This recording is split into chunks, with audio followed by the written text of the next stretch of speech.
I'll state that there is a quiz here at the end of this Zoom seminar. It's going to be emailed to you. And this quiz is mandatory if you're attending the Track 2, which is the World Sailing Hands-On Offshore Safety Certification.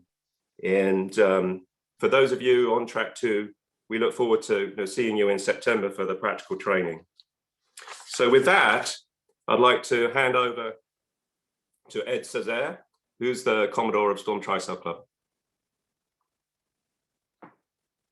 Thank you, Chris, and good morning, everybody. On behalf of Storm Trysail, I'd like to welcome everybody and thank you for participating in today's session. I also want to thank Chris Lewis and Karen Lewis for organizing our Safety at Sea program on the Gulf Coast here in 2021. As Chris mentioned, it's been a hard berth for all kinds of health and safety reasons. And we are delighted to be expanding our Safety at Sea offerings away from the East Coast to an important region. I also want to thank Whitney Nicely, our Executive Director, who is the real technical director for today. She and I have collaborated on putting the Zoom together. It's just been terrific. So a few, most folks I think probably know these by now, but a few Zoom ground rules. We are recording today's session, so those who could not make it can view the material. So all need to be aware that we are recording. As everybody by now probably knows, please mute yourselves to keep background noise away. If we get to the Q&A, I'm hopeful that we'll have time for live questions. In the meantime, as Chris mentioned, if you have questions, put them in the chat and address them to Chris Lewis. You'll notice in the chat that there's a little box where you can select to whom you are chatting, and you can chat to everyone, or you can chat to Chris Lewis. And please try, and when you put a question in the chat, to put it to Chris, and he'll curate that list for us, and we'll get to as many as we can. One tip for the best user experience, we recommend that you stay in speaker view, at least until the Q&A. For most of the program, stay in speaker view, which you can toggle to in the upper right-hand corner of your screen. There should be a little label there that says view. If you click on that, you may choose between speaker and gallery. Best user experience in speaker.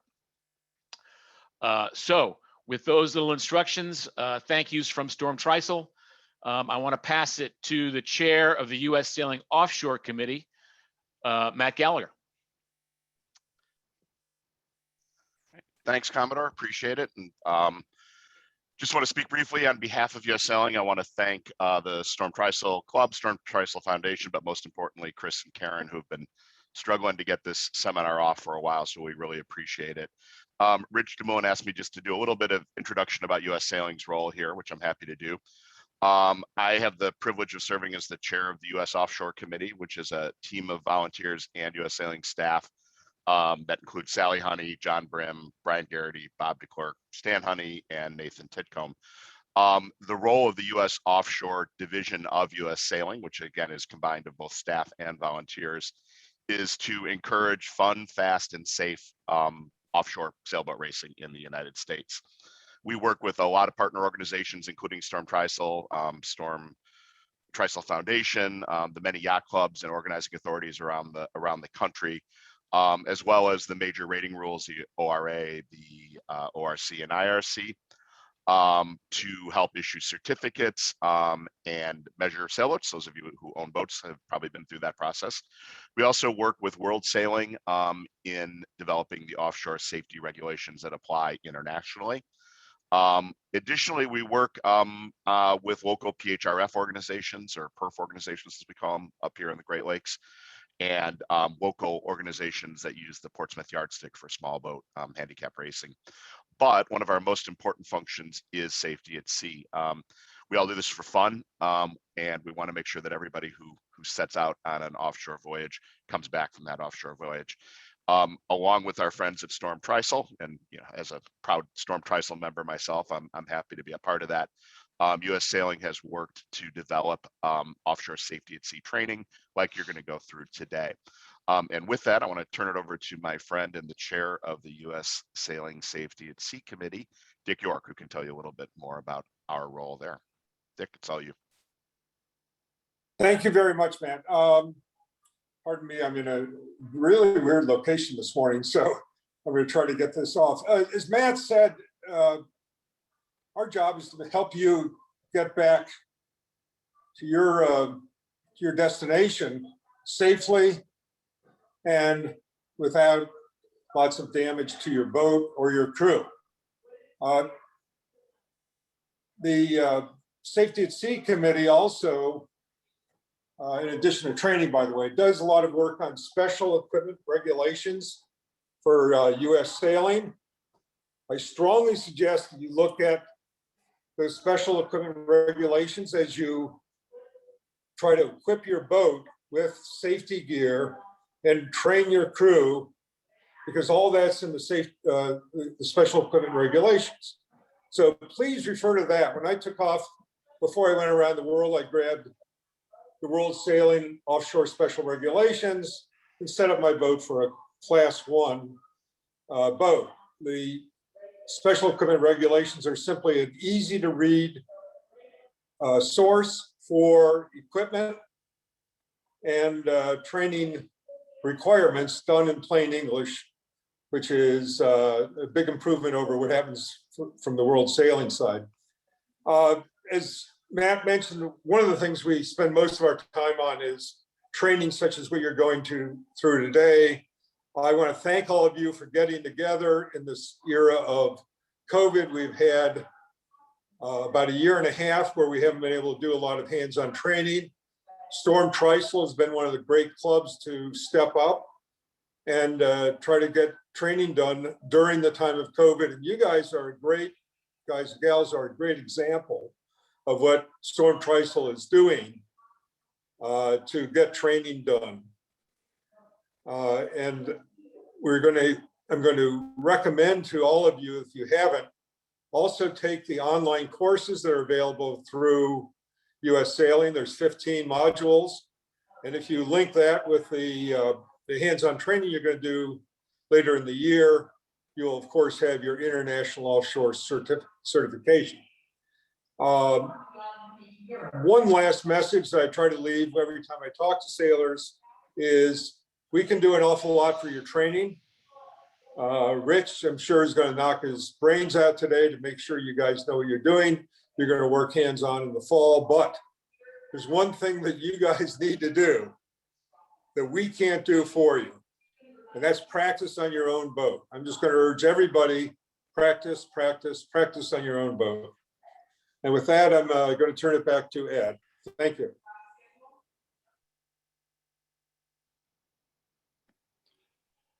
Hey, good morning, everybody. My name is Dan O'Connor. Dick, Ed, Chris, and Rich, thank you for inviting me to be here. I was asked to jump in a little bit early in the session to mention just a few small things that we will get into much greater detail later on in the fall with the in-water training.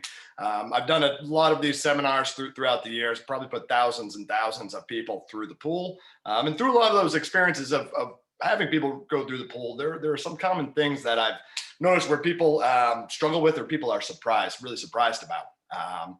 And as you go throughout the day today, you're going to be hearing a lot about what to do in certain incidences. Catastrophic incidences. You're also going to hear a lot about what to do to avoid putting yourself in those instances in the first place.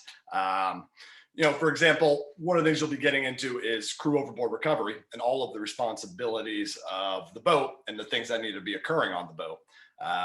When we're working with people in the water, our starting point at this time is if you end up in the water, what are you supposed to do? What is your number one goal? And raise your hand. You can turn on your light and turn on your beacon and your AIS receiver, inflate your life jacket, and all these certain things you do. But at the end of the day, if you ended up in the water, your number one goal is to survive. And people's ability to survive once in the water varies on many different levels, body temp, sea state, and whatnot. But the water temperature is a critical role in how long you may be able to survive. And one thing that most folks are surprised about is once you enter water that's 70 degrees or below, your body will immediately go into the cold water response. Right before the seminar, I checked here, there are 5 months out of the year in Galveston Bay where the water temp is below 70. For anybody 2 years ago who went in the pool, which was close to 80, always realize that your body temperature, you're losing it quick, and may not die from hypothermia, but if you end up in the water, there are certain things you need to do. Once in, your life jacket's inflated, your lights on, and being on. The things you're gonna wanna kind of really remember are what's called your stay rules. First one being stay still. Your ability to swim, or no matter how good of a swimmer you may be, that will have not any factor in you being able to maintain living to get rescued. So you've got to stay still. The more you move, the more heat you're going to be losing. Other areas we were thinking about is to stay calm. Easier said than done. Stay afloat. Now, cold water or 70 degrees below, or anything below body temperature, as you begin to lose the ability to move your arms and your hands, you lose the ability to keep your airway above the water, you eventually drown. So you gotta stay afloat. And the only way you can do that is through a PFD, an effective PFD. It doesn't matter what you wear. So you have to stay still, you have to stay calm, you need to stay afloat, and you need to stay positive. You need to participate in your rescue. Again, you're not swimming anywhere, but staying positive and participating in your rescue is doing everything possible to allow that boat to come back and find you. Lastly, one of the other last stay rules you really need to remember if you do end up in the water is if you are with a group of people, you absolutely have to stay together. You harness yourselves, tether yourselves in, tie yourselves together, but you have to stay together. By staying together, it allows you to be a single search and rescue case rather than multiple search and rescue cases that are floating on down there. But your ability to survive in cold water, 70 degrees or below without a life jacket can be very, very limiting, no matter how good of a swimmer you are. But going back to these ideas is don't go in the water in the first place, stay on the boat. And I'm looking forward later in the spring to kind of follow up on some of these things. I'm trying to pay close attention to the timing here. I look forward to coming in the spring, and I'd like to take the opportunity right now to turn it back over to Rich DeMullen. Rich, if you're ready, thank you for having me here, and I look forward to working with everybody. Thank you.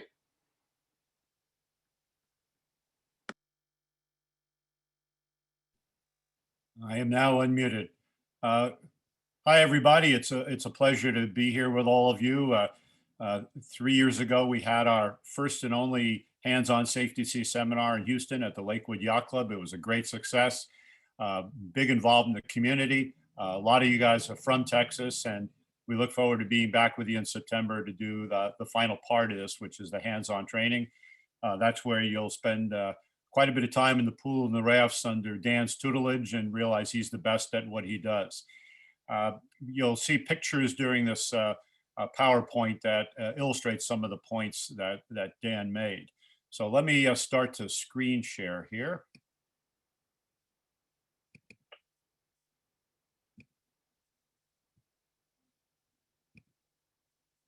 Okay, with all due respect for the state of Texas, there it is right in the middle.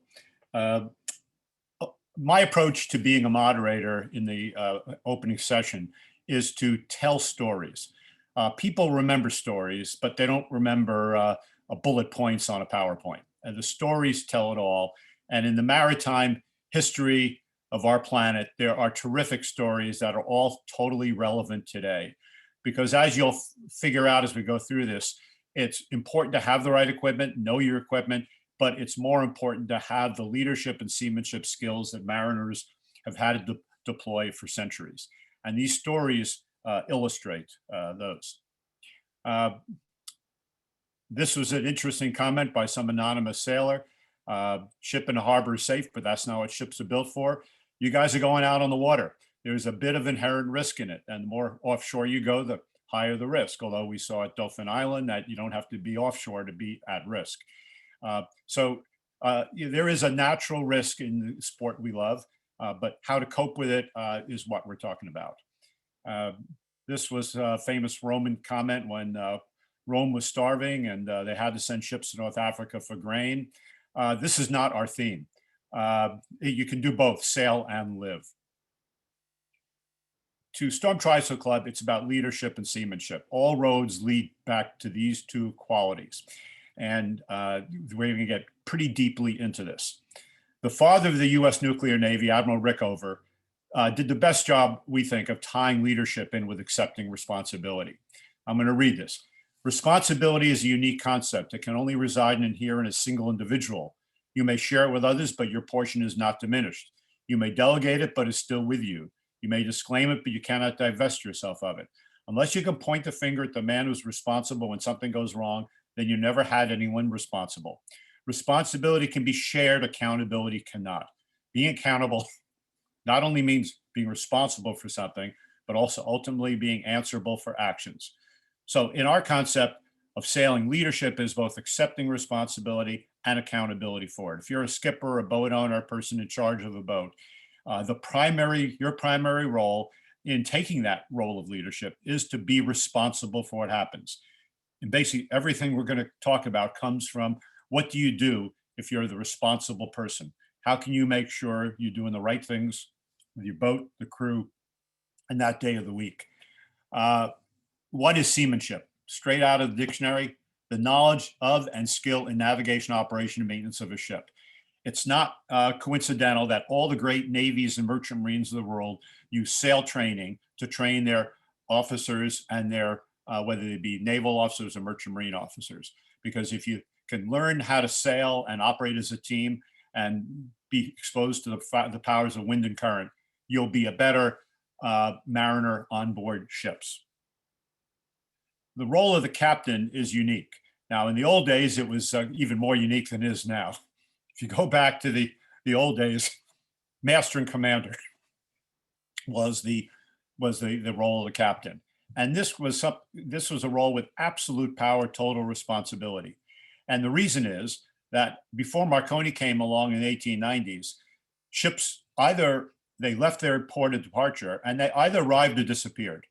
It was really just two choices because there was no communication from ship to shore or ship to ship. And so the role of the captain was extremely important.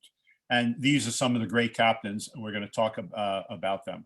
And think about it in your own context of the boat. Yes, we have satellite phones. We have iPhones if you're within range, single sideband radios if you have those skills.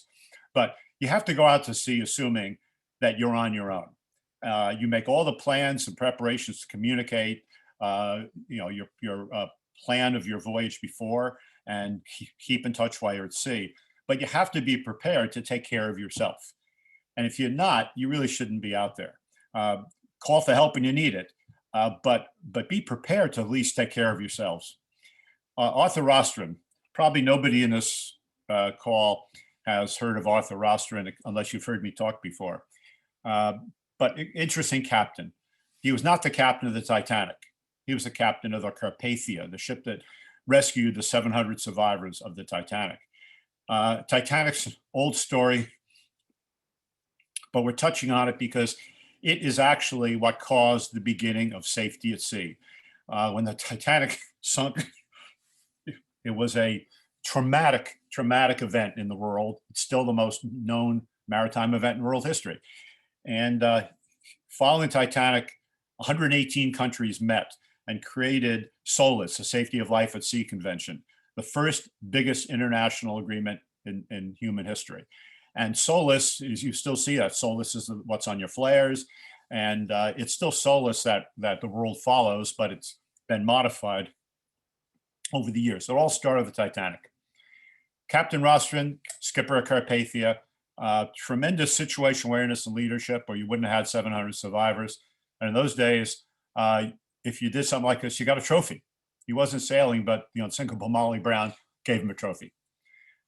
When the Titanic hit the iceberg, the wireless operators sent out the famous SOSs. It wasn't the first SOS, but it's certainly the most famous.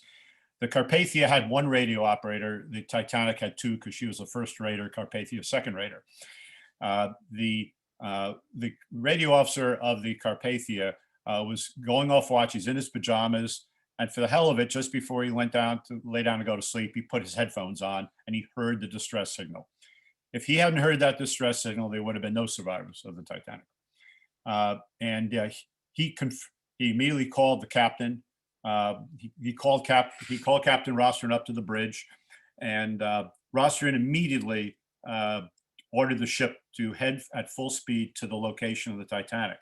He called his officers together. He had the situational awareness to know what's going to be happening. He knew the water was at freezing temperature because there are icebergs in the vicinity. He knew that the Titanic had hit one. He knew people needed to be rescued as quickly as possible and dealt with a hypothermia. And so he called his officers to the bridge. He shut down all the steam going to all the rooms on board, except for the power to the steam to the galley and the engines. And the ship picked up 2 more knots. And he had the officers rig lights on both sides of the ship, swing out all the cranes, the davits, nets over the side, floodlights, heated blankets in the galley, had hot soup ready, and told all the passengers to stay in their cabins and stay out of the way. And when the Carpathia got there, he rescued 700 people. And this is a combination of leadership, situational awareness, and it's a great example. For the hell of it, I found the picture of the Carpathia arriving in New York, just kind of a cool old shot, and just shows what you can find on YouTube. It was a mad scene in New York when she arrived. 100 years later, almost to the day, this is the Costa Concordia, owned by Carnival Cruise Lines, with Captain Scatino on board. And to show off, he passed a little too close to shore. He wanted his friends on shore to know it. He wasn't paying attention to navigation and ripped part of the bottom out of the ship. The only good thing he did that night was he ran her aground on purpose because she was in the process of turning over. He then abandoned ship and left everybody behind. This is the Italian Coast Guard trying to convince Captain Scatino to get back on board.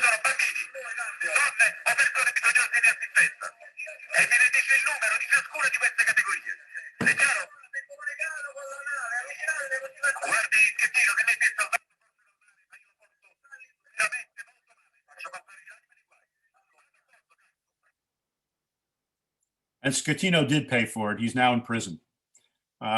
So the comparison of these two captains, voyage planning. I mean, the navigation that Rostron used and the lack of navigation that Scatino displayed. And that's despite having GPS and all the electronics in his favor. Situational awareness. Was he in danger? He didn't even know he was in danger on the Costa Concordia. Obviously, the responsibility, decision of making a character. And it all came down to leadership and seamanship. A couple of quick examples. A car carrier in Southampton, England, right near the Isle of Wight, our favorite sailing area, the Solent. He left the dock with a full load of cars. They weren't stowed properly. The ship wasn't stable. He realized that he was about to go over, but he knew the Bramble Bank is right in the center of the Solent. And to prevent the capsize, he ran aground there, saved the ship and crew. The Korean ferry back in about 5-6 years ago, illegally had added a deck on it. It was a little top heavy, and with 800 people on board, she capsized doing a turn. The captain ordered everybody to stay in their cabins, and he abandoned ship with a crew. And 500 high school students died in their rooms when the ship turned over. He's in prison. The US Navy had issues with collisions a few years ago, and the Navy's conclusion was the watch team should have had the necessary situational awareness. It all comes down to fundamental seamanship.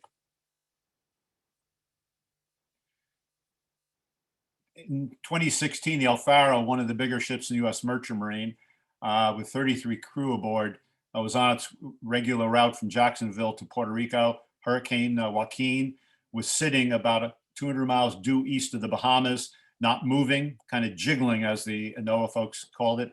And the captain of the El Faro was a little overconfident and decided he could go between the hurricane and the Bahamas. And when he got in that position, the storm began moving towards him, pinning him against the banks. Eventually, the ship was rolling so much she lost power. and capsized, and everyone went down with the ship. The problem when the Transportation Safety Board went into it, one of those was the captain wasn't taking input from his junior officers. They were worried. They'd expressed some concern. He basically froze them out of the decision making.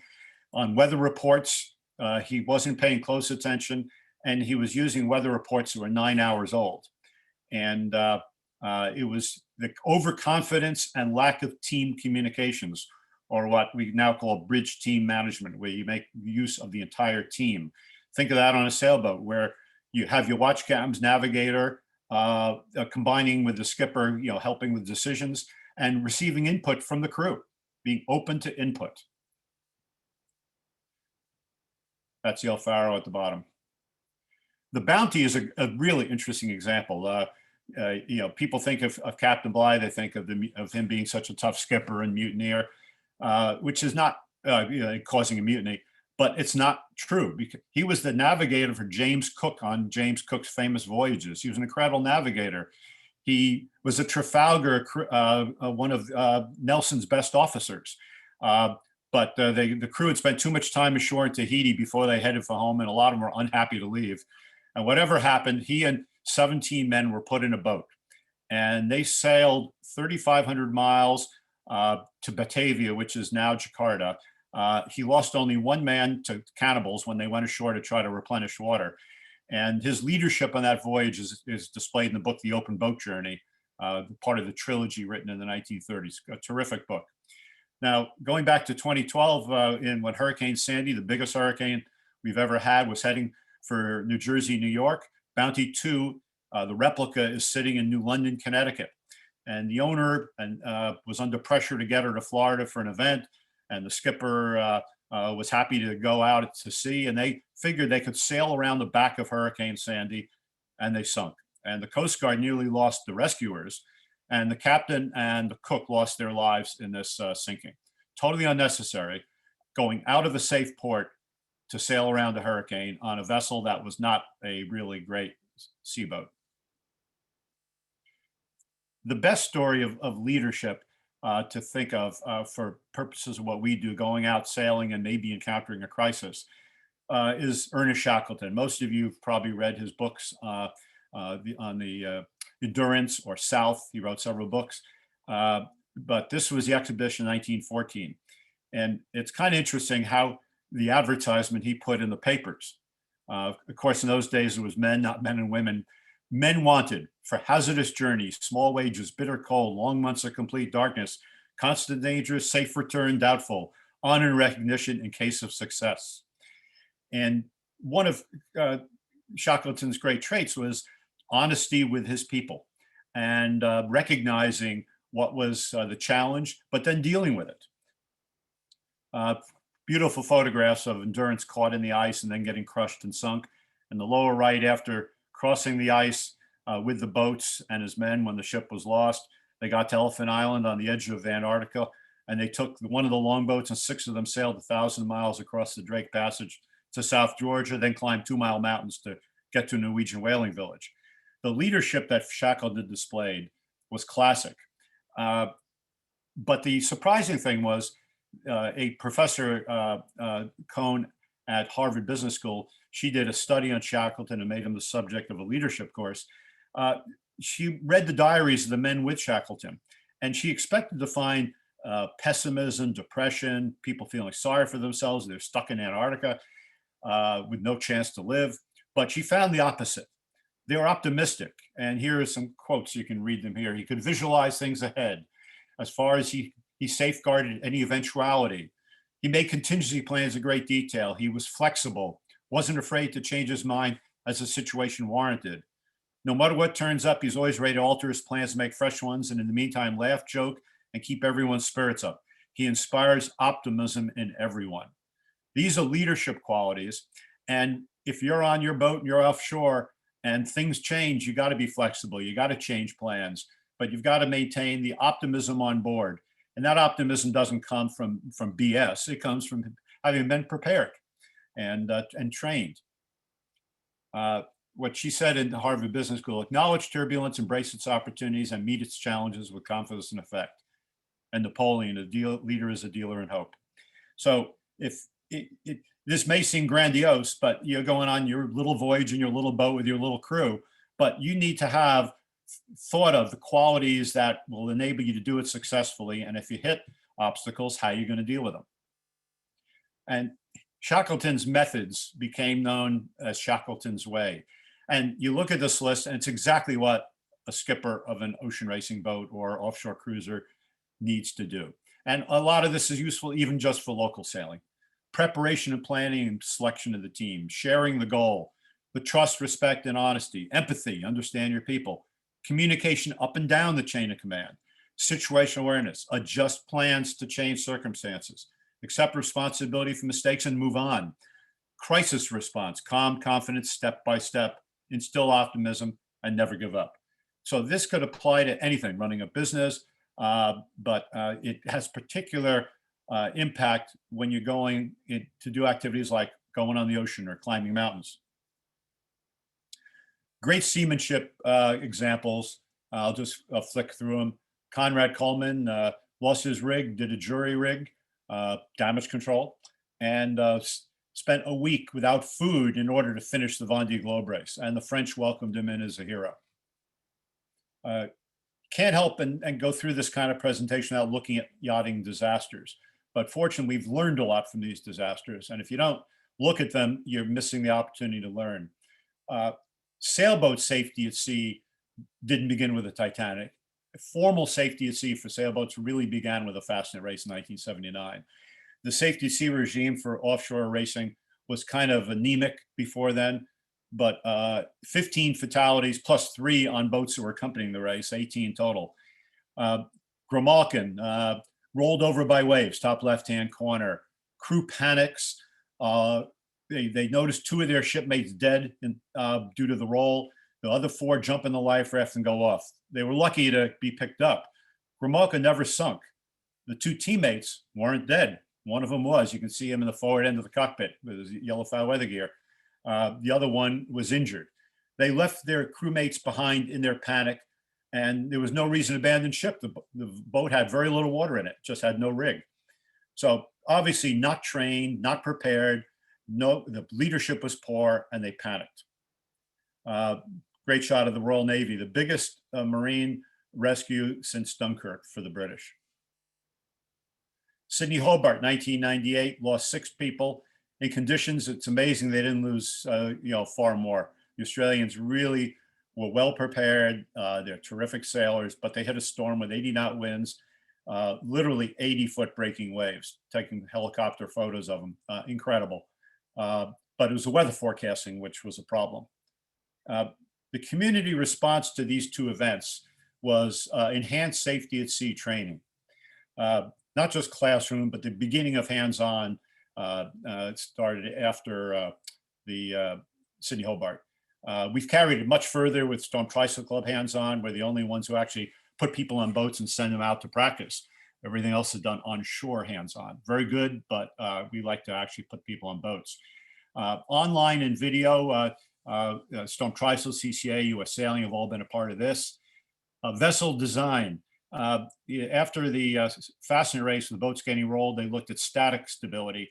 But after the big waves in the Sydney Hobart, they realized they need to look at dynamic stability, waves hitting boats, not just, had to look at 2 types of stability. Required equipment, all these began to get added to what's required, and technology made some of these available. Communications, position reporting. Now a lot of that's done automatically. And weather and sea state information. In both races, conditions deteriorated. Lows became what meteorologists call bombs, and deepened fast and more than expected. But how do you communicate it out to the fleet that this is happening? And then the organization and response by organizers of races to problems. All this was vastly improved after these 2 events. And yeah, 2012, America went through its bad events. The Farallones race, where the Sydney 38 low-speed chase cut the corner of the Farallon Islands. You can see the red course. She cut through shallows and there were swells coming from offshore. And if the water's only 20, 25 feet deep, you're going to get breaking waves. She got caught in a breaking wave. The crew had various types of safety equipment.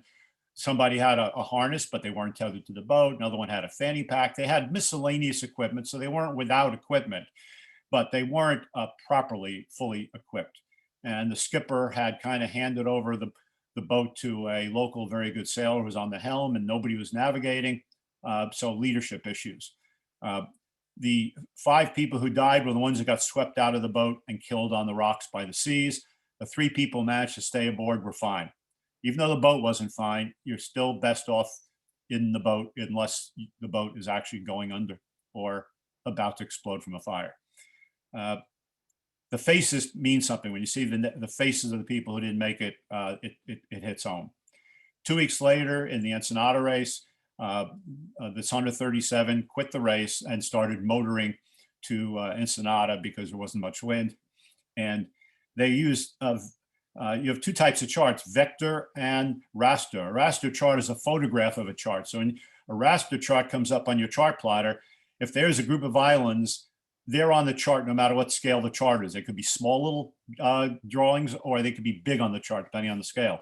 But a vector chart, which uses less computer space, you need to zoom in, because when you're on the wide scale, certain features don't show, like little island groups. And unfortunately, these guys set their course for Ensenada. They did not zoom in and run the cursor down their route to see what might be in their way, and they missed the Channel Islands on their chart, but they didn't miss it. At night, they hit the Channel Islands, and all 4 died. That's the biggest piece of the boat they could find. And then uncontrollable urge, a Columbia 30 in heavy weather off San Clemente, lost its rudder and turned down local help because they thought they could sail their way out, but they're only a mile off of a lee shore, and they shouldn't have turned down help. And it turned out they couldn't sail the boat without a rudder. And when they went up on the beach, 1 crew died. So situational awareness. There's times where help is available. You got to take it. You can't say, sorry, I think I can handle this. You got to take it. And we'll see more of this later with some of our interviews with survivors. In all these incidents, there was a lack of situational awareness, a lack of understanding that they were sailing into danger, poor navigation or complacency, improper lack of use of the safety equipment aboard. It's not just enough to have it aboard. You got to know when and how to use it. Leadership and seamanship, same 2 words. There's good news. In the Fasten race in 2011, rough race, and 1 interesting serious incident with no loss of life. And one of the reasons was the kind of training that Dan gives to crew. I was on Carina, 48 feet, and Rambler 100, the biggest boat in the race. George Davis, a retired chairman of United Technologies. We were the US team. Rambler rounded first. We were way back, but first in our class. And we thought we were at the halfway point, going to win the team trophy. But a few yards later, her keel broke off. No one knew it because there was bad visibility. A lot of boats sailed by her about a mile away, but couldn't see her. But how did these guys get up on the boat? This boat capsized in about 10 seconds. And you talk about situational awareness. One of the crew, when they heard the braking, they heard the brake and the boat tipped right away. And pretty much the experienced people on board, they're all experienced, knew what happened. They knew the keel had fallen off. They knew they're going over. One of the jib trimmers grabbed the end of a jib sheet, and as the boat rolled, he crawled around and jumped in the water holding the jib sheet. Why? He knew that to survive the 55-degree temperature water, they'd have to get up on the boat, get out of the water. And to get up on a really smooth big boat with these high sides, you needed a rope. He pulled the jib sheet out, threw it over the boat to somebody on the other side, and the crew was able to scramble up on the rope. That is all but 5 people. 4 people were separated from the boat, including George Eddy. This picture takes place 2 hours later. These 5 people were in the water for over 2 hours because the mast was stuck in the mud, but the current dragged 4 people away, And then Jerry Kirby from Newport decided, well, they shouldn't be alone. They may need help. So he swam over and joined them. And the 5 people circled up, as Dan will teach you, and kept each other warm as they could and their spirits up. And they barely survived. Now, interesting, this person in the wool cap at the top of the picture in the water, you can see their face is barely above the surface, and the PFD is kind of way off their body. None of these guys had crotch straps. Back in 2011, most people didn't wear crotch straps. If you have a PFD, you need crotch straps. It'll help keep your mouth way further above the water when you're in the PFD. Very important. These guys survived. Now, the boat capsized, and its EPIRB, its satellite beacon to the Coast Guard, was inside the boat.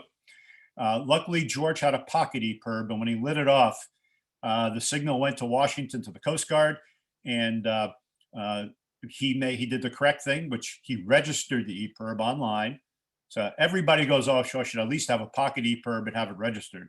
The Coast Guard called his office in Connecticut saying, we have an EPIRB registered to George, and where is he? Is this a false alarm? They said, no, he's on his sailboat in the Irish Sea.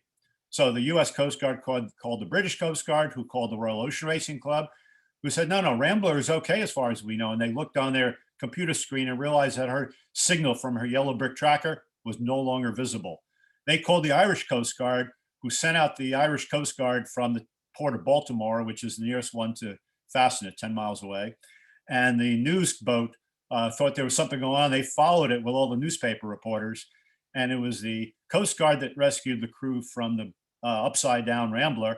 And it was the boat, the news boat, that rescued the others. So it's a very interesting story of both training and preparation, technology, and luck. A little bit of courage by the guys in the water and those who helped.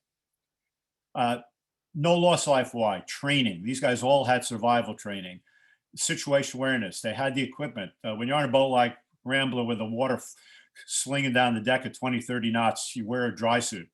So that's a kind of survival suit. The PLB technology, the response and determination, leadership, luck. Everybody survived, 23 people on this boat. So what's the answer? Available technology, use it, know how to use it, know what it does. And then you got to combine with leadership and seamanship. The hardware alone is not enough. The leadership and seamanship, which is not modern or old, it's time immemorial, is what is really important. And that includes your responsibility, accountability, your training, your knowledge, your equipment, awareness, teamwork, optimism, determination.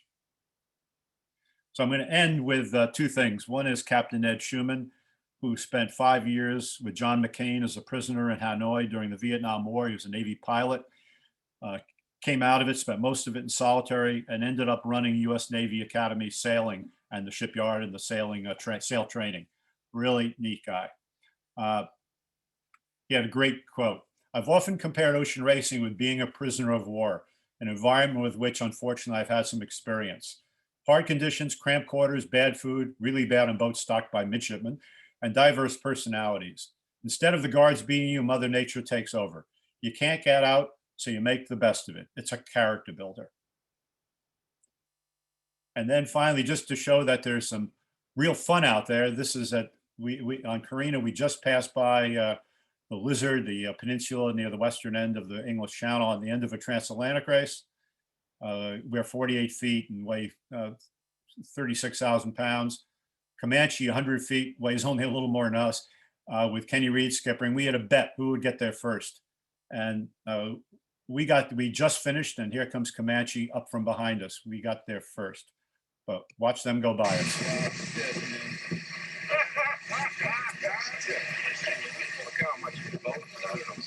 Jesus Christ.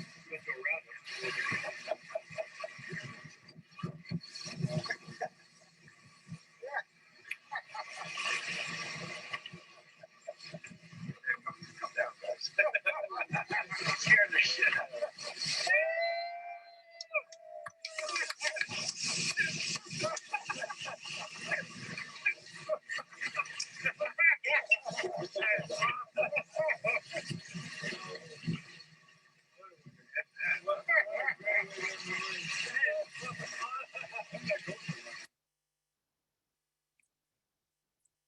Okay. One thing I forgot to mention is we started 7 days out of them. So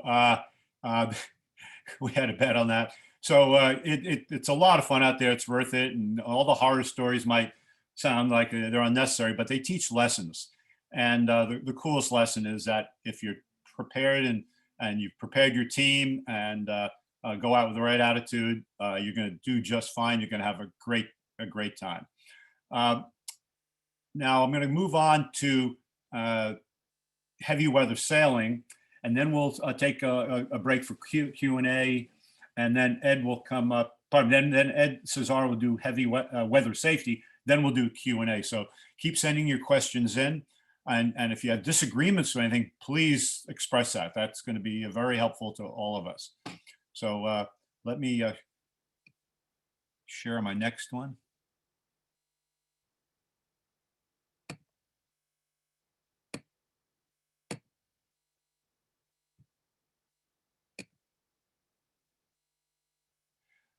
Just briefly running through heavy weather sail plans. This is a boat in the Sydney Hobart. You can see what kind of waves they have. In this case, it's a number 5 jib and a Storm Trysail. As Dick had said, it's practicing on your own boat and knowing what your boat likes, whether it's sails or whether it's man overboard procedures. You got to practice with your own boat, your own crew. Starting from the moderate conditions, and it's amazing how these sail combinations seem to apply to almost all racing boats, despite their designs. And for cruising boats, you would change down sooner. So this is kind of just racing benchmarks. The number 3 in a main, and the ability to bend the mast and bring your lead aft and open up your slide and drop your traveler, that a full main and number 3 jib is okay on most racing boats up to call it the mid-20s. Then you get in this 27, 32 knot wind range, you start reefing. That doesn't mean you can't reef earlier. This is just a typical racing boat. Number 4, a smaller jib, not a deck sweeper. It's able to let waves, water underneath. You can tell that this boat is reefed and balanced beautifully. And the giveaway is the tiller is in the center. The boat is totally balanced and no sails or luffing. When you talk about sailing in breeze, all the way up from moderate air to hurricanes, you cannot allow your sails to luff. I mean, it doesn't mean you can't just drop your travel and luff your main briefly, but the more your sails luff, you're going to hit a point offshore after hours or days where your sails deteriorate and you lose your sails. Sails do not like to luff and shake for long periods of time. So you got to, on the offshore, you got to match your sails to both balancing the boat, but also preserving your sails. So here we are with a single reef and a 4. Very few boats like to have a 4 and a full main. It's not balanced. And another thing you find out at sea is the best way to, 2 ways to tell if you're balanced. One is the tiller in the middle, wheel in the middle. The other is when the boat's coming in and out of waves, launching off waves, is it twisting and corkscrewing. So you, in effect, you want it balanced in the water and in the air. After the 4 and single reef, there's a close-up. You can see the tiller. By the way, the reef points. It's not necessary to tie your reef in. It's neat. It helps. You can see your instruments on the mast. But if you tie your reefs in, do not use rope. Do not use the sail stops. Use shock cord, because if something slips, like your reef outhaul, you don't want to have these claw mark rips in your mainsail as the sail frees up and your ropes in your reef patches rip out. Shock cord gives you that chance to save your sail. Now we're in with a number 4 and a double reef. Now the wind's up into the 30s. Now this boat has a heck of a lot of hiking power on it. We all don't have that many people, particularly if you're cruising, but she is balanced and going fast. Here we are now with a double reef main and a storm jib, somewhere around 40 knots. Now it's interesting, the head of the mainsail is up at the second spreader. You can see on this sail, we put patches, reinforcing patches on the luff of the mainsail, these finger patches, so that whether you're full hoist, 1 reef or 2, there's a patch that will match the spreader. So if you're running, your sail doesn't rub against the spreader and get damaged. So if you're an offshore boat, you just don't have a spreader patch for your full main, you have it for all your different reefing locations. And then this is the full-on Storm Trysail Storm Jib. It takes you up to probably 60, 70 knots, at which point you got to figure out which one you want to take down. It depends on what point of sail you're on. In this case, the trysail is trimmed to the boom. That's not the conventional way. Conventional way is you have 2 sheets on it, 1 to each quarter, kind of to your spinnaker blocks. Got to be careful that crew in the cockpit don't get hit by flailing sheets. That's the way you set it. That's kind of a norm, but we find that if we know we're going to have it up for a while, we end up transferring it to the boom, and it's something got to practice because it's not a slam dunk. You don't know where to do it. But if we're out at sea on my Express 37, we're going to be caught in a hurricane. We strip the main off the boom, turtle it and shove it below because it's too much windage. And it also, if a sea hits us from the side, that extra area of mainsail hanging over the boom could contribute to us being rolled over. It's an extreme thing, but if you're going to be out there in extreme conditions and prepare for it, one thing you would consider is stripping the main and putting up the trysail, which means doing it well ahead of time. Just another photo of it, just demonstrating it to the college kids. If you're going to practice with storm sails, you don't wait for the storm. You go out on a nice day and you play with them. That's my partner, Rich Wilson, finishing the Vendée Globe race, triple reef main, sole and jib. He did 2 Vendée Globes. He finished both, which is quite unusual for a skipper to be able to actually finish 2 in a row without something going wrong. And this is Sydney Hobart with a front coming in the Bass Strait. And we'll show the film later. But you can see the reef lines are always lead for the mainsail. And in this case, we have a 3 up long, before we need it. And before we know it, we're in a 4 and a double reef, but at least we're semi-prepared for this one. And there, instead of stripping the main, they tightly furled it. But you could see the area that might present to waves hitting the boat. Okay. And the paint is almost over. One more short PowerPoint.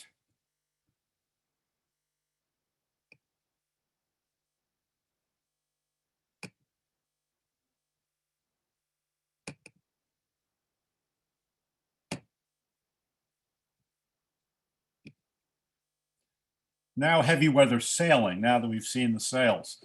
Again, it's not just the safety equipment.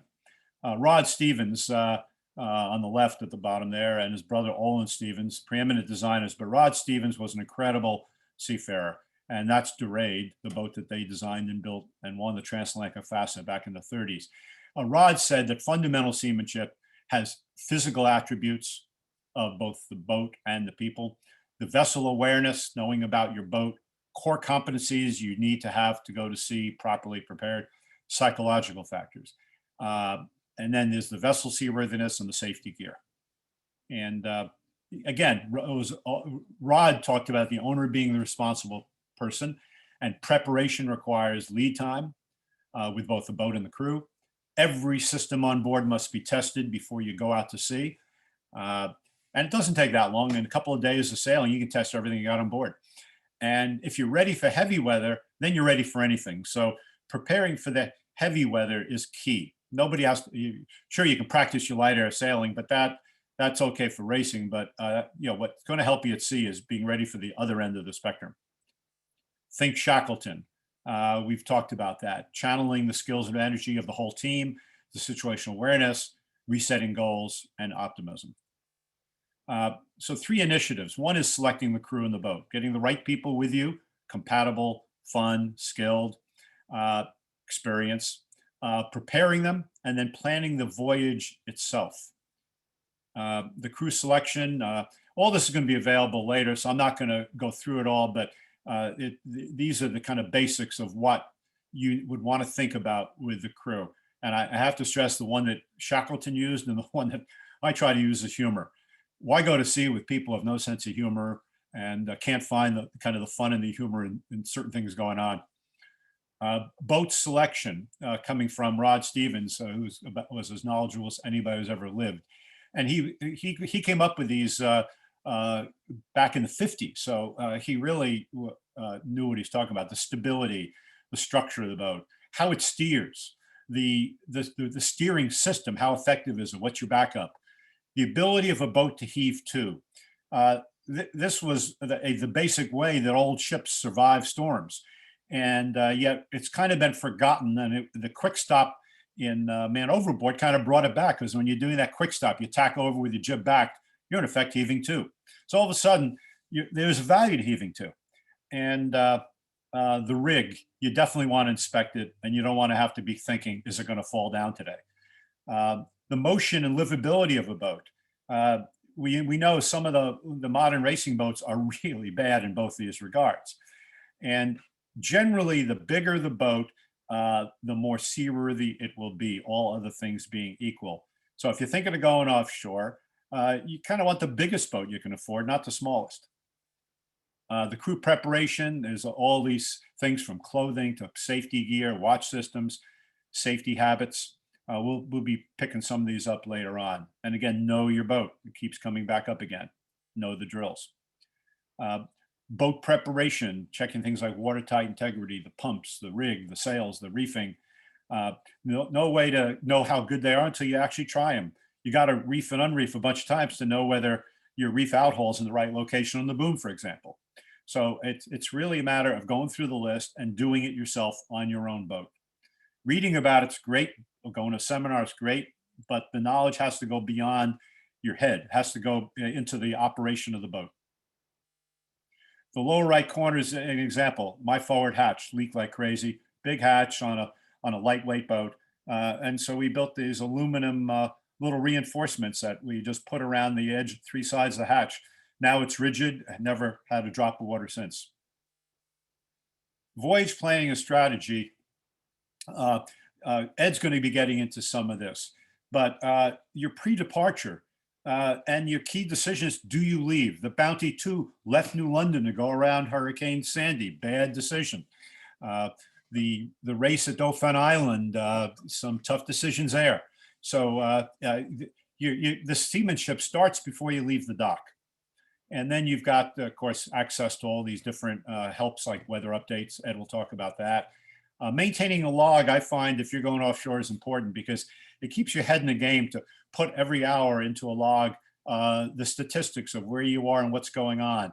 And as you and your crew get used to maintaining a log, things become apparent you might have missed. The other interesting thing is if you lose your electricity and your GPS goes off, where the hell are you? You haven't written down for days where your latitude, longitude was. So having it is a great backup to your instruments. Every watch inspecting the bilge, for example, and then the rest of storm tactics and communications.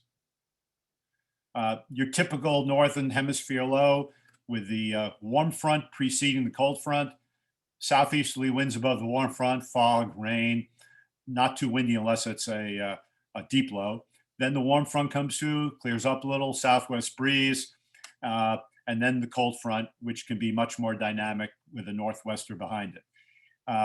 The dangerous quadrant in the northern hemisphere is the front right quadrant, the northeast quadrant, because the storms tend to arc to the right, and the other is that the wind in front of the warm front is from the east. So if you're directly in the line or just off to the east of the line of the low, the wind is pushing you in front of the low into the storm, not where you want to be. You do not want to be in this section with the storm approaching, big storm approaching. You either want to get the hell to the right or you want to cross it and get way off to the left, but you don't want to wait till it's too late. The other is as the storm moves north, the right side of the storm, the wind speed plus the velocity of the low moving adds to the wind, whereas on the west side, the wind's going one way, but the low's going the other, so it's not quite as windy. These are races where you had hurricanes or lows that reach hurricane velocity, or in the case of Dauphin Island, a cold front coming through. 3 boats finished the 2006 Vineyard race in Hurricane Ernesto. All 3 were the Storm Trysail Club team, so we were very pleased with that. And many of your speakers were on various of these boats. Sydney Hobart race, again, getting prepared for storm. letterbox takedown is interesting. A letterbox takedown is what you do offshore, or if you're expecting some very bad weather and you know you're not going to have to jibe immediately. It's the safest way to take down a spinnaker. Picture says 1,000 words. So let's look at this. The reason it's worth the time is because we're going to get back to this with man overboard scenario. What happens when it's too windy to do a quick stop and luff the boat into the wind and you're offshore? If it's blowing that hard, you don't want to take a spinnaker down your foredeck. So offshore boats rig for letterbox takedowns in heavy air. On this boat, Carina, our transatlantic races, we always were rigged for letterbox, even in medium air, because it was our go-to safe way of taking down a spinnaker. You can't really use this in round the buoy so much. It takes too long to clean up, but for offshore, it's the way to go. In our case, we'd set the ASIN with 3 sheets. The 3rd sheet was our take-in line. Or you can take your windward spinnaker sheet around a lure to tuck it over your boom and under your mainsail. Or you can take just a line up through the boom mainsail and clip it to the spinnaker sheet and pull it in that way. But the key is no one on the foredeck, no foredeck hatch open, totally seaworthy, and pulling the sail in behind the mainsail so it doesn't fill with wind. And you're on the windward side of the boat, so you're stable. The only warning is make sure the cook turns the stove off, because when this goes down the hatch, you don't want to melt your spinnaker. We learned that once the hard way. But just a zero risk way of taking down a spinnaker. So think about using it for offshore racing. Or if you're just doing a delivery and you have an ASIM up with a limited crew, it only takes 1 or 2 people to do it this way. We use it for double-handed sailing if we don't have a sock on. This is the front coming through. This is what a Southern Hemisphere Australian southerly buster looks like. We have a preventer keeping our boom from swinging. Our preventer's led inside the lifelines, which is unusual, but it's easy because you never have to worry about your lifelines. Now the breeze is filling in. It's up to about 40 in the next few minutes. So the letterbox, having the right sails up. The mistake here is 2 of our crew don't have their PFDs on right now. And this is what heavy weather looks like a few hours later. This is not us, it's another boat. But they have a number 5 jib, a triple reef main, boat named Wild Thing. It's blown probably 50. And I would say they're over canvassed. It's amazing their rig stayed in the boat. They're trying to live up to their name, Wild Thing, but they're Australians. And clearly excellent sailors, but really maxing out that rig. Look at the head stay flopping around when it hits the waves and the mast bending, but they made it. I think for most boats, a storm jib would have been better. And I'll end up on just the pictures of Dauphin Island, because Ed will be talking about how you can be prepared and knowledgeable about what's coming and not get caught like the poor people at Dauphin Island. So let me unshare, and then I'm going to pass this over to Commodore Ed Cesar. And then we'll take Q&A. So please start sending your questions in to Chris Lewis for the Q&A to follow Ed. Over to you, Ed. Thanks, Rich. That was great. We are nicely ahead of schedule, so we'll have, and I'll.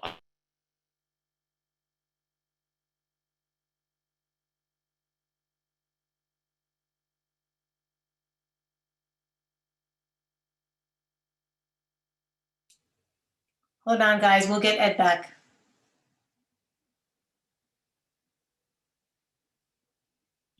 Oh, we were ahead of schedule, didn't he? Yep, exactly. That's all right. We got plenty of time. Rich, I do have a question that's come through already from Mark.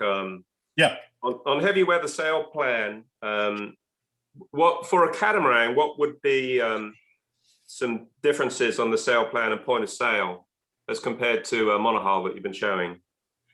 The biggest difference in the catamaran or trimaran is the apparent wind that these boats generate. And on my time on Great American, a 53-foot trimaran, the one I did the Hong Kong trip on, for example, we would do our first reef at 14 knots, our second reef at 17 knots, and our third reef at 20 knots. It sounds crazy, but these boats load up so fast, build up such speed, and with a catamaran, you're risking capsizing and pitchballing. You are with a trimaran, but the bigger risk with a trimaran is like skiing, where the weight's on the downhill, the tip of the forward edge of the downhill ski. The leeward bow of a trimaran is under huge stress, and so you don't want to overpower. So I'd say the crossovers on the reefs and going to the smaller jibs are very compressed on a multi-hull. All right. Here we go. And we're back. And we're back. Sorry about that, folks. A little loss of power there, but stand by one while I share my screen. Thanks for covering.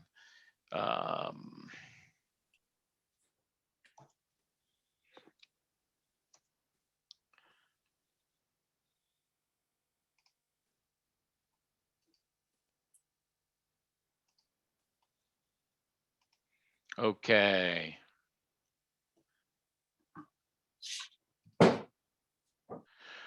Okay. Weather safety. Not a lot of time this morning, so we don't really have time for a full weather course, but we'll go through a number of things and talk about them kind of at a 30,000 foot level, which I think actually is one of the great things about these safety days. As much as, you know, really the bit by bit content, which a lot of people on the call are experienced with and really kind of already know, it's a great opportunity to just sort of have a stand down and think about safety. And I think that's really as useful as anything else. So when I think about weather safety, what I think about is three kind of modalities: awareness, information, and then a process that you can synthesize awareness and information into good decisions and safe practices. Certainly this gentleman here in the dory has got himself a nice big halibut and is aware of that fog coming. So, as I mentioned, we don't really have time to talk about technical weather stuff, but it's hard to really think about weather awareness without thinking about the synoptic picture and the big picture of the weather. So after the sun, the jet stream is the most important factor. And it's well described here in what many of you probably know, and what meteorologists refer to as the 500 millibar chart, which is essentially a picture of the jet stream. And those lines on there are lines of ISO height, lines which describe common zones of a particular barometric pressure, in this case, the 500 millibar pressure. And the 5,640 meters is the dark line, which is essentially the line of storms. Below that line, you have a better than average chance of experiencing good weather. Meteorologists like to say it's the southern extent of 4-6 westerlies, which are 22 to 27 knots on the Beaufort scale. I love the Beaufort scale. It's totally charming. Also, not really useful. The Brits love it, but I find it more prosaic than useful. In any event, 4-6 below that line is rarely encountered.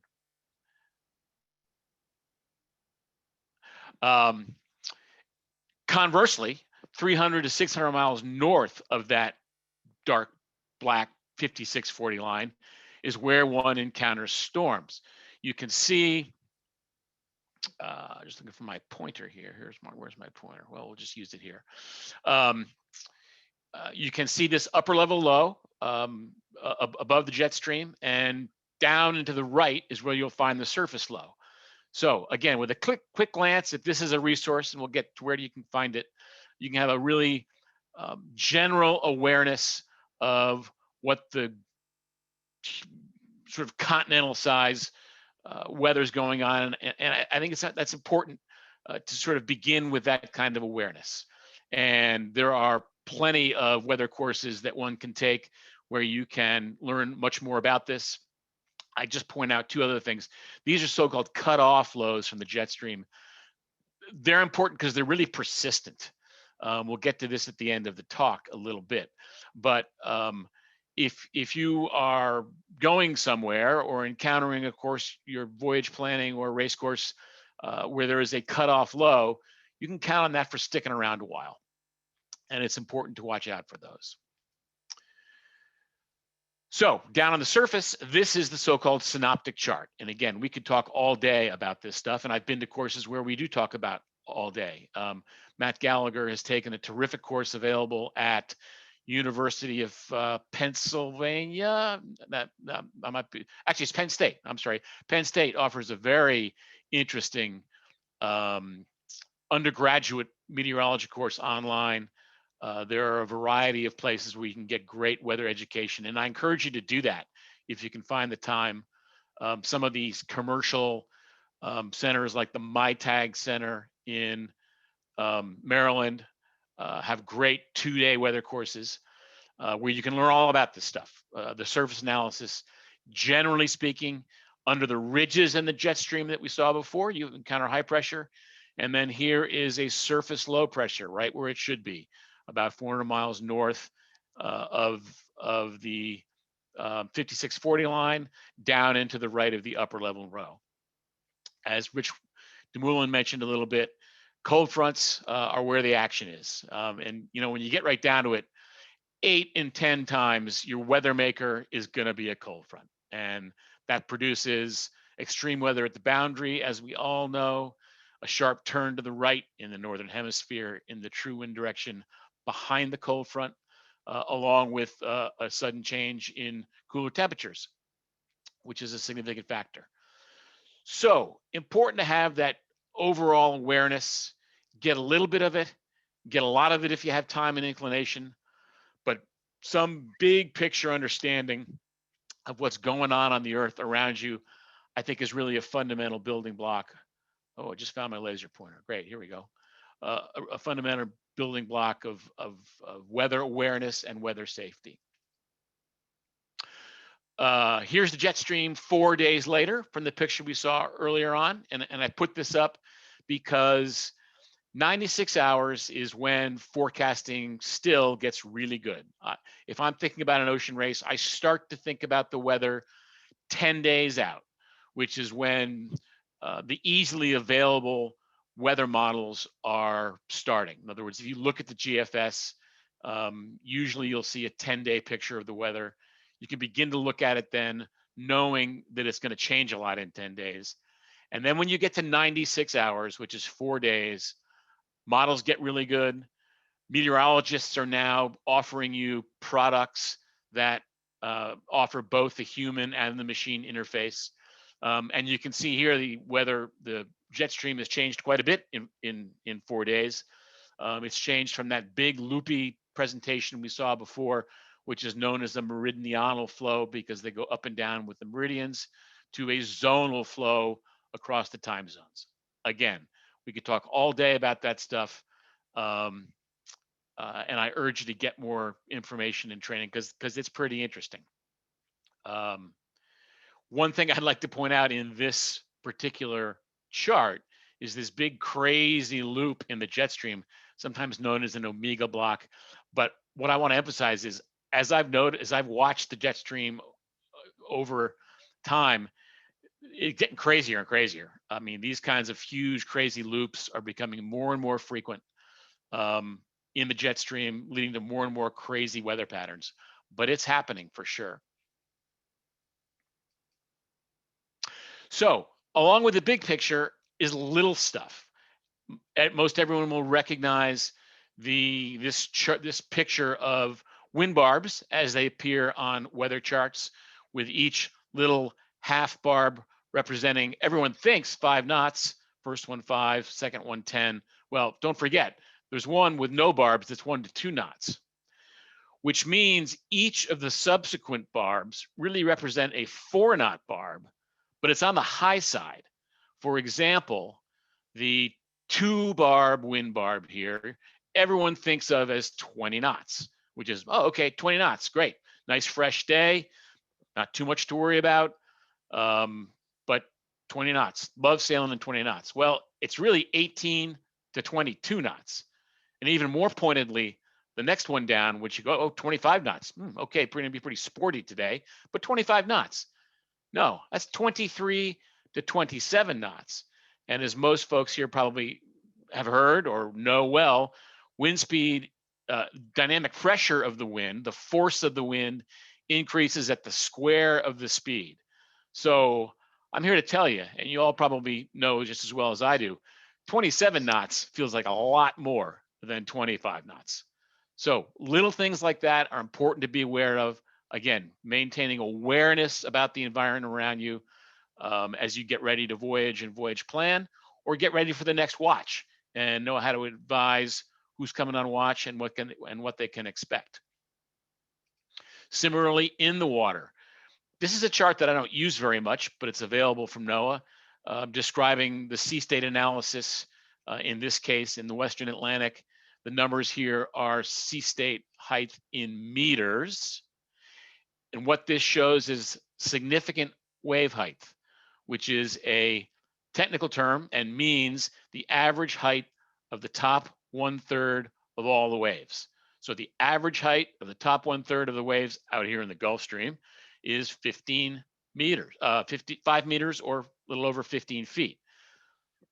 Given the fact that that's a significant wave height, there are plenty of 20-footers out there, probably some 25-footers, and probably some rogue waves.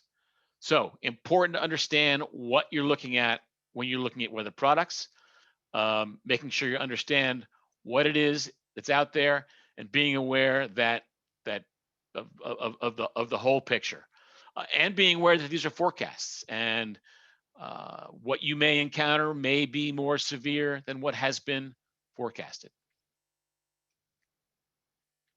So in terms of weather awareness, the full suite of things that I focus on, getting ready for a race or getting ready for a watch at each sort of 6-hour weather interval, are these, and I kind of tackle them in this order. First of all, I look at the upper atmosphere to keep an eye on what's going on up there. That's the 500 millibar chart. Then I look at synoptic weather surface maps like we saw, which are available from the Ocean Prediction Center. I'll get to that in a minute. Then I look at model data. Important to remember that it's getting better and better, but it's just computer models. Then I look at text forecasts, kind of oft forgotten and underutilized, but text forecasts from NOAA give you a lot of information. It's tedious to read through them, especially at a chart table down below when it's hot and twisting around. But text forecasts are really valuable. And then observations, satellite imagery, if you can get it on whatever internet link you happen to have, either at home before leaving or on board. And then Earth-based sensors, observations, buoy reports, ship reports, all available from NOAA. I'll get to that in a second. If it's not winter, important to check the National Hurricane Center. The National Hurricane Center gives you all kinds of information about tropical activity. And lastly, commercial weather services, which Rich touched on. I certainly get a professional weather forecast for every race. They're super valuable. There are a lot of good sources. I think that those reports and services from folks like Commanders or Chelsea Carlson or Chris Bedford, they're not that expensive, and it's money really well spent, no matter how much you know about the weather. Again, all contributing to weather awareness. As I mentioned, your tax dollars at work, the NOAA, the Ocean Prediction Center at that URL has 95% of what you need. just like the advertisement says, analysis and forecast, data, information, and news. I urge you to just go there and prowl around for an hour and see what's there, see what you like, see what's available and useful to you. Similarly, your local forecast website, your local forecast office with NOAA. This one is for Houston. They're all a little different. The one for New York is Upton, New York, Taunton, Rhode Island for the Massachusetts area, and they're all a little different. So I urge you to go to whichever local one is applicable for you and see what's available there. In Houston, this is what the front page, down the page looks a little bit like. And again, this one's a little different than Upton, my home forecast office. And I like this. It's got a radar picture. That's not that great, really. This is the guts of it. And most all of them do have this forecast zone map, where if you click on a forecast, you'll get the marine weather forecast for that zone. I'll come back to this in a second, but down in Houston, they have this weather map, synoptic map from the Weather Prediction Center, which is different than the Ocean Prediction Center. But I like this map because it's got a lot of graphics on it. If you're not as experienced in sort of reading the synoptic features and understanding weather maps, this is a great one. So I applaud Houston for putting that on there. Jumping back to the forecast map, you can navigate around using these arrows or zoom out. And if you hit zoom out, what you get to is this, which is a national map of forecast areas in very near shore forecasts, just offshore forecasts, and then ultimately high seas. Click on any of these and you'll get the forecast for that zone. So super simple.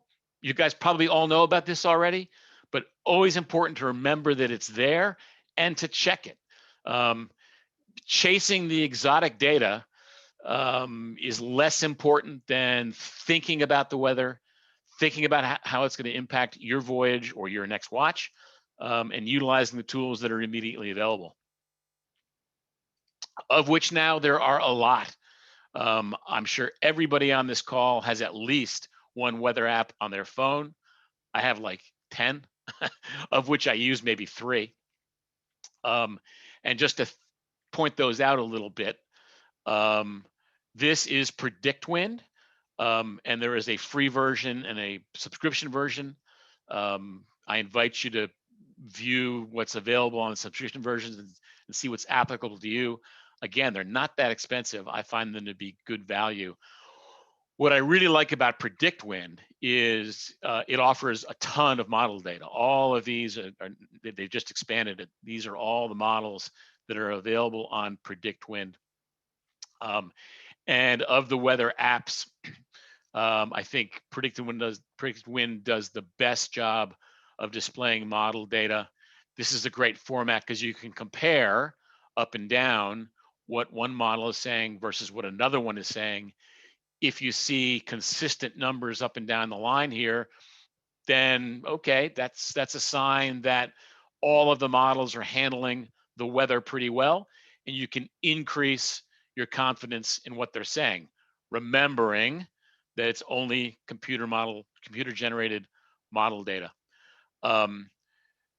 Here it has the GFS, our homegrown NOAA model, which has just gotten dramatically better, both through an update in the underlying algorithm that the GFS uses, and more importantly, in the increase in quality of the inputs that go into each model run. For a long time there, everyone was singing the praises of the European model because the inputs were better. Well, I'm happy to say we've really caught up, and I think the GFS, by and large, is running every bit as well as any of these now. PredictWind has their own in-house proprietary variant of each of those models. Some say these handle near shore conditions better. I don't know, maybe. But I think what's important is to compare all of them and see how well each one is running. The NAM down here is a variant of the GFS, which is a high resolution model, super valuable. We could talk for another hour about models, but we don't really have time. And I think what's important is knowing they're there, knowing what they're good for, knowing the consistency across them is the most important thing. One value easily obtained in PredictWind for each of these models is CAPE, which is a cumulative atmospheric potential energy. I don't think that's quite right, but what it is a good indicator of the convective activity, thunderstorm activity available in the atmosphere. So I always keep my eye on CAPE, particularly in the summer, particularly when there's a cold front approaching. Models are getting better and better and better, but they're only models. And one thing to keep in mind is you hear folks say, oh, windy, which is that app with the streamlines, looks really cool. It's the same data as this table. It's all the same data, just displayed differently. Important to keep that in mind. The second, or the other app I use all the time is SailFlow, which is a different one. It also has a ton of model data, but what it does better than most, I think better than any, is observations. Here is a screenshot of my phone looking at the Houston area and the Gulf of Mexico area. You can see there's a large assortment of observation stations, which makes SailFlow really superior for observations. If one clicks through on each of these little stations, you get a whole bunch more information, a forecast, tidal information, model data associated with the forecast. SailFlow has a premium subscription version, which offers meteorologist-based professional forecasts for a number of different zones. Again, that's in the paid version, but it's super. So I encourage you to use these, not as a sole source, but as a great source of specific information in that kind of triangle I talked about earlier. Awareness of what's going on around you all the time, and then accessing specific information that can be useful, and then processing that information, which we'll get to in just a minute. Thirdly, for apps, and arguably the most important from a safety standpoint, Rich mentioned the Daphne Island incident in his talk. Clearly, radar was underutilized that day. I use two radar apps for kind of different purposes. Each of these also has a free and a subscription version. Most of what you want's in the free version. My Radar Pro on the left offers a great composite image of any geographic region as big as the entire United States of a variety of radar stations. So it gives you a nice overview of what's going on. This is from yesterday. I had to wait till some thunderstorms popped up. It was a super clear day 2 days ago. And I said, oh gosh, there are no images here. But yesterday we got some action. And My Radar Pro is a quick, easy way to look at what's going on around the region. It also offers the opportunity to lay over these synoptic features over the chart, which is kind of cool if they mean anything to you.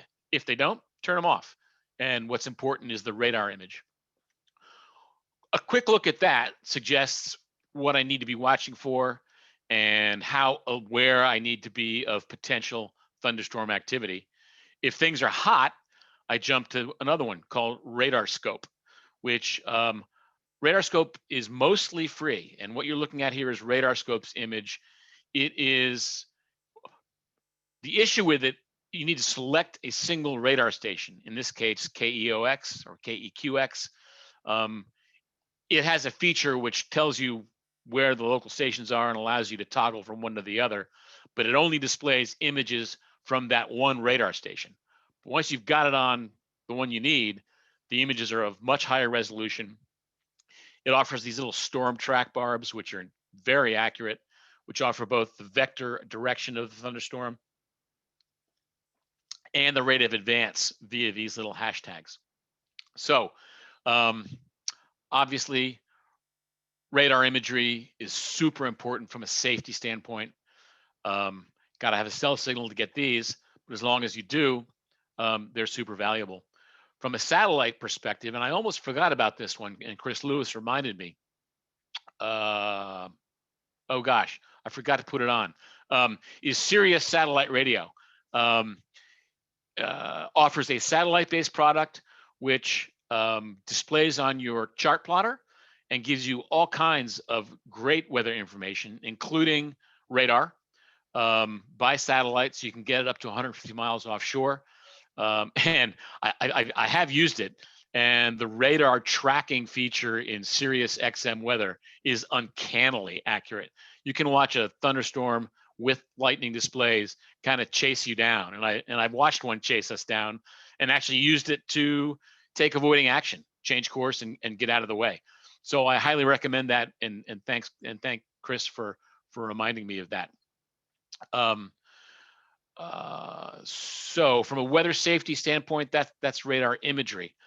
And then there's good old NOAA weather radio on your VHF. Everybody's forgotten about this, but it's still there. And click to the weather band on your VHF, and you're going to get a NOAA forecast, which is highly detailed, includes observational data, and is just terrific. I remember back in the day, starting the day with a cup of coffee and NOAA weather radar, and sort of a great way to start off the day. One thing to think about when listening to NOAA weather on the radio, or really in gathering any of the information we've just talked about, super important to take notes. And maybe a good place to record those notes is in the deck log that Rich DeMullen mentioned. Super important to keep your deck log. And it's amazing how much you forget or mishear in listening to the weather, or reading a weather forecast, or reading a synoptic chart if you don't take notes. Now, did they say 33 knots or 23 knots? Did they say northwest or north-northwest? I don't remember. You forget right away. And if you don't take notes, you're really at a loss and putting yourself in a suboptimal safety position. So again, at a very high level, that's the awareness picture, the information picture, and then there's taking those two legs of the stool, combining it with the third, which is processing that information. And one bad habit I find myself always falling into is focusing too much on wind velocity and wind direction, which of course from a racing standpoint and a VMC standpoint, trying to get to the finish line quickly is maybe the most important, but it is equally important not to become myopic about wind, because there's so much more to the weather. There's obviously sea state, there's precipitation, which the boys want to know about, particularly leading up to a race. Everyone wants to know what kit they need to bring. So as I do my weather forecast for the crew, starting about 5 days out, I'll do a weather forecast email to the whole ship's company every morning, maybe twice a day as we get closer. They want to know, okay, Ed, how much rains are going to be? What's it going to look like? Obviously, thunderstorm activity. Another big one is temperature, which has a huge effect on crew morale, safety, and operational readiness. You need to be thinking about temperature and moon phase. Okay, how much light are we going to have on Thursday night when we're 2 nights out? And this picture, here comes a cold front. As I said, maybe 8 and 10 times your weather maker is going to be a cold front. Super important from a safety standpoint, simply to keep your head out of the boat. I mean, this isn't going to be a roll cloud southerly buster like one would encounter in the Bass Strait, but that's a pretty ugly looking cold front. And there's going to be a lot of wind at the front end of that thing. Going to be a big wind change. Temperature's going to drop. Notice the folks in the cockpit there are not dressed for what's coming, neither with respect to their clothes or with respect to life jackets or safety tethers. Obviously, they're out for a nice sail, but anything can happen at any time. Super important to keep your head out of the boat.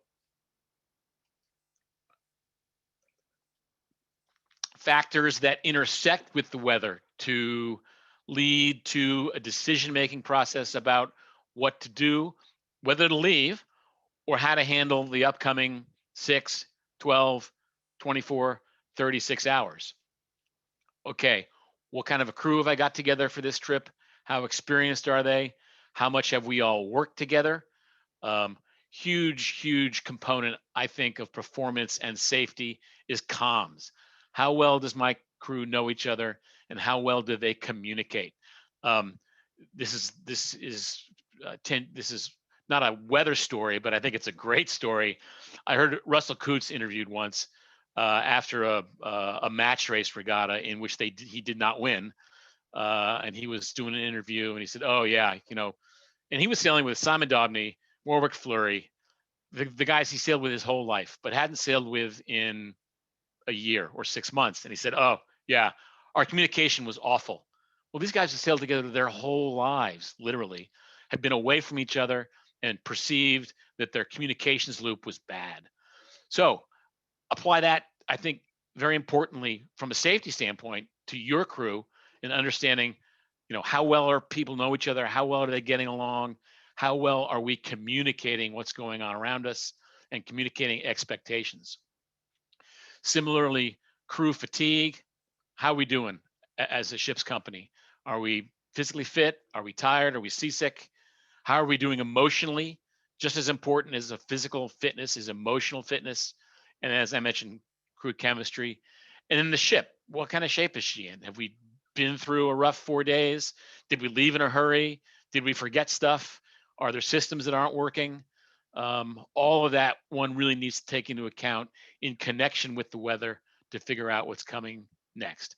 Again, everybody on this call probably knows this stuff, but it's easy to forget. And I think one of the big advantages of safety seminars like this one and the hands-on in the fall is simply standing down and spending time thinking about what we already know, thinking about the weather and other aspects of safety, and thinking safety.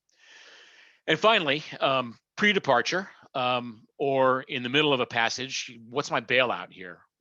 How many opportunities do I have to seek safe harbor? What are my bailout plans to get away from bad weather? Rich's example of the container ship in the Bahamas is a great one of that, the El Faro. She went down partly because there was no bailout spot. She got stuck between Ernesto, or whatever that hurricane's name was, and the Bahamas, and there was nowhere to go. Keeping your options open from a weather standpoint is really important. Knowing if you have a bailout plan before you leave is really important, which brings me to the last little bit of my talk here, which is a real life example. In 2016, I owned a Class 40 and was campaigning it. And our schedule that spring was composed of the Atlantic Cup, which is kind of a semi-pro format, 3-leg regatta, and it also included the Bermuda race. And I do a whole talk on this particular spring and these particular decisions, but I've got just a couple slides to wind up here, and remind everyone of Rule 3, which used to be Rule 4. I'm not sure what in this new rule book jumped in front, but now Rule 3, or what they took out, sorry, is the responsibility for a boat's decision to participate or to continue racing or cruising is hers and hers alone. Here are the 2 race courses. The Atlantic Cup and the leg was from Charleston to New York. We did 3 Atlantic Cups when I owned the Class 40, and this is a brutal race course. It's early in May. It's going to be cold until it's going to be hot and thunderstormy in the Gulf Stream until it's not, and then it's going to be cold. And this, of course, is, as everyone recognizes, the rum line from Newport to Bermuda. And I chose to display this race course over a satellite shot of the Gulf Stream. These shots, this is real-time satellite imagery showing sea surface temperature from Johns Hopkins.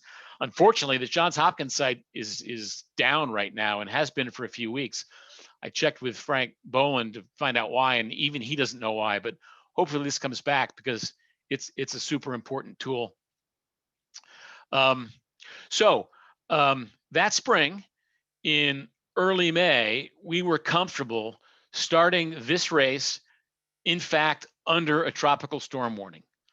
A month later, we chose not to start the 2016 Bermuda race, as about 40% of the fleet also chose, in front of a very dynamic and uncertain weather forecast. And I'll talk about the specifics briefly next. Thinking about awareness, on the left is a picture of us actually leaving Charleston that spring under the tropical storm warning. And you can see we were ready for a tough few hours. In that race, we had onboard reporters provided by the organizer. One nod to the forecast was that the OBR was confined to below decks for the first 36 hours of the race, which was really bad news for the OBR to have to be below in that kind of weather. And then on the right are the conditions we would have faced leaving Bermuda a month later. This is actually a picture of us leaving on the 2014 Bermuda race, but the conditions would have been the same on that day. So here we were taking off. Here were the conditions we would have taken off in, but decided not to. And here's the weather picture for each of those 2 days. This image on the left is from the National Hurricane Center. It showed the tropical storm approaching Charleston, our race start zone. A couple things about this. It was the third issued advisory by the National Hurricane Center. So we were beginning to develop some confidence in the track. The track wasn't changing very much. The trend was for the storm to slow. And a good little weather ditty to keep in mind is that the trend is your friend. If you see a forecast that over subsequent forecast periods is getting worse, weather's probably going to get worse. If you see where the trend in the weather is moderating, it's probably going to moderate. So a few more things about the left-hand picture and Charleston that May was we knew from monitoring the National Hurricane Center that conditions aloft were not favorable for development. We knew that the storm was forecast to intensify at first, but then weaken and come ashore and slow down, which was the big thing. And then lastly, the escape route with the storm to the south of us happened to be right along the run line. And you'll see that we left on this race on Saturday, even with this forecast that was slowing all the time. The storm was not forecast to reach Hatteras until Thursday, which gave us almost a 200% safety margin in our ability to clear out of Charleston, get down the trek, get around Hatteras before we might have encountered deteriorating conditions. So all of that said to us, okay, we can understand the risk here. There are only a couple of variables. We think the risk is manageable after analysis and a lot of discussion amongst the two of us. This is a double-handed race, and off we went. I will say that the wild card in that race was obligations in New York associated with that kind of pro-style race, which influenced the race organizers and influenced our decision. And I offer that little tidbit to emphasize. And this is what happened to the Bounty. She had to get somewhere important and under a time constraint, and that led to a bad decision. I like to think we were thinking about that in Charleston, aware of the fact that there was pressure on us to get down the track and figure that into our overall planning. And we went, but I like to think we would have resisted the temptation if we didn't feel it was safe to go. So in contrast, on the right is the synoptic picture when we woke up on race day for the Bermuda race a month later. Way more complicated. You can see there are a couple of systems here.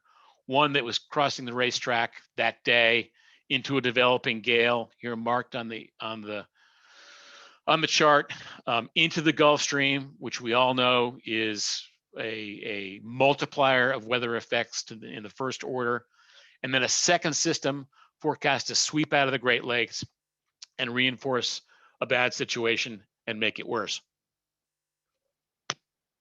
And in this zone here was right where two tropical depressions had formed in the last couple of weeks before the race. So conditions we knew were ripe for tropical development again. We knew that our timing was bad leaving Newport. We were forecast to, based on our routing information, to arrive right when this second low was going to get there. A lot of variables here. And maybe the most important difference between the two events over here and over here. In Charleston in May, we'd been in Charleston for over a week and a half. We were really well rested, well rested. The boat was in perfect condition, ready to go. In Newport in June, we had a frantic yard period after being holed in New York Harbor by a huge piling while the boat was on a mooring in between legs of the Atlantic Cup. So we had spent a very stressful and frantic yard period on the hard in Newport trying to get the boat fixed, which we did. I had a different double-handed partner in Newport than I had in Charleston. In fact, my regular partner came aboard in Newport, but he was in the middle of a little bit of a family emergency. His mind was not in the game. He didn't feel good. That made me not feel good. We were just not in a good emotional state to challenge the weather.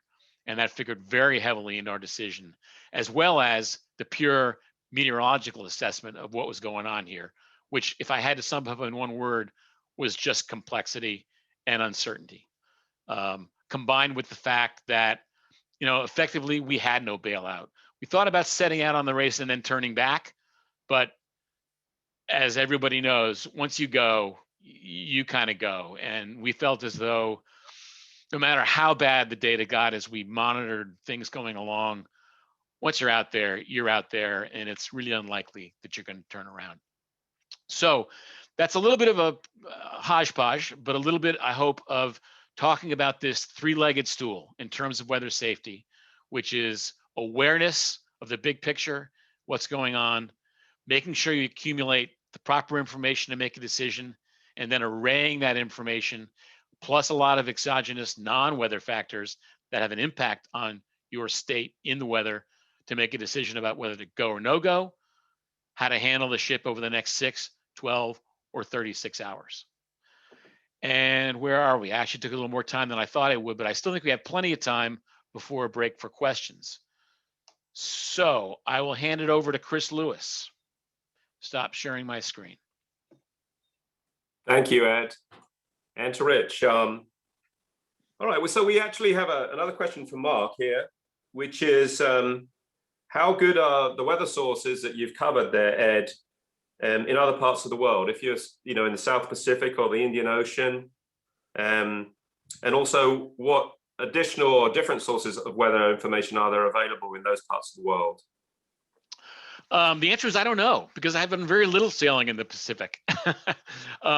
Certainly in Europe, where I've done a lot of sailing, both in the Med and along the elsewhere in Europe. Sources are similar and equally as good. The UK Met Office is at least as good as NOAA. The French Meteo Office, their NOAA is excellent.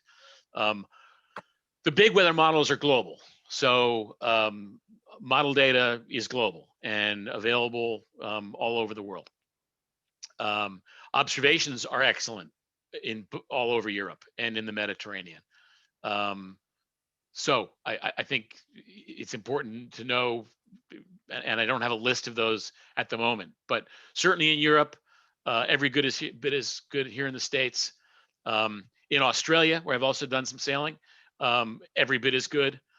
Can't really speak to the Pacific. Obviously, famously, in the Southern Ocean, there's very little observational data. So that leads to a deterioration in the model accuracy and a lack and a caution to all mariners down there. I could throw in a comment, Chris and Ed. With the advent of satellite tracking and satellite data and merchant marine vessels out there, that you could be anywhere in the world and a good meteorologist on shore, like the folks that command the weather in New Hampshire or the other ones that Ed mentioned, these guys have access to all this data. And when we crossed the Indian Ocean, we were getting daily forecasts from commanders, and we'd feed back what we actually saw the day before, and then they'd amend their next forecast. So if you're, particularly if you're offshore cruising, you really need to get connected to one of these shoreside weather routers who provide great information and input and gives you an opportunity to exchange thoughts with them. We've been on a lot of voyages where I think for just a nominal, I use $25 a day or $200 for a return trip from Bermuda, or $500 for a trip across the Atlantic Ocean. These guys will give you daily reports, receive your satellite phone calls, or exchange messages by email. And it's remarkable what information is at tap. If you have good satellite communications on board your vessel, which most of us don't, most of us use an Iridium phone and go, have our computer go through the phone. But if you have the VSATs, the big, dishes, you can access this yourself. But having a professional on shore who can comfortably go through all the data and know who you are, know what your boat is, know the characteristics of your boat, you can get great input and at least have somebody to exchange ideas with to adjust your strategy. Now, in some races, there's input allowed from different sources. You got to check on the race itself. But today there's good, valuable information on every square inch of the ocean, but it's better where there's more activity. All right, thank you. That's some good insight. We have a question here from Brian Novak. Just as a sidebar, on the Gulf Coast, we often see thermal activity, pop-up thunderstorms, and Brian's question is, what about storm front effects? Wind and waves. Can we have a little bit more detail on that, please? Well, I think storm fronts are storm fronts, right? And wind and wave activity is going to build over time. Certainly the Gulf Stream and warmer water is going to compound and make more severe any basic conditions you're going to see. So as in our example of the Bermuda race there and not going, we knew we were headed for the Gulf Stream.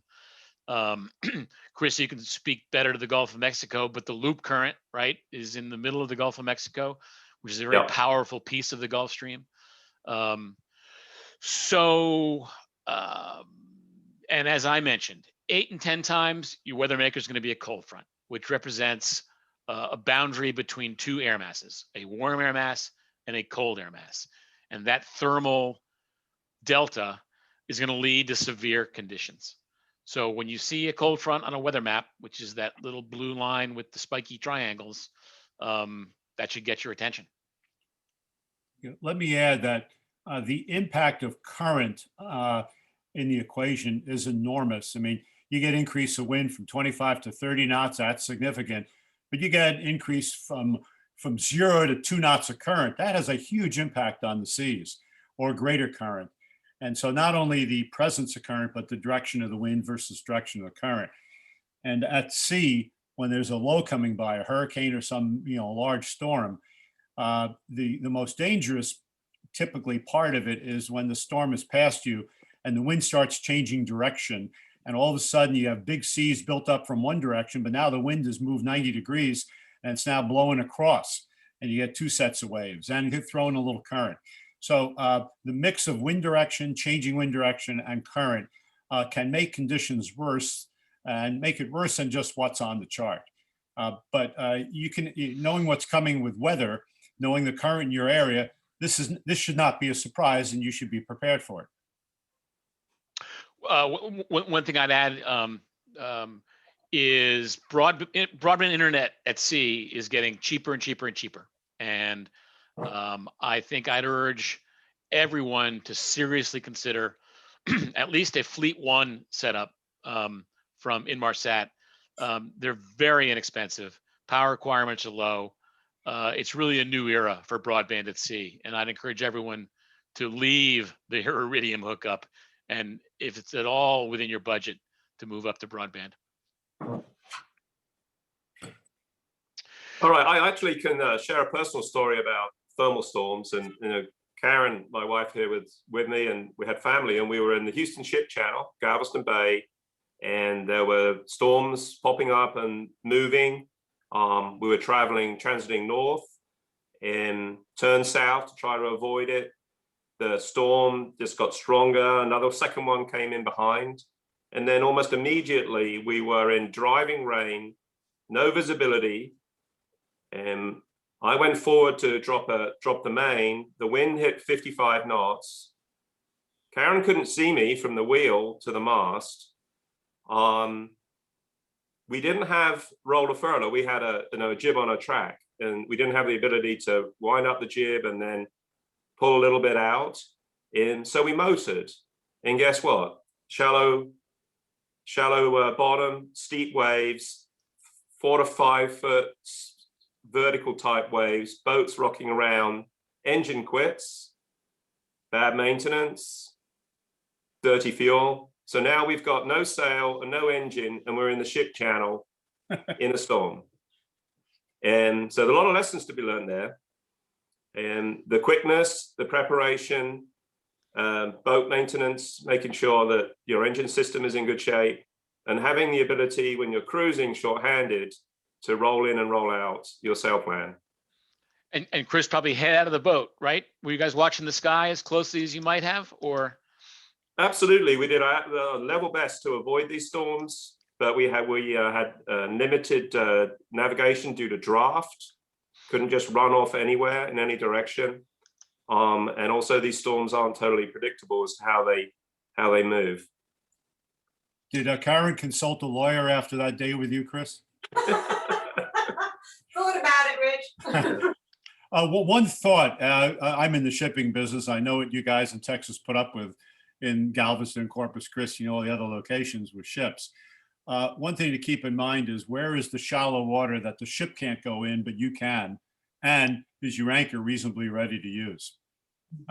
We had to avoid the ships in the fog in the Delaware Bay, and we finally saw a 10-foot shoal, and we went up on it. We had ships passing us in both directions, but they couldn't hit us because we were on the shoal. Right. Yeah, in my case, Rich, we actually sent out a Channel 16 VHF message in notifying the shipping that we had no steerage. And there was one vessel that actually altered course to avoid us. Yeah, and this is where AIS is a huge benefit nowadays. And if you do not have AIS, active AIS on your boats, I don't care what you do, cruise, race, day, sail, AIS is cheap, and it is terrific because all the ships can see you, you can see them. And the interesting thing about AIS is ships often don't respond to small boats on the radio because they don't know where the hell the small boat is. There could be 100 small boats out there, and they're not going to waste their time trying to talk to you. But if you have their name and they have your name, they'll respond. So the ability on AIS to know who you want to talk to and call their name out when you hail them and tell them who you are makes a huge difference. Absolutely. All right, we have another question here, and it's coming from Bartholomew, which is, could you provide a list or recommend an onshore weather forecasters? These are the folks that give you routing guidance and weather information for a passage. I mean, I would throw out Commander's Weather, Nashua, New Hampshire, Ken Campbell and his team. I've used them all over the world. They're great. Ed, you have some other names? There are quite a few, and they're all good. I don't want to give too many advertisements for any particular one, but Commanders is terrific. I think Chelsea Carlson is terrific. Her outfit's called Sea Tactics. Chris Bedford is one of your more famous meteorologists. Sailing Weather Services is his outfit. They're all good, and I encourage, as Rich just did, everyone to use them. I think it's very good value. I would say you pick the one that you like and stick with them because they learn more about you and your boat. You learn about their thinking methods. If you're going to do a very long voyage like a transatlantic or navigation or something really big, it's worth visiting their offices if they're nearby, or today with Zoom, getting on and just getting to know them. Really, really pays. And they don't charge enough. They are so cheap for what they provide for you. Hopefully they're not listening. Mentioning AIS, I had a question, Chris, from Matt Carmel, who directed one to me. It was a good one, so I'll share it. He was looking for recommendations on personal overboard safety equipment, like personal EPIRBs. I don't know if Dan O'Connor is still on, but he would be the man to answer this question. I would simply offer that there are two kinds of personal locator modalities: EPIRB, like the one that's on your boat, which sends a satellite signal up and then down to a rescue coordination center, and AIS, which will record and show up on the ship's chart plotter. I'm holding If I them had up, to choose one, as you speak, I'm holding them up here. if I had to choose one, I would choose the one in Rich's right hand, which is the AIS version. I've read that it can take 45 minutes for anything to happen once an EPIRB goes off. Anything to happen, let alone get assets rolling to come and help you. Whereas AIS will be visible on your ship's, your boat's chart plotter, and those of your competitors. Personally, I think that offers a much higher probability of rescue than the EPIRB. I think they make units that have both now. Nothing wrong with both. The one thing I would add is what we've taken to carrying on one of the boats that I sail on is a laser flare used to signal the boat that you just fell off of or a competitor, which is essentially a laser pointer. And I think that might be, if I had to choose one piece of equipment to go overboard with, beyond the life jacket, obviously, it might be the laser flare. I would add that the personal locator beacon, and we're going to get a bit into this in the man overboard section. It kind of looks like the AIS, but this is a little PLB. This is what George David had on him when Rambler capsized. This little thing sent a signal to the satellite and to Washington. And if you're in a life raft or some situation like that, or the boat itself with some problem on board, medical, damage control problem, EPIRB is essential to have. But for a man overboard drill, all you really want is for the boat to know where the man overboard is. And the EPIRB is not very functional at that because it goes through Washington, D.C. and be taking an hour to find out what's going on, assuming you can communicate with the Coast Guard. But the AIS is a self-contained system between the MOB and the boat. And we'll get into that during the man overboard section. All right, that's great, Rich. I have a comment here from Brian Levac, which is, if you're in, for example, the ICW and onshore waterways, that there is an app available called Boat Beacon, which shows you other vessels through the AIS system. Actually, Rich, I've got a question for you, which is the letterbox, and this is personal because I've been caught out with high winds with a kite up and not really been able to get it down.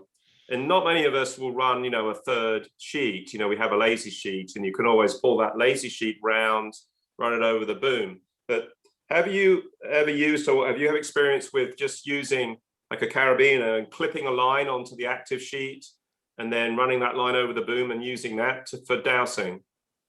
Yes, that's a good alternative, but to make it work, you need to mark your spinnaker sheets to know where to ease it out to or trim it to, so that that second line that's clipped onto the spinnaker sheet and then led through the boom actually functions. If you let the spinnaker sheet go, it's not going to work. If the spinnaker sheet's too tight, it's not going to get to the boom. If it's too loose, you're pulling and pulling and nothing's happening. So you have to pre-mark your spinnaker sheet so it's in a relatively decent location for that second line to work. And that's fine, because if you set your ASIM and it's up there, it's easy to clip on this extra line. Just walk to the stern. You don't have to lean overboard. Clip it to the sheet, then walk forward, pass the line through the letterbox between the mainsail and the boom to a block on the weather rail and back to the cockpit winch with a couple of turns and plenty of slack. And you always want it pre-led to the winch, because in an emergency, you don't want it to run out when the sail runs out. Again, we'll get into this in the man overboard section, but you got to practice it. And we realize that there's a point where you go from a quick stop where you luff up with the spinnaker to where that's going to create more problem, and you're going to have a chance of a real screw up and maybe not get back to the MOB. Whereas letterbox is certain, but it may take a little longer. So this balance we'll get into later. So I've heard stories about shooting a flare through the kite. I guess, would that be an absolute last resort? Or people cutting halyards and stuff. I think that what works best in emergency is what you've practiced. And the expression we use is from the Marines. Train the way you fight the way you train. And whatever you're going to do in an emergency should be not only heavily practiced, but if it's part of your regular routine, it's even better. Don't want to reinvent. You don't want to invent something new when the caca hits the fan. Right.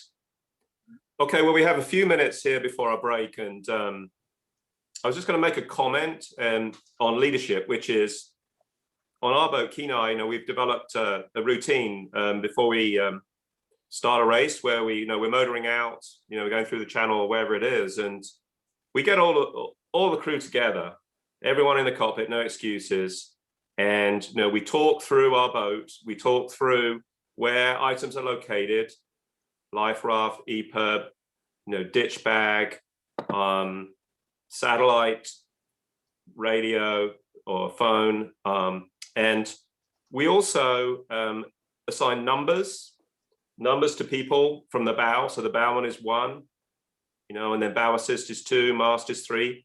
And we practice a roll call, because if something happens offshore and it's dark and you don't know whether everyone's on the boat, you can call that roll call.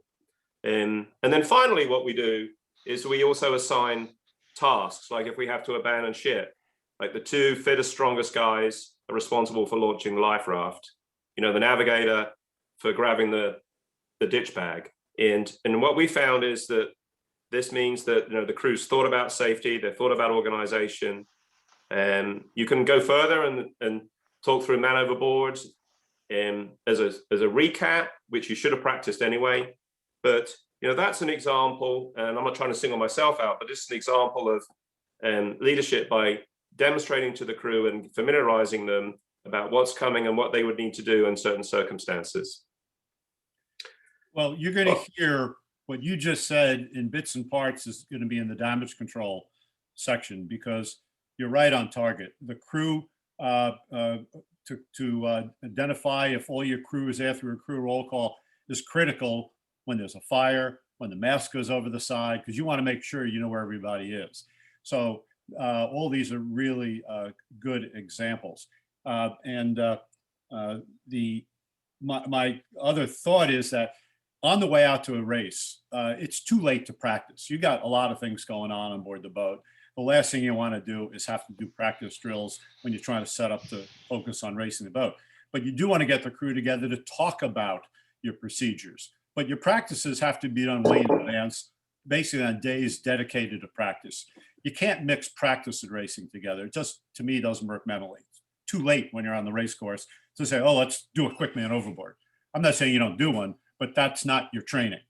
And in our leadership symposium, we wanted to highlight things. And my favorite quote was,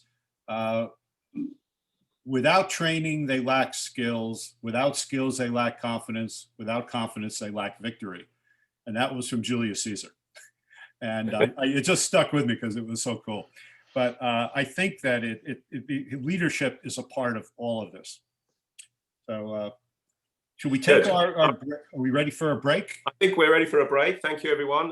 We'll reconvene here in 15 minutes and 11:30 Central. And I think we had a little bit of a segue there into damage control, which is up next. Yeah, I'd say keep your computers on and just take off, and we'll see you in 15 minutes. And plug in your charger. Thank you, Chris.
Okay, do we have everybody back?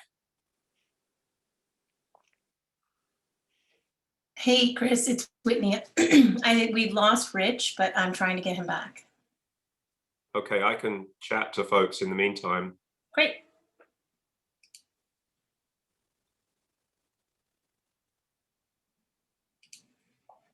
All right, so we're waiting on recovering Rich via Zoom here.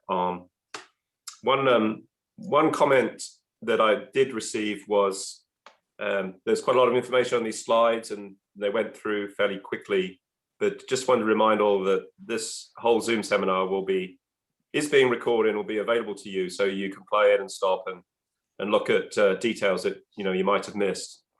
Also, a good number of you are doing the Track 2 World Sailing, Offshore Safety at Sea certification. And just a reminder that as part of that also, you need to go through the online US sailing training course, which you'll have received a code for. And completion of that, is a requirement before September when we do the practical training. I'm here, Chris. Great. Welcome back, Rich. Sorry, I had to reboot. I had to do a little damage control here. Let me bring it up here and share the screen. All right, over to you.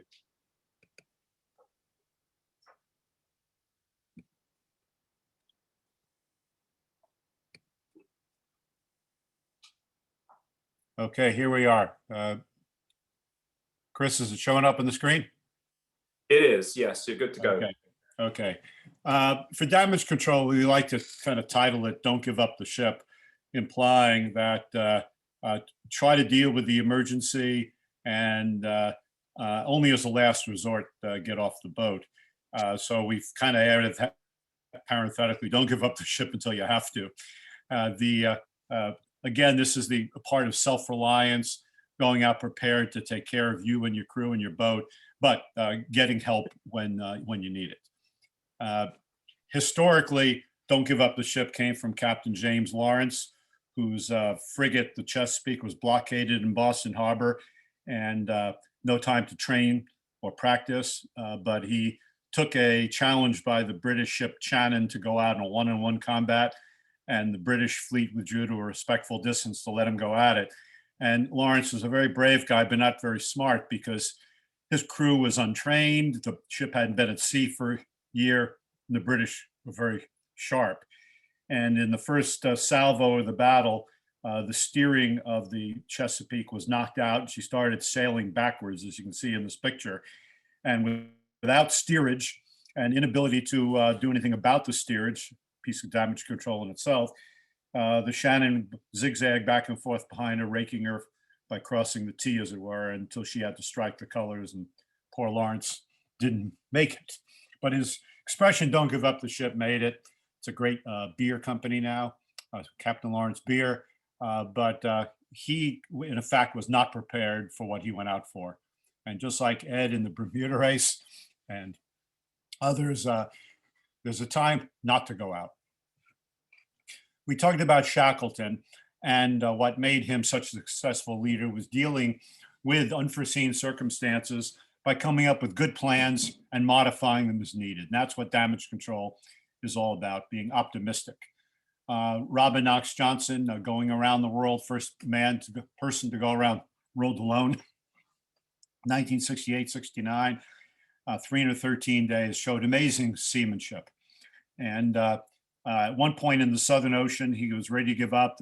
The self-steering wasn't working. It was a gale, 40-foot waves, and he lost control of the boat. He was tired.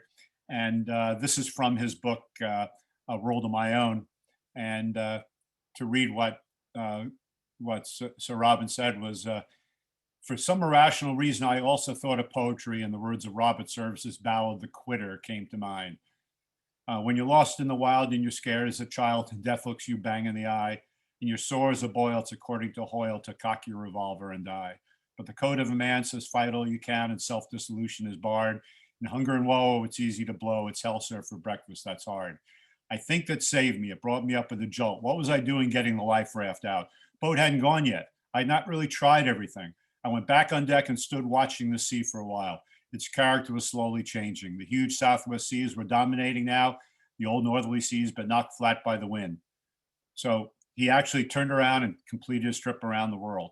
And being alone, he brought himself out of it, whereas with all of us who normally sail with a team, the team has to bring each other out of it. So damage control and leadership. If there's a great example of where leadership's needed, it's in a crisis. Of course, we know leadership has more responsibilities than just a response to a crisis. How about trying to avoid a crisis by proper planning? We talked about train where you fight the way you train. Stop, think, act is what the military uses when something starts to go wrong. Just don't act unless it's part of your training. If it's something you're not sure of, think for a moment, then do the right thing. And the military also talks about two types of crisis. The one you plan for, which is the one you practice for, and the crisis you did not plan for. And the training for the crisis you plan for gives you a position to start from, and then adapt as you need to deal with the crisis you're actually encountering, which means change the plan, reset the goals, like Shackleton, not like Captain Lawrence. Again, I'm not going to repeat it, but it was the responsibility of the leader to prepare the team to avoid the crisis if possible, but meet it if you can't. Now, getting to damage control specifically, these are the types of damage control we're talking about. Some are not dramatic, losing your power, but some are very dramatic, like fire. In the 2015 Sydney Hobart, this is not the big bad one, but it was rough enough that 31 boats retired. It's interesting the array of reasons they retired. 9 mainsail. We talked about heavy weather sails, preserving your sails, having the proper reinforcing at the spreaders, and of course reinforcing wherever you have the reefs, etc. But treating your sails properly. Rudder and steering, rig, hull, engine electrical, 9 other. So it's quite a range, but it's interesting what causes the retirements. They're basically three P's: preparation, practice, and then prevention. We'll get into those. The checklists, the easy way to prepare for this is literally list every department on your boat: the rigging, the standing rigging, the running rigging, the sails, the engine, the plumbing, head, winches. You go through the whole list, and then what can go wrong in those? What tools do you need? What repair parts do you need? And do this ahead of time. It's kind of fun, but it gets you prepared for what happens. It also makes you think about how you're going to deal with each eventuality. An inspection list. What do you check on your boat before you go out for a voyage, even for a day sail? Be a smaller list, but still nonetheless. Heavy weather checklist. When you know heavy weather's coming, there's certain particular things you do on the boat. We'll get into that. A stowage chart. Where do you keep things on the boat? But particularly the emergency stowage chart, which should be posted. Where are your fire extinguishers? Where are your through holes, etc. And then crew assignments and skills. Not every crew member can be totally skilled at everything, but one guy might be really good at electronics. One guy might be very good at rigging, and you spread the experience, the responsibilities around. Again, Rickover, you can share responsibility. You can't get rid of it, but you can share it. So damage control is sort of like first aid. The goal is to prevent further damage and then deal with the situation.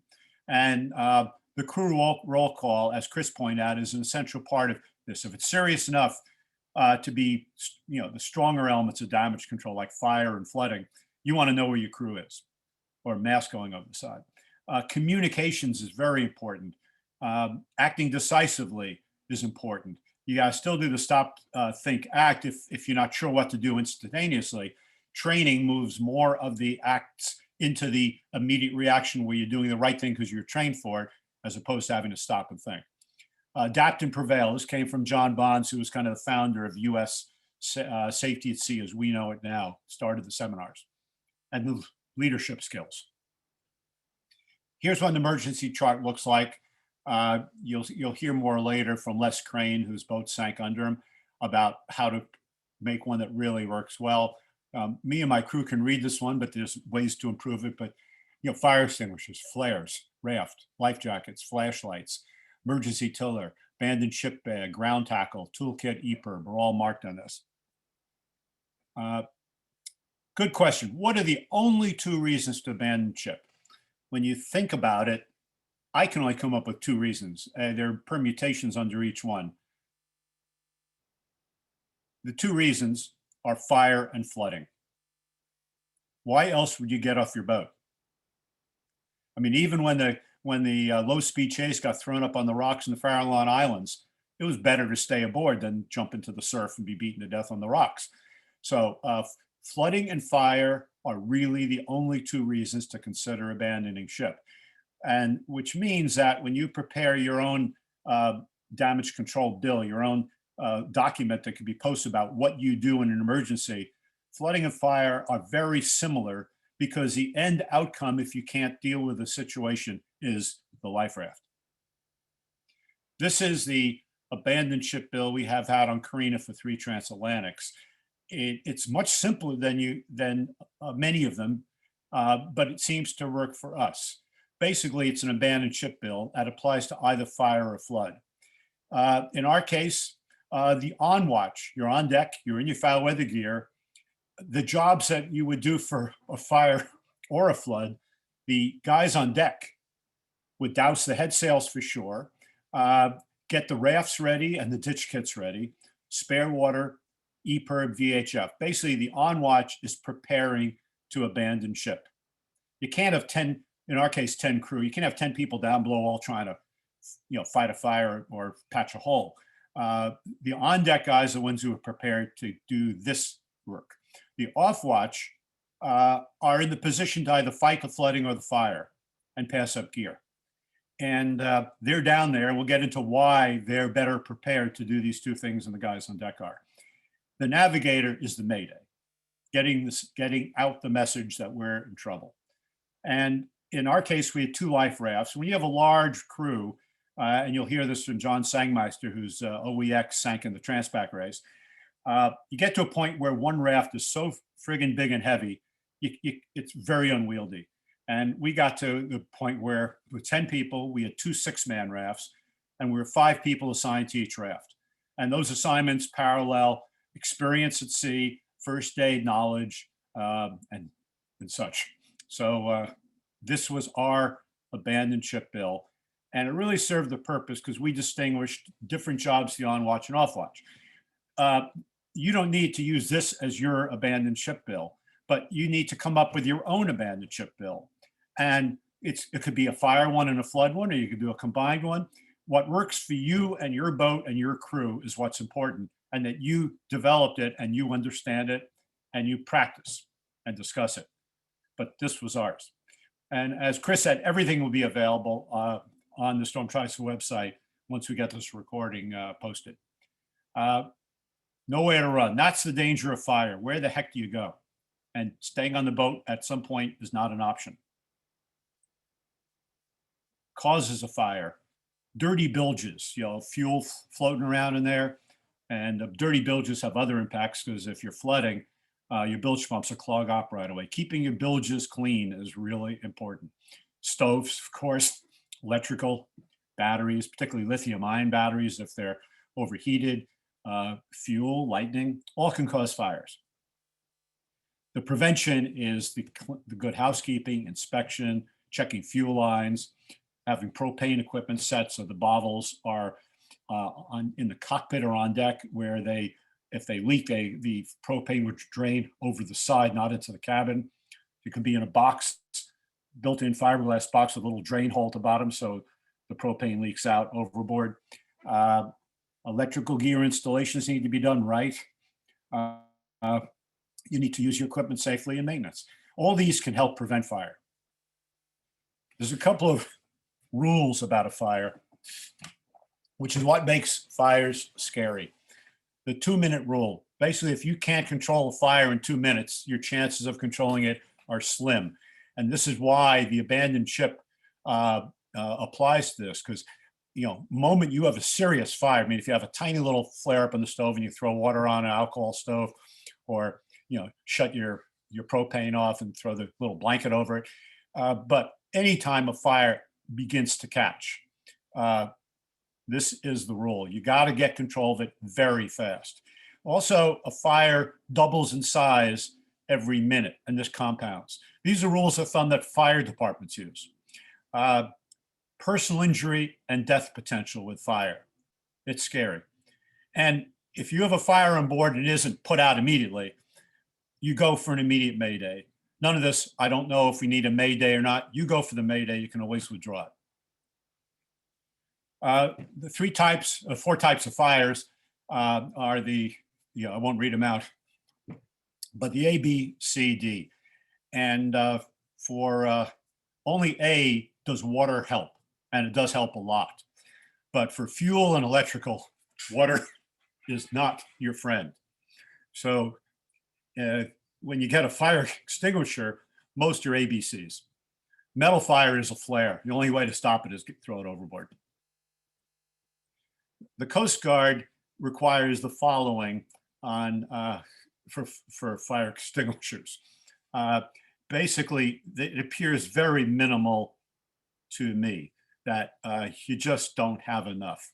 And if you've used a fire extinguisher, you should practice, and we'll actually do this at the hands-on. They don't last very long. You better use them right. And so we recommend 4 fire extinguishers for any sailboat with a cabin, basically, unless you're talking a day sailor. And they better to go for the bigger ones than the small ones, not the little minimum ones that look like a thermos, ones that look more like a gallon jug of milk. And 4 locations, think about it. Forward cabin. What if you're trapped up in the forward cabin and you're fighting the fire from that direction? 1 in the main cabin, but not too close to the galley. 1 either in the engine box or available to use in the engine. And 1 somewhere on deck, somewhere, not necessarily in the weather, but in a protected part of the cockpit, but one you can reach from on deck. Engine box. The Optimums have the Fireboy type of fire extinguisher in the engine box, which lights off if it gets too hot. I find on my boat, the Fireboy, the engine box is warm all the time. And if I'm on the Bermuda race with 80-degree external water, it goes off when it shouldn't. The newer ones only go off if there's a flame. But another alternative is this little fire port you buy for 20 bucks from one of the boating stores. And it's got a little plastic diaphragm. You just shove the nozzle of a fire extinguisher in and then release the trigger. If you think you have an engine room fire, do not open up the box and look inside because it'll flare out. The action phase of fighting a fire. Initializing abandoned ship, as we talked about. Fight the fire fast. Firemen work in pairs. One stands behind the other with a hand on the shoulder so that he can guide the fireman in front, or if the fireman in front starts to get dizzy, pull him back, and also not lose track of each other. And you stay low because the smoke goes high. No foul weather gear. This is a good reason why the on watch shouldn't be the guys fighting the fire. Foul weather gear is a plastic and it'll melt against your body in the heat, and you've got a real problem with melted rubber or plastic now latched onto your skin. The polyprop type of clothing isn't so good either. If you're down below and you've got your polyprop shirt on and you want to fight the fire, you might just be better ripping it off quickly and being bare-chested, for the guys at least. But the fact is that you don't want plastics that melt against your body. Cotton is the best. Now, what about firemen? Well, they have asbestos special clothing. It's not foul weather gear they're wearing. PASS is the acronym. Pull the pin, aim at the base of the fire, squeeze the trigger, and sweep back and forth, and basically until the fire extinguisher is empty. That's your best shot at putting out the fire. It's also a good reason why you want more than 1 fire extinguisher. Always have an escape route. Never get caught between the fire and a bulkhead and no exit. You always want to be able to back away and get the hell out of there. So having an escape route. These are, again, firemen on shore, same thing. The guys on deck can help out by reducing apparent wind. You're not trying to drive wind into the cabin, basically, stopping the boat. dropping the head sail. After the fire is out, you assess the damage to the boat, and you post a reflash watch. Fires can start again, particularly electrical fire. If you haven't shut down the electrical source, it'll just pop up again. Then your communication. Can you cancel your mayday? Should you switch it to a pan instead of a mayday? But issuing the initial mayday is not a mistake. And then you clean up and you deal with normal remedy and repair. My navigating station, I have every emergency phone number I need posted, and I also have them logged into the telephone. But if you're on the telephone, we're talking to the Coast Guard or some other boat, they may want to know your sat phone number, and that's why I keep it posted. Flooding. The worst kind of flooding is if the keel breaks off and the boat turns over. Very rarely are there survivors from that situation. Good reason to inspect your keel and make sure you have a boat that was well designed, well built. Causes of flooding, numerous. Could be collisions, could be plumbing, could be lightning strike, which blows your through hulls out. Could be a back flooding in a pump, cockpit drains, hull integrity, prop shaft failure, rudder post failure. We'll get into that one later. Or even a knockdown. Part of your heavy weather preparations is to make sure your hatches are bolted shut, your portholes are bolted shut. Like there are rules of thumb in a fire, how fast the fire spreads, here are some guidelines to how fast a boat can flood. You know, a 1.5-inch seacock, 31 gallons a minute. But the bigger the hole, the further underwater, the faster it comes in. So the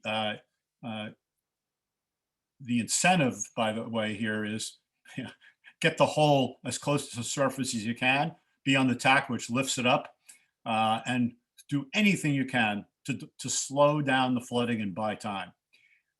Container ships are losing containers more and more. I only know of one case where people really believe they hit a container, but this is going to be a growing problem in the future.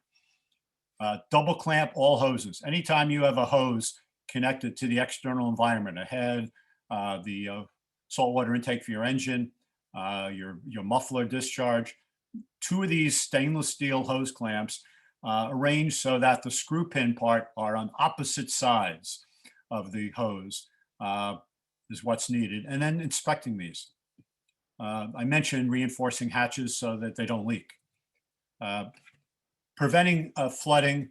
One of the challenges is that if you have damage to your hull, you need to be able to access that area hull. Now think of your interior of the boat with all the furniture in it. And the nicer the boat, the harder this job is.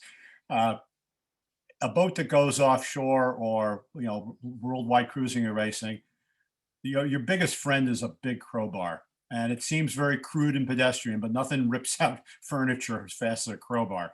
If you are flooding and it's serious stuff and you can't get to it, you're going to have to rip out furniture.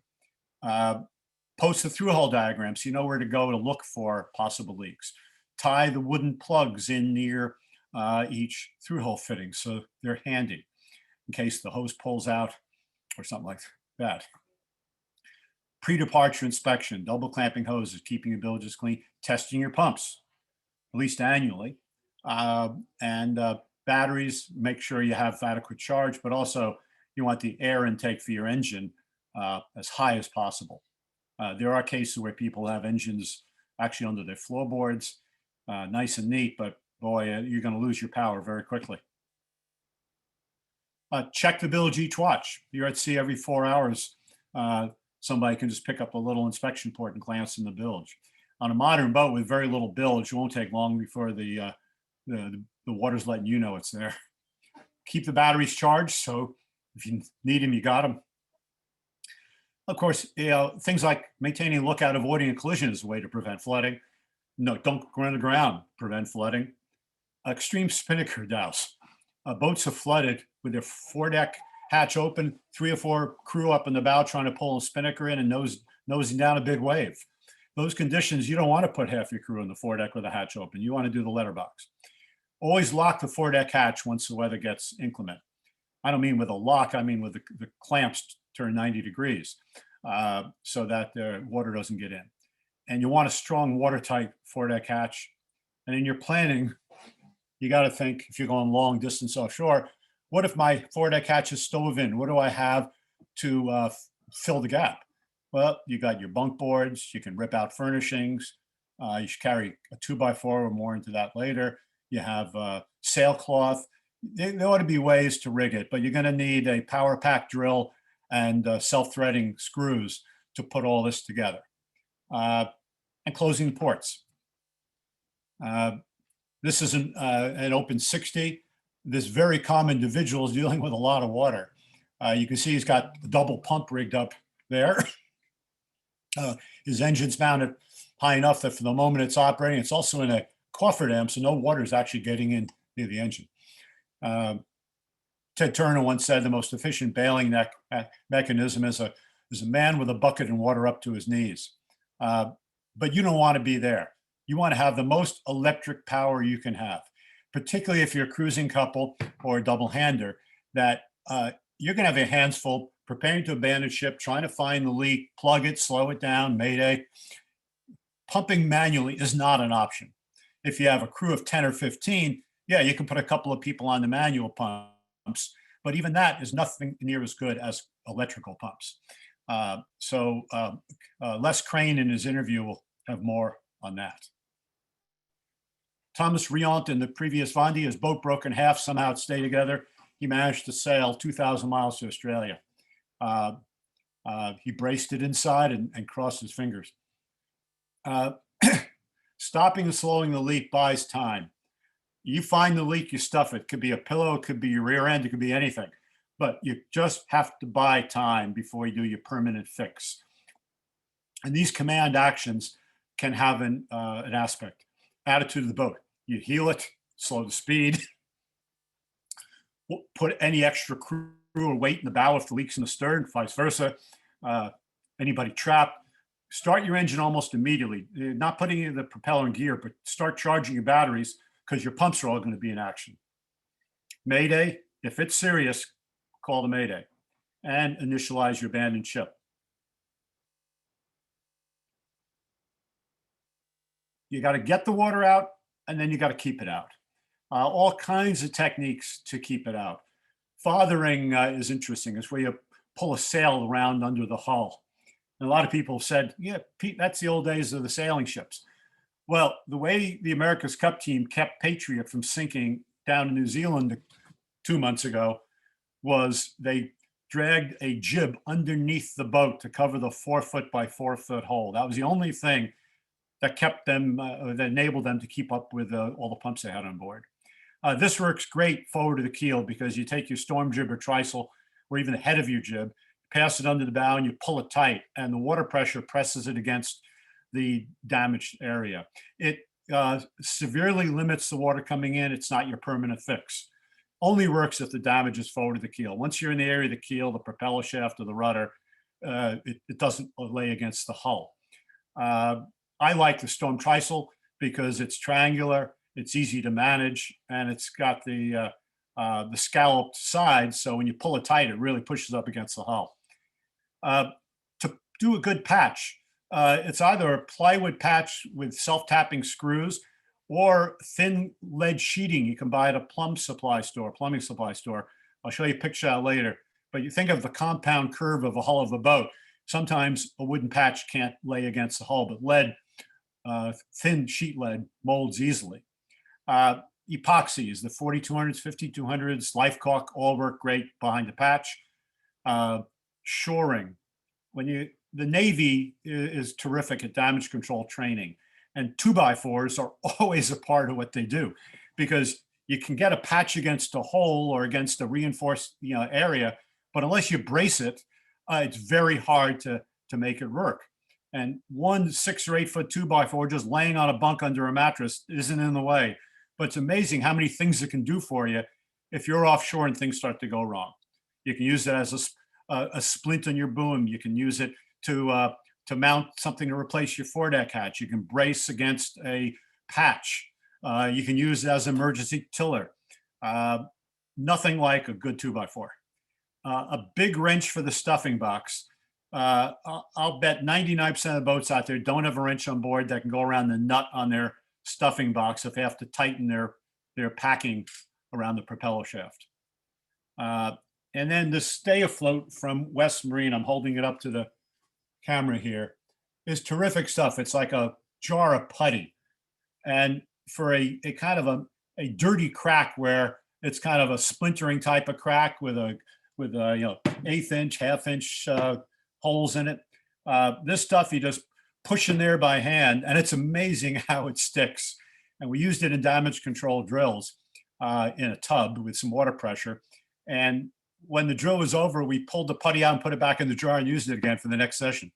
So it doesn't replace 5200 or Life Caulk, but it's a terrific little putty. You can get it in jars at West Marine. And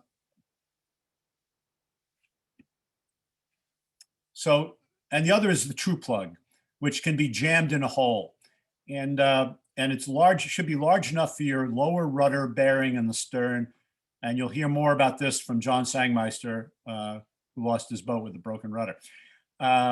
The wooden plugs we buy at all the stores, they're supposed to be soft pine plugs. But if you've ever tried to hammer one into a through hull, we did it as a drill on a mock-up, almost knocked their heads off, because these hardwood plugs, when you hit it with a mallet, particularly a rubber mallet, it comes bouncing back at you like a recoil of a gun. And these wooden plugs are generally not soft enough. You're likely to split your through hull. I really think that these rubber True plug things are better. And they come in different sizes, so having a small and a big one is a really good idea. Manual pumps in the cabin required, but again, electric's your best friend. I bought a big electric, mounted on my floorboards, knowing that it only took a few gallons before water's over my floorboards. And with a little loop in it, it goes straight out the transom. And the fewer turns, the better, but you don't want it to backflood, so you got to have it go up and then back down again. Again, electric pumps. Now, the loss of a rudder, switching gears. Now, rudder loss can lead to flooding, but let's switch just to losing steering. On a modern boat with a short, thin keel, it's a really tough challenge to steer without a rudder. We'll get into that. Think about when you're going offshore and what kind of backup do you need for rudder. If your goal is just to satisfy the safety inspector, that's a mistake, because a lot of the jury rigs people think will work won't. If you're going to have a backup for your rudder, you want to have one that you're confident works. And is your goal to just sail safely to the nearest port, which is fine, or do you actually want to continue racing, which means you have to have another degree of a really good rudder. The principles of how to sail with lost steering. Number one, reduce canvas. You want to reduce the forces you have to deal with. Reef your main, put up a very small jib. You want to balance. You got to balance your sail plan, because you don't have a rudder out there to do it for you. So hang on a sec. Sorry, let me reopen. A technique many people have used is you try to get balance with a small jib and the reef main, and then you set the storm jib as a staysail inside the fore triangle. And rather than having to adjust the sheets on the two big sails, the jib and mainsail, you use the storm jib, either trim it to leeward, which helps pull the bow off, or you back it and helps pull the bow off, or you luff it and it lets the bow come up. So if everything get balanced and your boat is one that's reasonable to balance, this little storm jib going back and forth is much easier. But this is really a tough job in a modern boat. The old yawl Dyna with a long keel in the 1965 or so transatlantic race sailed 1,500 miles without a rudder. I don't think a modern boat's likely to do that. Now, Mike Keyworth from Newport, Rhode Island, he pulled the rudder out of his J44, out of the Swan 44 in his shipyard, relaunched it, and practiced drogue steering. And there's a video that you can access on the Storm Trysail site about drogue steering. I'll show you a picture. It's fantastic. So the Gale Rider drogue, which Landfall Navigation now sells, Hathaway, Rees, Raymond invented, is the best drogue for this specific purpose. And It also serves some man overboard. We'll show that later. And also for steering, you're manpower limited. If you have 10 people to take turns moving these sails around on trim, one thing. But if you're a cruising couple or double hander, you're not going to be able to do this for days, day after day. This was an old diagram where you basically have a long drogue and you go directly to your cockpit winches or stern cleats. It does not work. That because the pulling point for the drogue is too close to where the rudder post is. All it does is pull your stern. It does not help you steer. That does not work. This salty guy basically took a spinnaker pole, his dining room table, and some other stuff, block and tackle. I've experimented with this and broke a spinnaker pole. I don't think it could be easily made to work. It's not something you want to count on. Maybe an inspector would believe it, but I wouldn't. This guy was beginning to have the right idea, but this tiny little rudder isn't going to hack it. It's going to break right off. But and it's also too shallow. Barely any of it's going to be in the water. But they're trying. These gudgeons on the stern of the Whitbread 60 from about 25 years ago, they're beefy. You could put a rudder in there, but if it's a rudder with pintles like on a laser or a sunfish, I don't know how the hell they're going to take something that big in a moving water and drop it in. Something like this needs a cassette box, and then you slide the blade down through the box. This one would work. They're going to have some kind of fancy tiller, though, to get around their backstay, because they can't have a tiller go straight out. This was really cool. This is a Trip 37 named Breakaway, whose rudder broke away. And it's sailed by David White and the kids from Sacred Heart in Connecticut, a high school sailing team. They broke off almost all their rudder in the Vineyard race, and they managed to motor into Block Island. And then they figured, how are we going to sail home? They found an old 2x6, and they tied it to their backstay and stern pulpit, and as a stabilizing fin, stuck it in the water. And it was enough to stabilize the yawing of the boat to allow that little piece of leftover rudder do its job, and they managed to sail home. So very creative. On my boat, we made the determination we want to actually keep racing if we lose our rudder. So we actually put a centerboard trunk in the cockpit, and into it we lower a square piece that fills it, and the rudder post goes through that to a rudder that rotates. It's a rudder, a post through a square block that fills the trunk, and then a tiller on top. And we've sailed all day with this, and we could keep racing with it. Better if the original rudder is gone, but if the original rudder is freewheeling because it broke somewhere else, it still works. But we did that before we knew about the stroke steering technique. This is my Keyworth, the Gale Rider drogue attached to a chain to just weight it down a little bit. And then two spinnaker sheets, one clipped, both clipped to the end of the chain, and one goes to the starboard beam midships to a turning block and then back to a cockpit winch. The other one goes to the other side of the boat. So you're actually pivoting the boat from its waist, from the widest point of the boat. And by slight tweaks on the winch, this boat steers precisely. It steers beautifully under power, beautifully on the wind, beautifully reaching. But the one point of sail it doesn't like is running. So the only way they can really run is to drop their mainsail and put up one or two jibs, then it steers fine. And it slowed the boat down about a knot and a quarter. So it actually allowed them to sail. This is a must for any boat going to sea for long distance.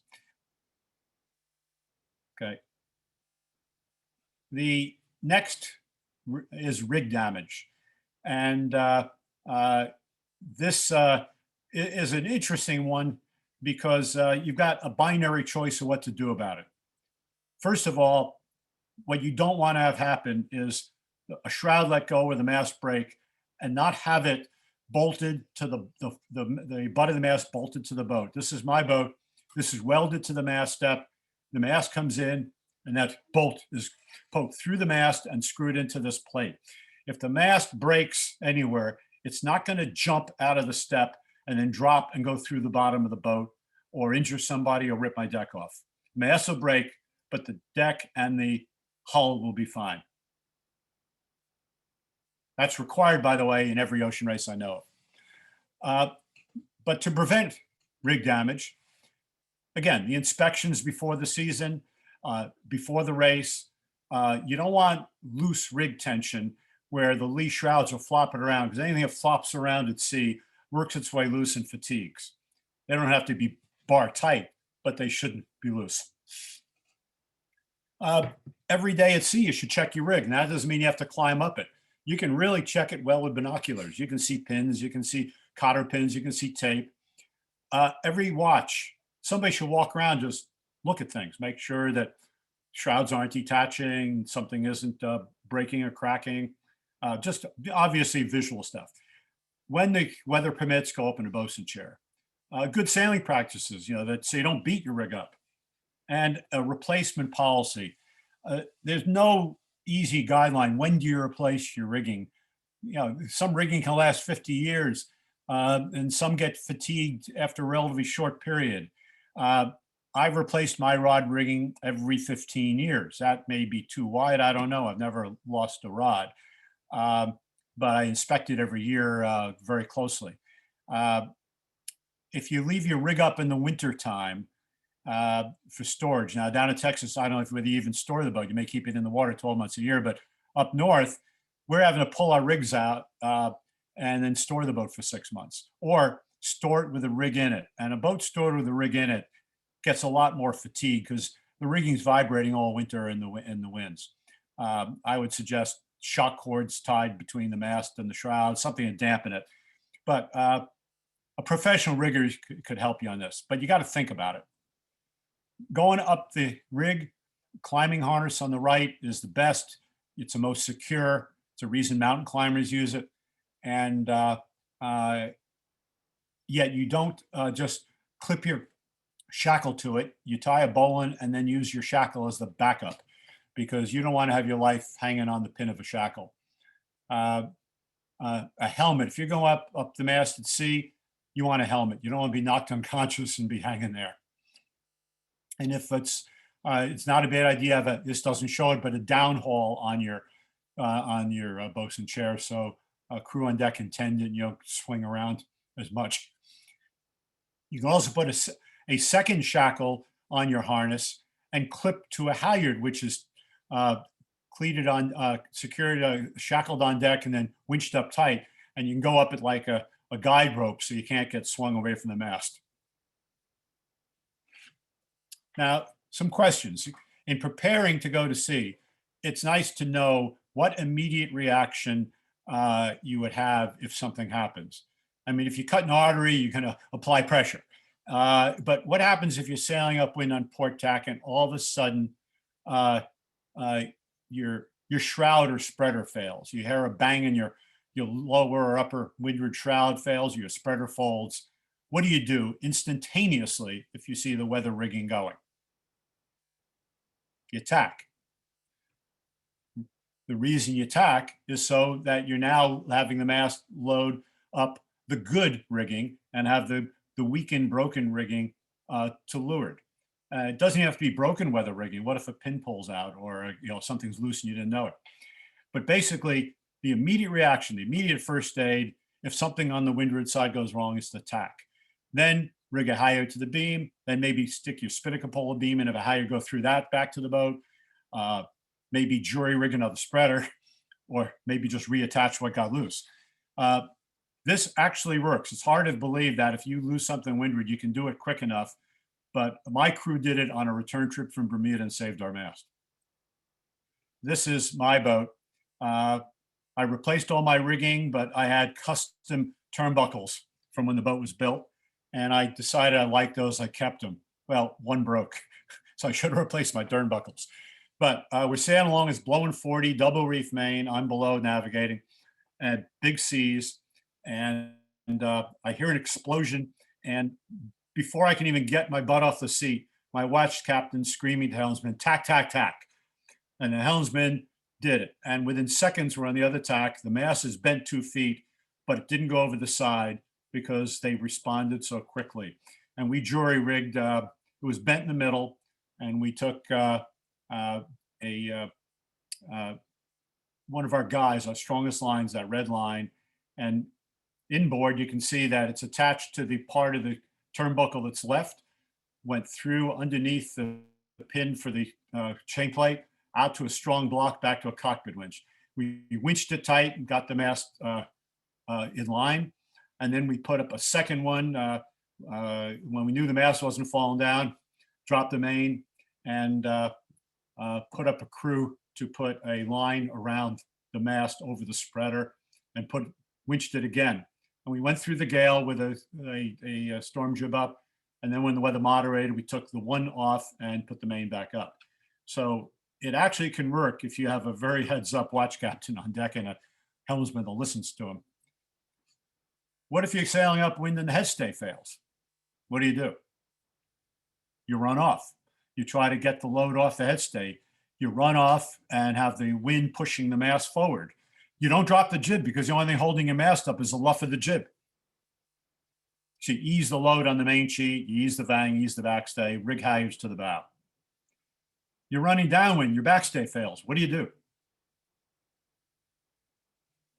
The opposite. You luff up and drop your head sails. You don't want to have the mast pulled forward when you have no backstay. But here it's interesting.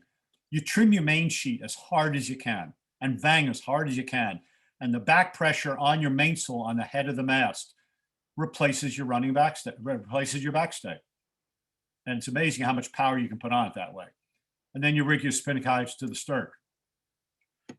This is hard to read. No need to read it here. It's going to be posted on the website, all in white, not with blue in it. But this takes each event: flooding, fire, lee shroud broken, windward shroud broken, headstay broken, backstay broken, mast broken, steering lost but rudder and post intact, steering lost, rudder gone, steering post, rudder post broken and thrashing around inside the boat. You'll hear about that from John Sangmeister. That's an abandoned ship potential situation. These are the main events that we've picked out as of risk, and we've come up with our immediate response to it. Then our quick repair, immediate response, if your windward rigging goes, tack. Quick repair, take some halyards out to the side. A permanent repair, all kinds of different things. So if you think of it like that, event, immediate response, quick repair, permanent repair, you can save the situation and have another nice day. So you should create your own. You can take this one off the website and play with it, but it's a neat way to think about it and talk about it with the crew. Some of these things you can practice. But if the mast goes, what do you do about it? Now, it's interesting here. He obviously has a bolt in the mast step because the lower part of the mast has not left the room. And it has some face safety features because with internal halyards, it broke, but the mast didn't fall on deck. The edge of it hit the rail. So you could have a crew that was injured or killed. You could have somebody knocked over the side and under the mainsail. But by having that bolt in the step, the situation is not as bad as it could be.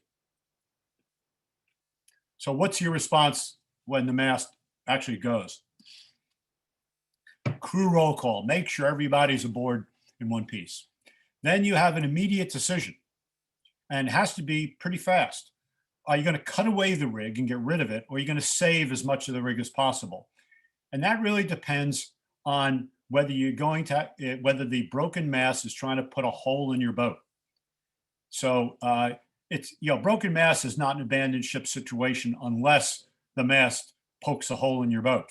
So your job here is to prevent that either by pulling parts of the mast back on deck or by cutting it loose. The benefit of bringing it on deck is that you have parts to work with to do a jury rig. Conrad Coleman never could have finished the Vendée Globe race if he had cut his mast away. But the first decision is to keep the boat afloat. And if broken pieces are banging against the hull, unless you can pull them up quickly, putting a line on a winch and winching it up, you're not going to pull it up manually, not on a big boat. Now, how to cut it away? The easiest thing is the drift pin. It's like an 8-inch, 10-inch long steel pin, and it's not quite point. It's tapered to one end with a little flat tip on it.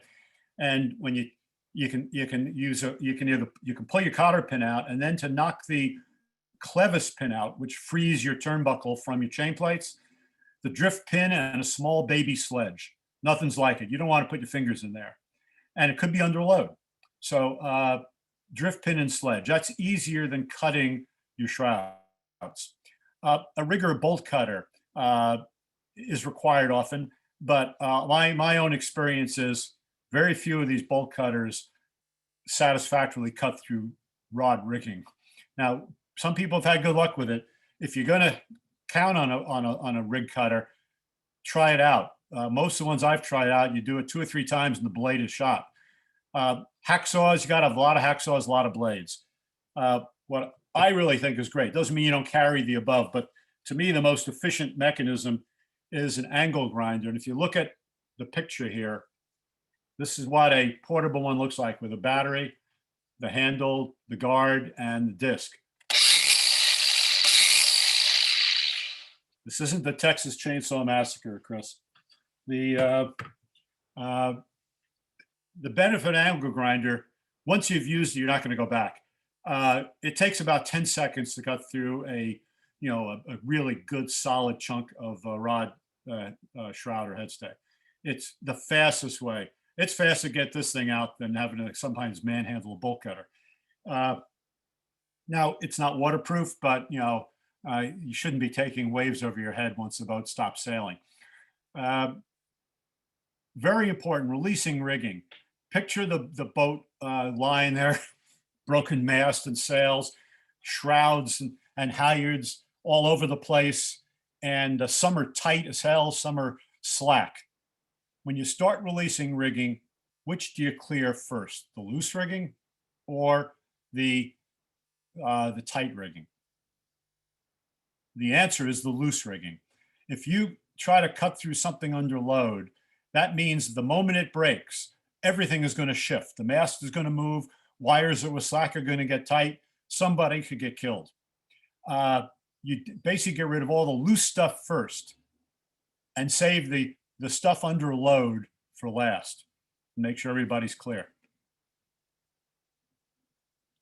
There's the grinder. There are different wheels. You get the one that's made for stainless steel and husky enough. You get a bunch of them.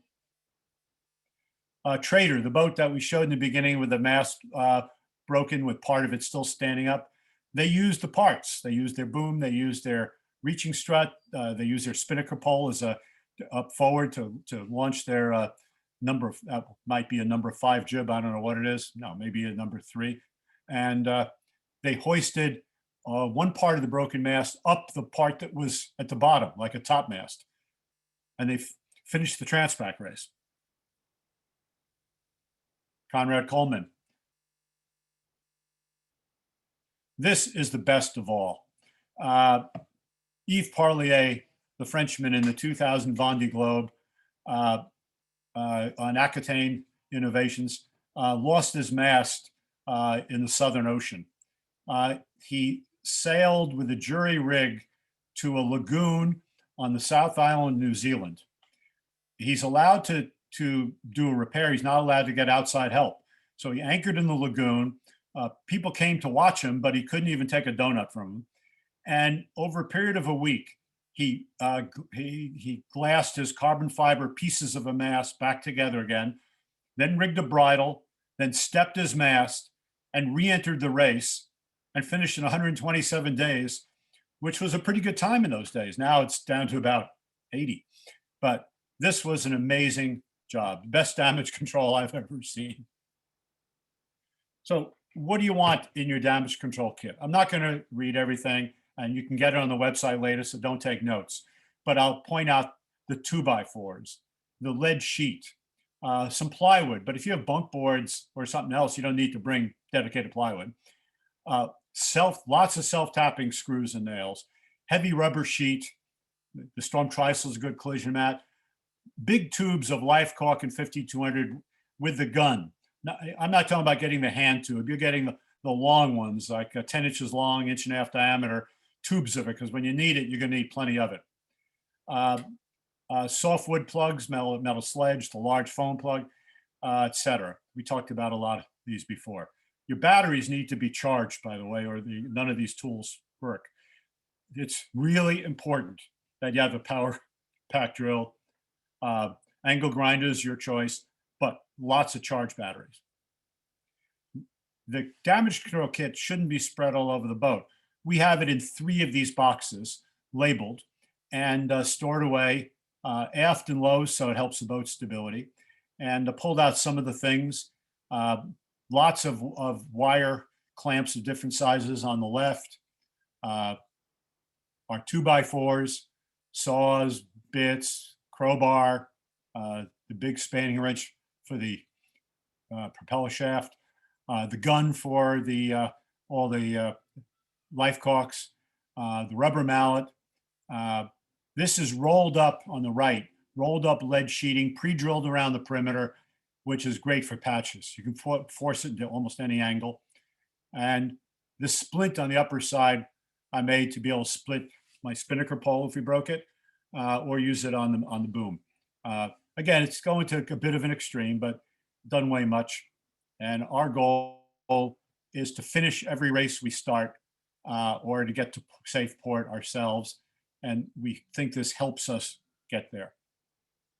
That's a close-up of the lead sheet. Now, it's no point having self-tapping screws if you don't have the driver, this whole thing in the cardboard plastic that fits in your power pack, and the head of the screw fits into it. So the power pack, the driver, the self-tapping screws all belong in one bag together, so you don't search around when you need them. The splint, various tools, other things, buckets, extinguishers, spare parts. This is getting to the less critical part of damage control, but things that you may want to fix underway. You don't want to be fixing your pump when the boat's sinking, but you want to have spare parts in case you need to repair things. All these systems on the boat need repair parts and instruction manuals for your equipment, whether it be your navigating equipment or your engine or your autopilot. And on one race, we thought we were smart ass. We put everything on a flash drive. And when we needed it, we couldn't find the flash drive. Having, and if you had a blackout, then you wouldn't be able to run your flash drive anyway. Having paper backup, the pamphlets, is really important. Put them in a plastic bag and put them somewhere. Extra batteries, hydraulic fluid. Autopilots generally work on hydraulic fluid, good to have. Each system on the boat can have its own spare part kit. You cannot have enough Dacron and Kevlar sticky back in your sail repair kit. When you're at sea for a long time, it's amazing how many sail repairs you need to do because of chafe. Now, a few challenges. Again, maybe not strictly damage control, but probably the best place to put it. Drinking water. You don't want to be out there without drinking water. You have several water tanks. You don't want them connected. You want them independent and able to be locked off with with some kind of valve or other type of lock, so that you don't lose all your water if one tank empties. Got to be careful that the windward tank doesn't siphon out through the faucet on the leeward side of the boat. You want to be careful electric pumps aren't left on and empty your tanks. So something independent tanks, and some jugs of water, which are good to throw in the life raft if you had to. Refrigeration. I don't have it in my boat, but a lot of boats have it. It's nice. It can help you keep food fresh for a couple of days before you have to rely on freeze dried. But you ought to have enough food on board that doesn't depend on your refrigeration. Preparing for blackout sailing is interesting. This has happened to me a couple of times, a Bermuda race, double-handed, and you got to be ready for it because it's going to put a lot of load on the crew, particularly a small crew or a cruising couple. Of course, you have your pocket GPS with lots of batteries, flashlights, lots of batteries, one that's good for running lights. But double-handers and cruising couples have one particular weakness, and that's without the autopilot, you really get tired. So every boat, there's got to be a way to have some kind of backup autopilot. And this was invented by a single-handed nutcase on the West Coast. But he came up with a great autopilot for a tiller boat. And it's a rope, and it's got shock cord in each end, and you stretch it across the boat. And by just wrapping 1, 2, 3, or 4 turns around the tiller, it holds the tiller in position. But when you want to move the tiller to hand steer, if a wave threw you off, you just grab the tiller and pull it. You don't have to move any rope because there's shock cord. But if you want to rebalance the boat, you just twist the rope a little bit, which inches the tiller left or right. And Josh Reisberg from Larchmont Yacht Club used this for about 12 hours when his autopilot failed in the Bermuda 1-2 and he was alone. And it worked so that by the time he got his autopilot going, the boat was still sailing to Bermuda. But anything that works on your boat, you can also rig this on a steering wheel on a spoke, but it's a little more cumbersome than on a tiller. And then you want to practice drills. Hands-on training does give you the fire extinguisher experience. Testing your pumps, putting them in a bucket, see how good they really are. Doing your drills, posting your assignments, making sure more than one person on board knows how to use the communication gear. Going aloft when you can to look at the rig and everything else here.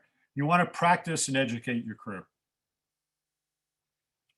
In our last damage control seminar, we had 5 people who presented what happened to them.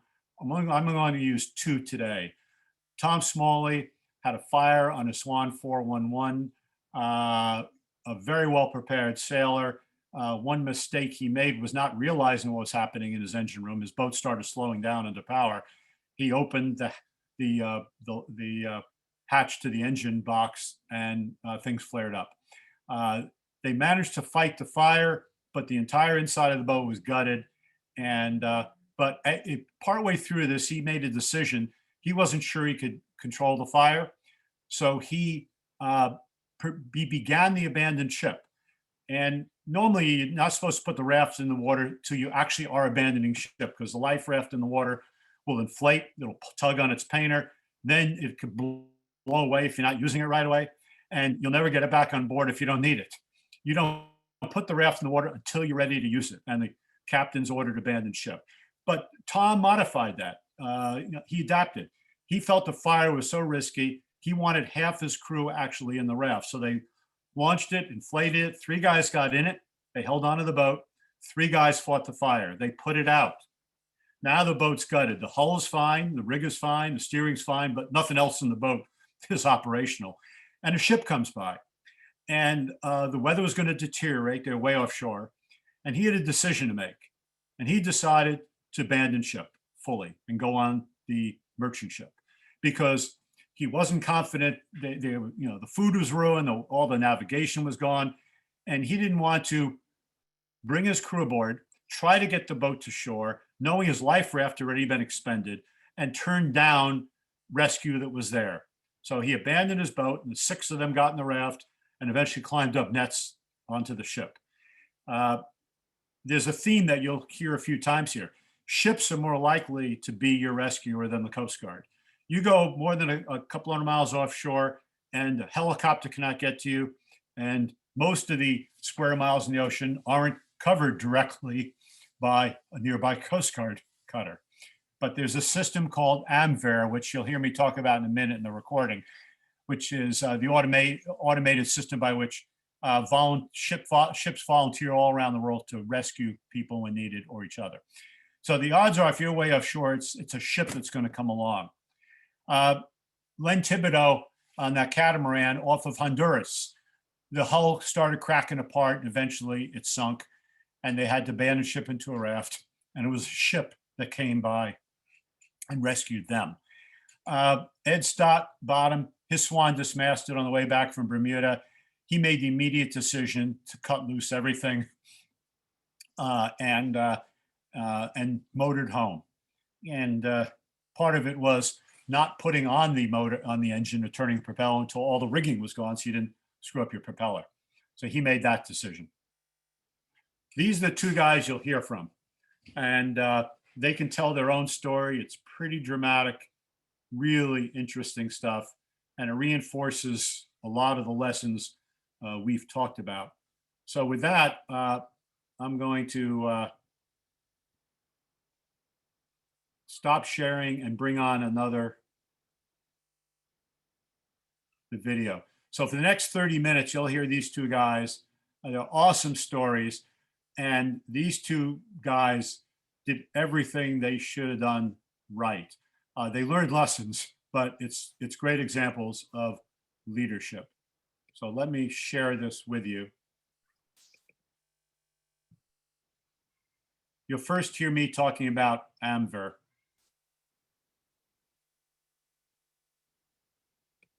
The comment about AMVER, well, first, like, maybe you should have rigged the same kind of deal for you guys as you did for the dog. It might have been safer than the latter. But AMVER is it's called the Automatic Maritime Voluntary Emergency Response. It's gone through various acronyms over the years, but it started by the Coast Guard in 1958 in the Atlantic, and now it's worldwide. 22,000 merchant ships are volunteer members. And the odds are that if you go to sea beyond 200 or 300 miles from any coast, that it's a merchant ship that's going to rescue you, not a Coast Guard or some foreign Coast Guard. So you have to be prepared to deal with lens situation where you're getting up onto a merchant ship, and that is risky. Some of the merchant ships, their officers really do a wonderful job maneuvering the ships. Some don't. This is not something they practice. There are alternatives to get on board. Typically, the merchant ship will try to provide a lee and drift down on the boat, but that's not always easy to do. But you have the boarding ladders. That's probably the most dangerous way to get on a ship. Sometimes they'll put nets over the side. You grab on, they pull the nets up. You better have gloves on because your knuckles are going to get beaten up. Or they can hoist you up. Nothing is that easy. Probably the only one that is a little easier is if they actually launch their man overboard rescue boat and use that. But if there's a seaway going, there is risk in getting out onto the ship. And there's even a case to be made for staying in the raft and the ship staying near you until daylight or until it calms down a little bit. It's a decision you have to make at the time. But the number one chance of rescue, if you're sailing worldwide, is a merchant ship. Number two might be, if you're racing, a competitor like we've seen in the Vendée race. The least likely case is the Coast Guard, and that happens only when you're nearby. So you got to be ready for all of them. By the way, in the past 20 years, the AMVER system has rescued almost 3,000 people. So it's quite a system. Aloha and good morning, and thank you, David, and thank you, Rich, for having me part of this distinguished panel. It's a pleasure being here. I'm hoping that I can share some of the lessons we learned in our mishap in July of 2019. We had a beautiful boat, and after the worst start in the history of ocean racing, our OEX was doing a nice job getting us through the fleet. Prior to the start of the race, I had the good fortune of sailing with this crew and as many as 6 Transpacks together. We've been sailing together as a team now for over 16 years, off and on. There was only one fellow that I'd never done the Transpac with, but he was very experienced.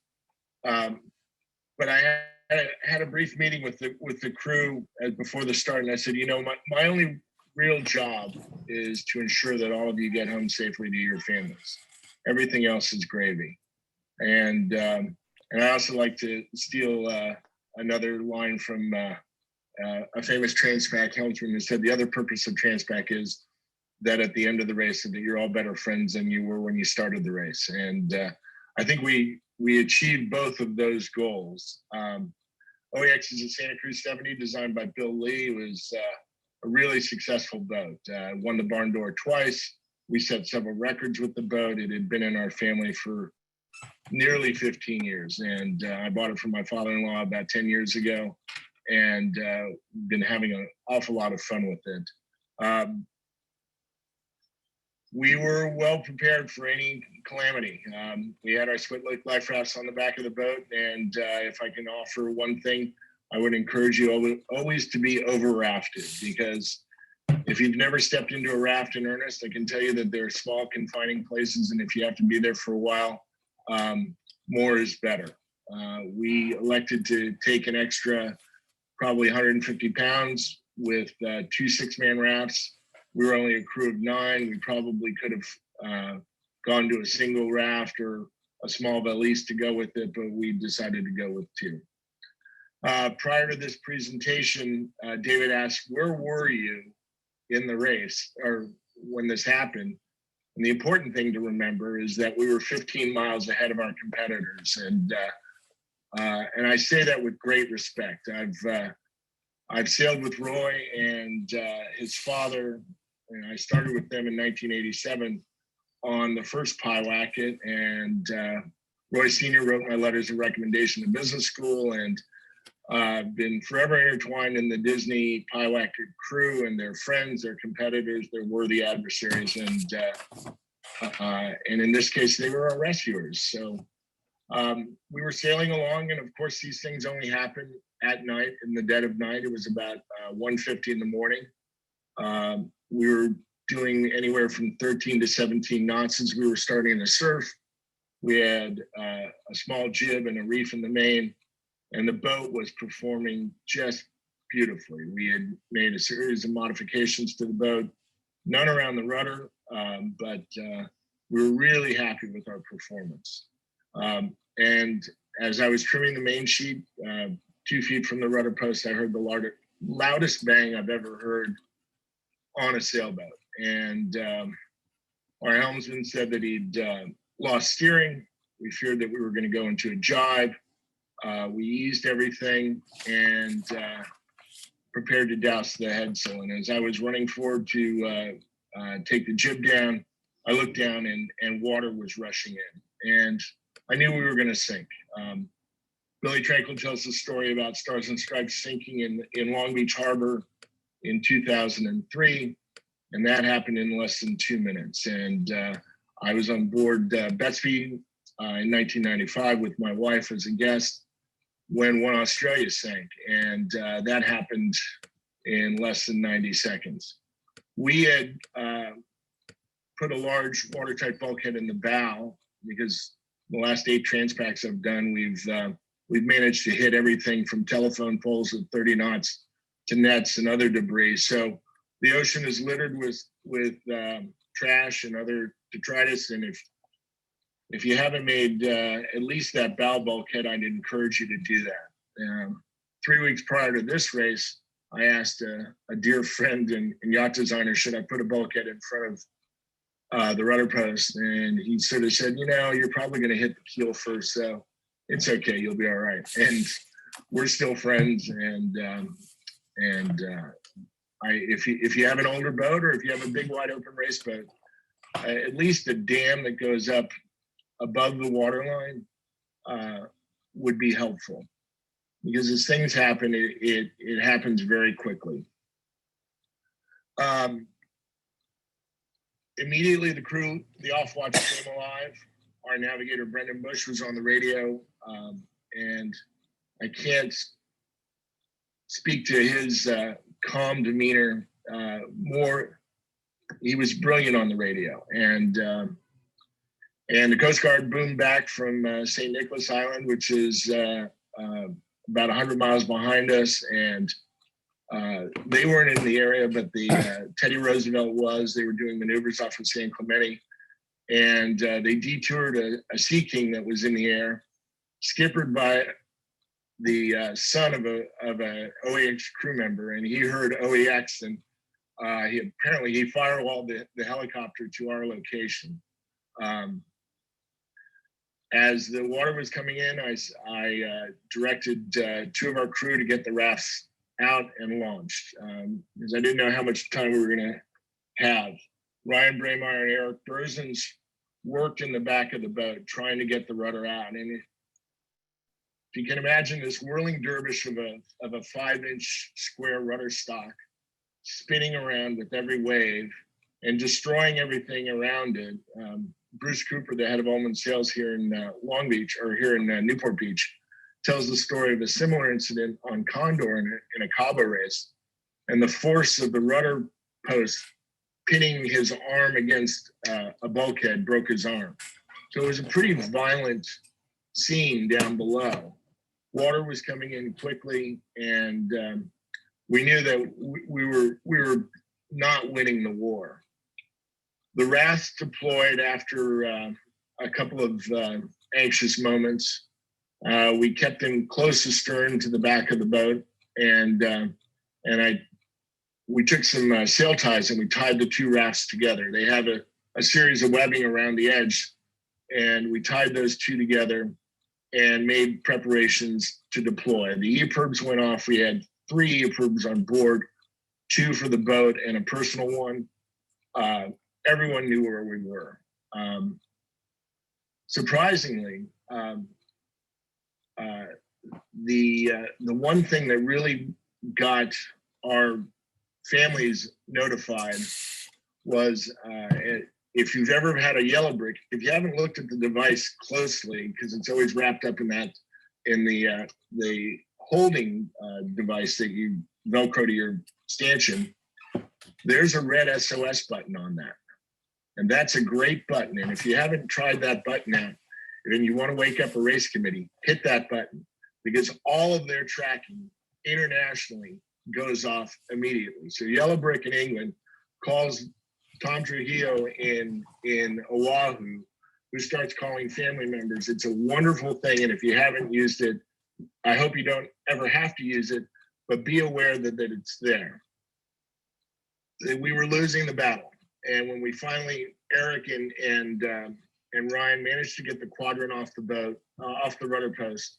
And with each wave, as the boat would lift up, they would push with their legs and try to get the 1 inch of the rudder post out. When they finally got the rudder out, we tried the bung, we tried the plug, we tried a bucket.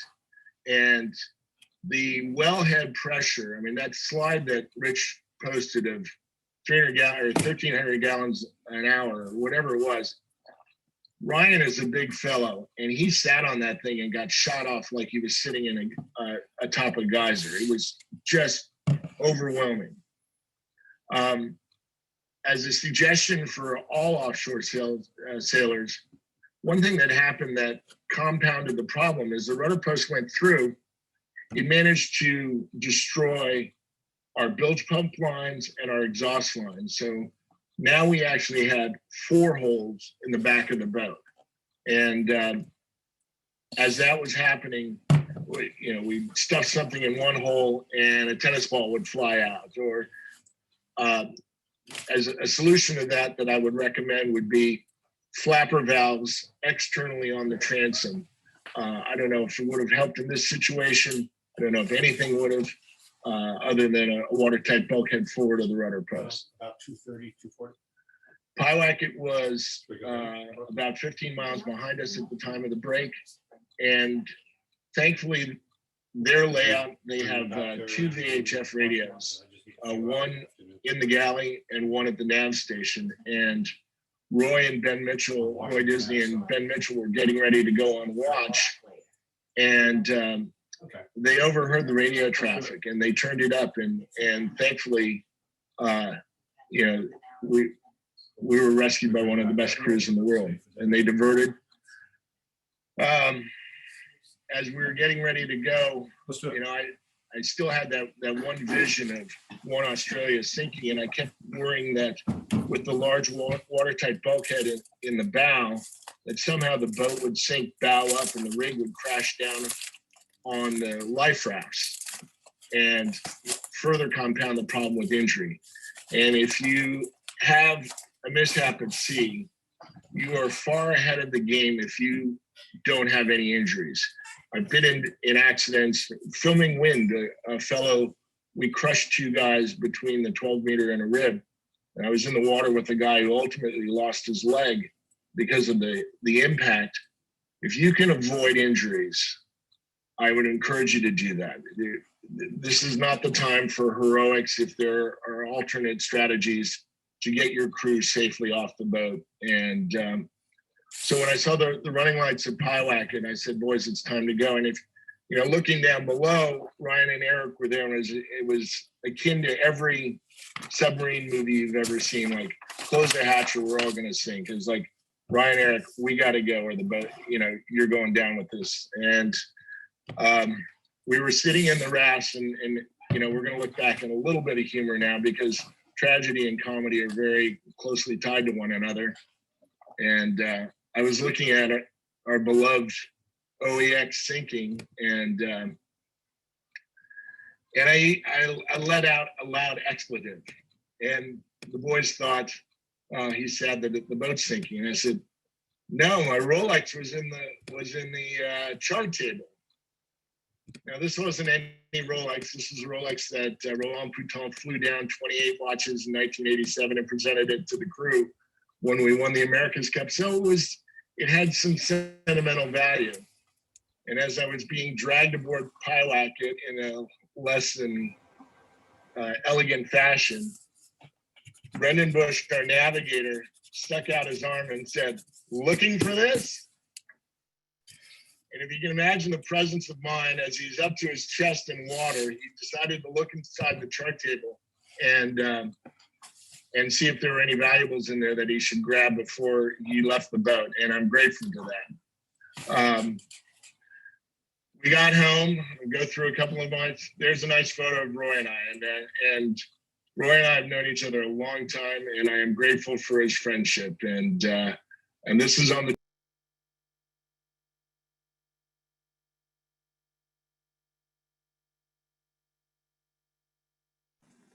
Rich, sorry, you can't mute. Yeah, it cuts the video. It was a long trip home, and they gave us dry What's that, Chris?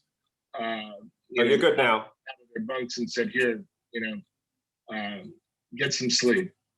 I called Tom Trujillo on the sat phone, and he says, "You know, we think the boat's still floating." And I said, "I don't think so." I said, "Well, we can still see you on the tracker."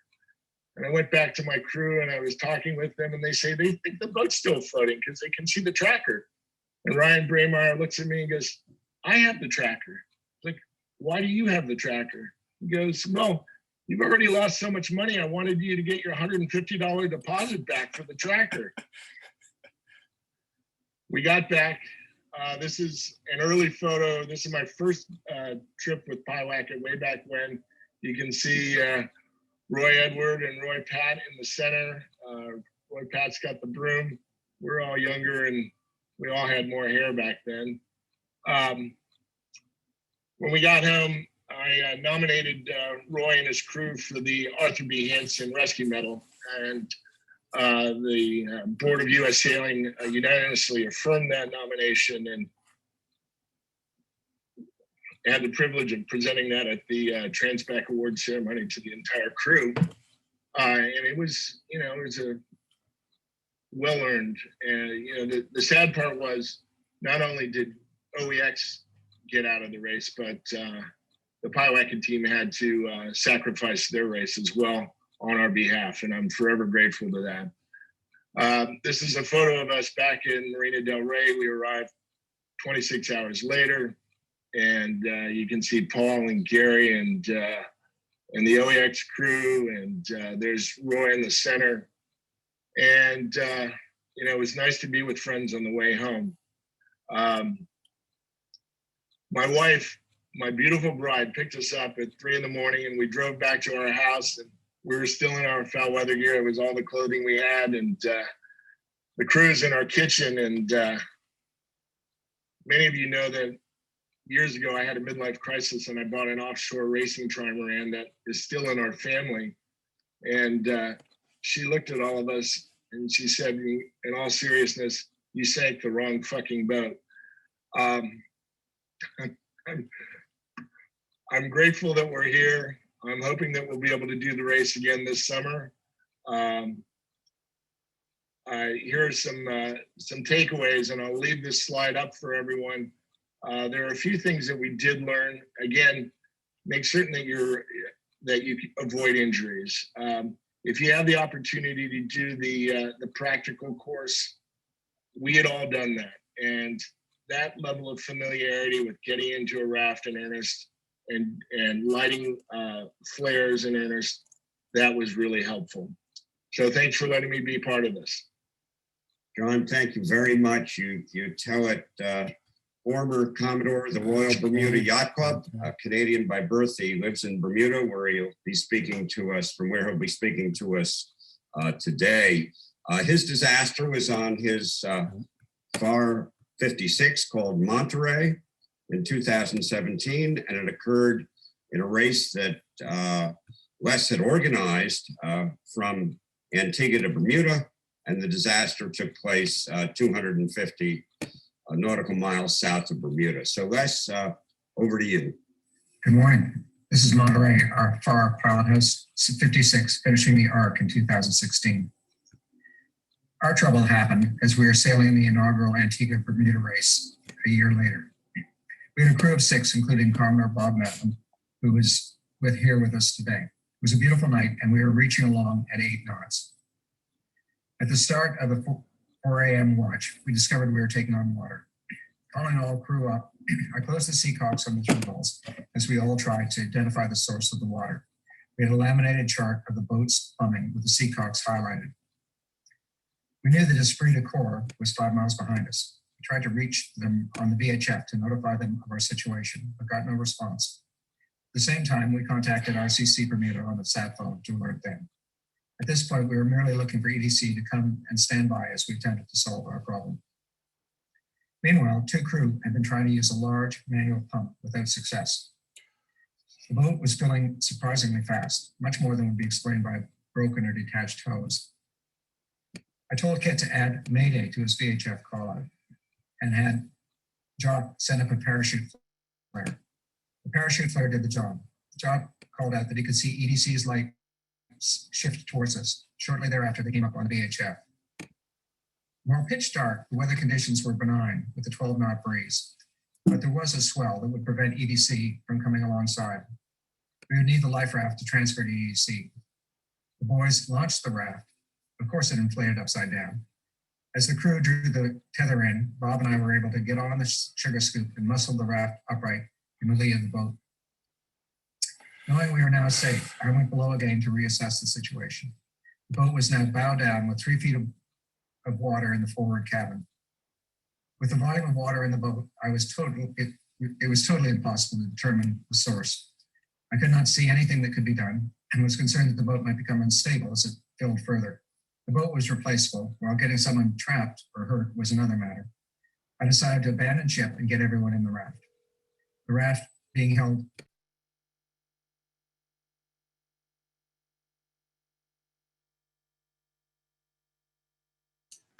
Sorry guys, we've lost Rich again. I will try and rectify the situation. Give me a sec.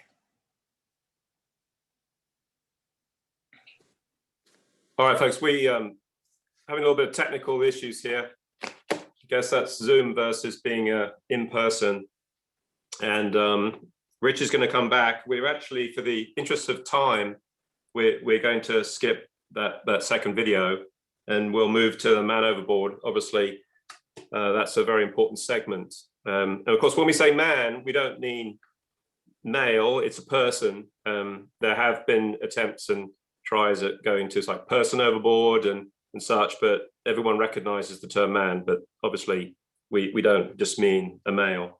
I think Rich is going to be coming back up here, but one thing I noticed on damage control, and just a comment about what we do in our boat, is that some of the equipment, particularly plywood and 2x4s, you know, it may be that you can set up your boat in a way that you're actually using those materials, because what we do is we have lee boards in our quarter berth, and we have 2 sheets of plywood, which are the dividers on the port and starboard side, and we also have 4 posts, and those posts, you know, hold the plywood up. So we have lee boards that we use when we're racing, but then we can also multi-purpose and use that wood if we have an emergency. All right, are we back with Rich? You are. I'm sorry, I couldn't stop my runaway video, my flooding video. Okay. But we had 5 interviews, and I only wanted to show the one with John Sangmeister from OEX. All the videos are posted on the damage control video on the Storm Trysail website, which you'll have access to. And they're great stories, including the one that I interrupted, but we don't have enough time to go through more than Sangmeister's one, which is quite a story. So I'm going to bring up our final subject matter. I'm going to bring up our man overboard. Okay, Rich, and I did a preamble there. So man it's a person, and there's a reason why it's MOB, because everybody recognizes that term. So over to you. Okay, I'm going to share this with everybody.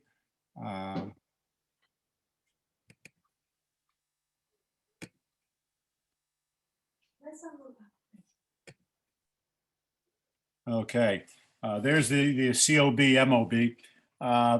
We've all grown up saying man overboard. It comes off the tongue faster. It's like trying to change the command fire in the military to something else like shoot the gun. So while crew overboard is the generic correct way to do it, we use man overboard for the yell you let loose when somebody goes overboard. So with that distinction, again, it ties into leadership. What could be more important for a leader than to be responsible for the training of their crew for a man overboard situation, life-threatening situation? And you got to practice it. And if you don't practice, it ain't going to happen right when the time comes. And you got to adapt to the specific circumstances. First, very quickly, how not to be a man overboard, because this is something that can be avoided. Crotch straps we talked about. They not only keep you in your harness, but they keep you higher out of the water if you PFD has to be deployed. Jack lines to clip onto. If you twist the jack lines, they're much easier to grab and clip into than if they're lying flat on the deck and you got to kind of peel them with your fingernails. A good offshore tether has a long and a short tether, so you can use it in different situations. I end my tether before the bow, so it doesn't get stuck under the jib, my jack lines, and that even with a 6-foot tether, I might not actually even hit the water if I go over the lifeline. With a 3-foot tether, I won't get very far over the lifeline at all. In the stern, end the jack line before the stern. All boats should do it this way. You don't want to drag 6 feet behind the boat. If you're going over the side, you'd rather be near the transom. For double handing, we have a jack line rigged on the transom. So if you're in the water dragging right at the edge of the transom, you can grab it with your hand. On my boat, if the boat stops, you can actually pull yourself up. Rich Wilson taught me how to use a jack line properly. You straddle it and pull up, and it's like a tripod. You're very stable and your hand is free. As we'll see in a video later, one of the more dangerous times is when you come up or down a hatch. You're in a high part of the boat. It's easy to get thrown over. If you're coming on watch, you're probably half asleep. You're going off watch, you're tired. You should be tethered as you go down, and you should be tethered as you go up. When you go below, don't unhitch the tether from your chest until your feet are on the cabin sole, and then leave it hanging there so it's ready when you want to go up, and you clip on before you go back up. We rig a second set of jack lines along the cabin. This works well in a trunk cabin and starts at the cockpit, goes to the forward edge of the cabin house. These are never trapped underneath a jib lying on the deck. With the 3-foot tether, you can't even go over your lifelines. With a 6-foot tether, you won't hit the water. And they're also good to grab with your hands. And for the guys who go to the stern all the time, we had a man overboard in the Sydney Hobart. Somebody went to stern, we told them not to. Luckily, he was clipped on, dragged in the water, we pulled him back up, but didn't have to be a good ending. And in rough weather, it's better to just sit in the cockpit and use this, or if you're off watch, somebody passes it down to you and then you pass it back up, and then you do it for your friend when you're on watch. This is a male problem, but most of the men overboard are male. There's a lot of other safe practices. We don't have to go through them all. This will be posted. But there are obvious things like you want good non-skid paint. Why slip around and fall overboard? Headlamps, so you have a free hand. If you're going cruising offshore, why not taller lifelines and triple lifelines instead of double? All ideas as to how to prevent going overboard. the quick stop is common to most of the recovery techniques. Now, this presentation is based on the fact that you guys actually watched the video, the 23-minute video on the Storm Trysail website. If you did not, watch it now while we're after this show, because this builds on that. But the quick stop has several goals. One is what triggers everything is the man overboard shout. Helmsman will luff up to slow the boat down, maybe tack and go back. Crew knows when they hear man overboard, the boat's going to do something. So the response by the crew is just for the first second or two, hold on. You deploy flotation. The helmsman can turn around and pull the trigger on the mom. Somebody throw over cushions. Someone else push the man overboard button. But you got to hold it long enough. No man overboard button that I know works on just an instantaneous push. They have to be held for 3, 4, or 5 seconds. Know how yours works. Pointer, very important. That person who becomes a pointer does that job the entire MOB recovery procedure unless somebody relieves them. And most important, that pointer will actually move forward when the boat turns to head back, because you got to see the man overboard. Stop, think, act. If you do the quick stop and you're in an offshore race, generally half your crew is off watch asleep below, which means if you had a 4-man watch, there's a helmsman, there's the pointer, there's the MOB. That leaves only one person to do everything else. You're not ready to go back for the MOB until there's some more crew on deck, all wearing a tether and PFD, harness and PFD, and all wearing boat shoes. You don't need a second man overboard. So stop, think, act really does apply to the quick stop maneuver. Now, most of what I'm presenting to you now is really at the leading edge of man overboard recovery ideas. We are in the process of having the Seattle Sailing Foundation and having Storm Trysail Club actually test out some of these things before they become standard US sailing protocol, which would probably be the case by the September September hands-on portion of the seminar. But these are good practices and they're being used by all the pros and by some amateurs. So they're not wrong, they're just not yet standard protocol. But if you have done your quick stop, one of the most important things to try to figure out, you might not be able to tell, but is the man overboard uninjured and conscious, or are they seriously injured and perhaps unconscious? Because that will dictate the rest of your maneuver. If the man overboard is conscious and not seriously injured, the life sling is going to be your go-to method of recovering. If the man overboard is seriously injured or unconscious, they're not going to be able to grab a life sling. You're going to have to do an alongside recovery, which is higher risk because the boat is not the friend of the man overboard. The boat can be the man overboard situations have occurred where the boat has actually killed the MOB. This is what's in the film. This is your standard quick stop, loop around and come alongside the man overboard. This will only be used, or should only be used, when the MOB is unconscious or injured, or if it's such beautiful weather and visibility and your crew has practiced man overboard that you decide you can do the alongside recovery. And that's done by using the throw bag, the throw rope from the bow, as the bow passes by 15, 20 feet from the MOB so you don't hit them. This is the quick stop downwind. This is based on the fact that your boat can luff head to wind with the spinnaker up without any risk or damage. And each boat's different. We'll get into that. This is the life sling recovery, where you circle and you drag the life sling around, and just like picking up a water skier, you hook the man overboard. There's more to it than this old technique of doing it under sail. So let's first talk about the downwind quick stop and where it is no longer recommended as the way to do it. First of all, it gets back to knowing your boat. When is it too risky to quick stop? Are you at a kind of boat where you can luff up head to wind when it's blowing 25 knots with the spinnaker up? Not many boats want to do it 25 knots. Now, if you already have a reaching shoot up and your beam reaching, and it's just another slight luff up to do a quick stop, maybe. But if you're running I don't think in 25 knots plus you want to go head to wind in any boat that I know.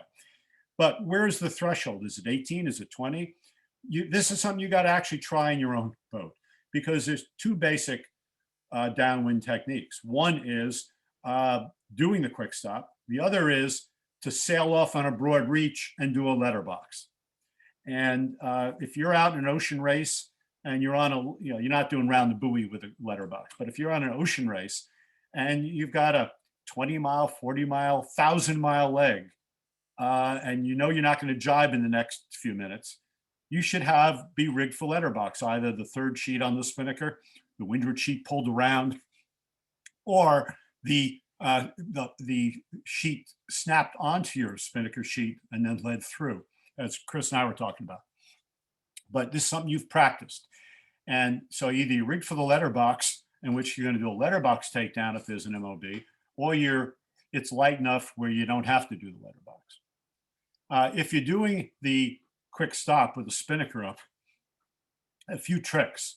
One is when you hear man overboard, who's ever trimming the spinnaker sheet gives it a quick 10-foot ease. So the spinnaker luffs before the helmsman shoves it up into the wind. And that takes a lot of the danger out of the spin up. If it's a symmetric, you're going to handle the quick stop by easing the pole to the headstay. And that means easing it carefully. You don't want to break your spinnacle pole around the headstay and have another problem. The hardest job on a symmetric boat in doing the quick stop is the foreguy. And we've practiced it 100 times, and it's always the hardest job. So sometimes we put two people on it, because you ease the pole forward, it's windy, you're coming up head to wind, the pole's going to want to go straight up in the air. And so the real critical maneuver is putting enough power on the foreguy. If it's a self-tailing winch, strong crew goes to the foreguy. Anybody can ease the guy, but you need somebody strong to get that foreguy in and the pole into a locked position where the pole's on the headstay and the pole lift is tight, the foreguy's tight, and the whole thing's stable. And you do not ease the guy beyond that, because when you do the quick stop and the spinnaker takedown, you've got to keep the tack of the spinnaker up at the pole until the sail is more or less on board. Now, with an asymmetric, you don't have a pole to worry about, but you do not want to run your tack line when you do your quick stop. You got to keep it cleated, because you want the tack of the spinnaker in both cases, sim and asim, up forward, so that when you've done your quick stop, now we're at the third bullet. Once you've done the quick stop and the whole spinnaker is luffing and the tack is still at the end of the pole, the end of the bowsprit, now you trim the sheet hard. And that stretches the foot of the spinnaker, usually within reach. And at that point, you immediately let the halyard out 15, 20 feet real fast, and then ease it quite quickly as the crew pulls it in. But with the foot stretched, you can in effect almost blow the halyard. The only reason I don't use the word blow the halyard is people think blow the halyard means take the halyard off the winch and let it go. And it's never going to run without snagging.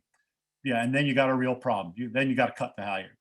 So when you blow the halyard, you always keep 1, 2, or 3 turns on the winch, depending on the surface of your winch. Just again, know your boat. On some boats, it's 3 turns, and some boats, it's 1 turn. But that will keep the spinnaker halyard from knotting up and jamming in the mast. The tack of the spinnaker, whether it's the asim or sim, is only released when the bowman calls for it. When they got the spinnaker largely under control, and they want to bring the tack in from the end of the pole or the end of the sprit, then the bowman calls for it, and you let the guy or the tack line go. And then you want to clean up, make sure no sheets or lines are in the water, because your next move is going to be your engine.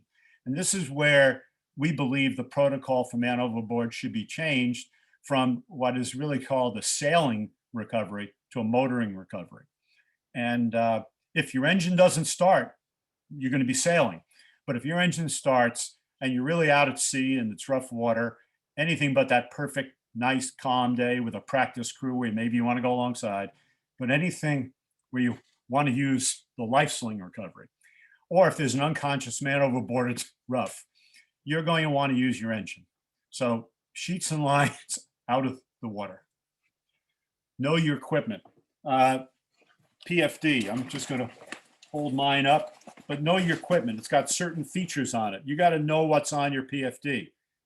You've got to annually at least inflate it orally like I did last night. Make sure it holds air. Check the mechanism for the CO2 bottle. Remove the bottle. Make sure there's no hole in it. Check the actuator. Make sure it's showing green. You got to do this every year. And we've had fatalities where PFDs didn't inflate automatically, didn't inflate manually. But there's always a third method, and that's blowing into the tube. Know where it is. AIS beacon, know how your beacons work. Mom, know how to launch it. Life sling should be a little light in the life sling. There's a little slot for it. Make sure it's the end of the life sling line's cleated to the boat. And practice with it. Man overboard buttons, how long to hold, how your chart plotter works in terms of navigating back to MOB. You've got to know your equipment, and there's no better way than to use it in practice man overboard recoveries. Know your boat. The boat is the biggest threat to the MOB, presuming that they're still alive, and most are. The modern designs handle very poorly at low speed. High aspect rudders, high aspect keels don't work well at low speed, and propellers in a lot of these boats are located right behind the keel and the sail drive, far from the rudder, so that they don't help you with low speed like conventional boat where the propeller's in front of the rudder. And even at 0 speed, all you do is rev the propeller and push your helm over and the boat turns. Chines are very popular now in boats, even cruising boats. Danger to the man overboard. They can get sucked underneath the boat and the boat drops on them. Traditional designs are better than the modern designs, but they still can hurt the MOB. And quick stops, some boats stay in irons and won't get out of it unless you have an engine or keep your jib up. And if you've done a spinnaker quick stop, you don't have a jib up. Twin rudders, wonderful for racing, but with the propeller in the center, there's no wash on your propeller blade, on your rudder blade. So you get under 3 or 4 knots on a twin rudder boat, and you basically lose steerage. Airplanes that have twin rudders, the twin engines have the twin rudders mounted behind the engines. That's the reason. So there's a technique the pros have developed. It's used by the trimarans, the big boats like Comanche, the TP-52s, and it's a midline lift because these are boats that handle very poorly under power. Many of them have chines, and you do not want the man overboard alongside. Even if you pull the man overboard in on the life sling, if you then have to attach a halyard, for a while that man overboard is next to the boat and risks being hurt. So the midline lift combines the best of a life sling with getting them out of the water. Now, on Comanche and on the pro boats, they use a rescue swimmer. Again, they have life slings, but they're big and hard to maneuver. So they send somebody out on a tether, on a long tether, like a life sling rope. So this is not what we're recommending. But when they get out to the man overboard and they get linked together, the way they get hoisted out of the water is just like if that MOB was in a life sling. But this is worth watching.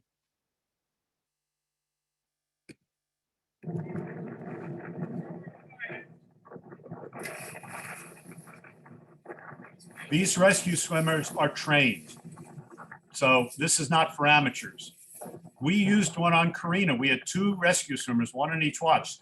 They had swimming licenses for diving. They're very good swimmers. They had the equipment. That was even at the margin. We figured that was a risk we were willing to take, and they were. Now they're together. The swimmer's going to tether the MOB to himself. But imagine the MOB in a life sling. Now the rescue line between them and the boat is like your life sling line. They're going to attach a halyard directly to it and hoist the halyard. So you can see as the halyard hoists, it gives an upward pull to the MOB. That's exactly what it looks like. Halyard attached to the life sling rope. Hoist it up, they get dragged in, and as they get dragged in, they get pulled up. They're being pulled in on the surface and straight up in the air. No chance of getting sucked under or slammed against the boat.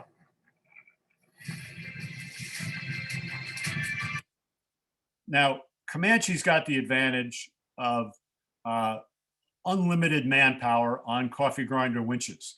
So they make it look easy. It's not that easy, but even if you only get the man overboard halfway up to the rail, they're safe. You can then attach another halyard or even call for help. But now the length of your life sling rope is limited to basically just under twice the height of your mast, because when you hoist the halyard up, when that halyard gets near tube blocking, you want the man overboard to be clearing the lifelines. So the length of your life sling rope has to be shortened, and it's measured from the stern to say just short of tube blocking your halyard down to where the rear end of the man overboard is at lifeline height. And the only way to figure that length out is to actually try it on your boat. And it's easy to do, because part of it, you don't have to be in the water. You just have to have the life sling, the man in your life sling, sitting in it at deck level. And this does two things. It helps you measure the length that your life sling rope ought to be. It also helps you test your winch power. If the man overboard sitting in the life sling, this is a 1-to-2. It's a mechanical disadvantage because you have one halyard, but you got a 2-part life sling now. We tested in my boat, 37-foot boat, a small, but gears both ways on the Lumar winch, halyard winch. I can lift my double-handed partner, he can lift me, but we're both in shape. And it's hard work.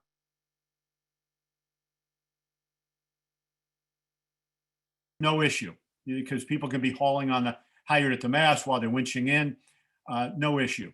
But on a cruising couple boat or a short-handed boat, it could be an issue.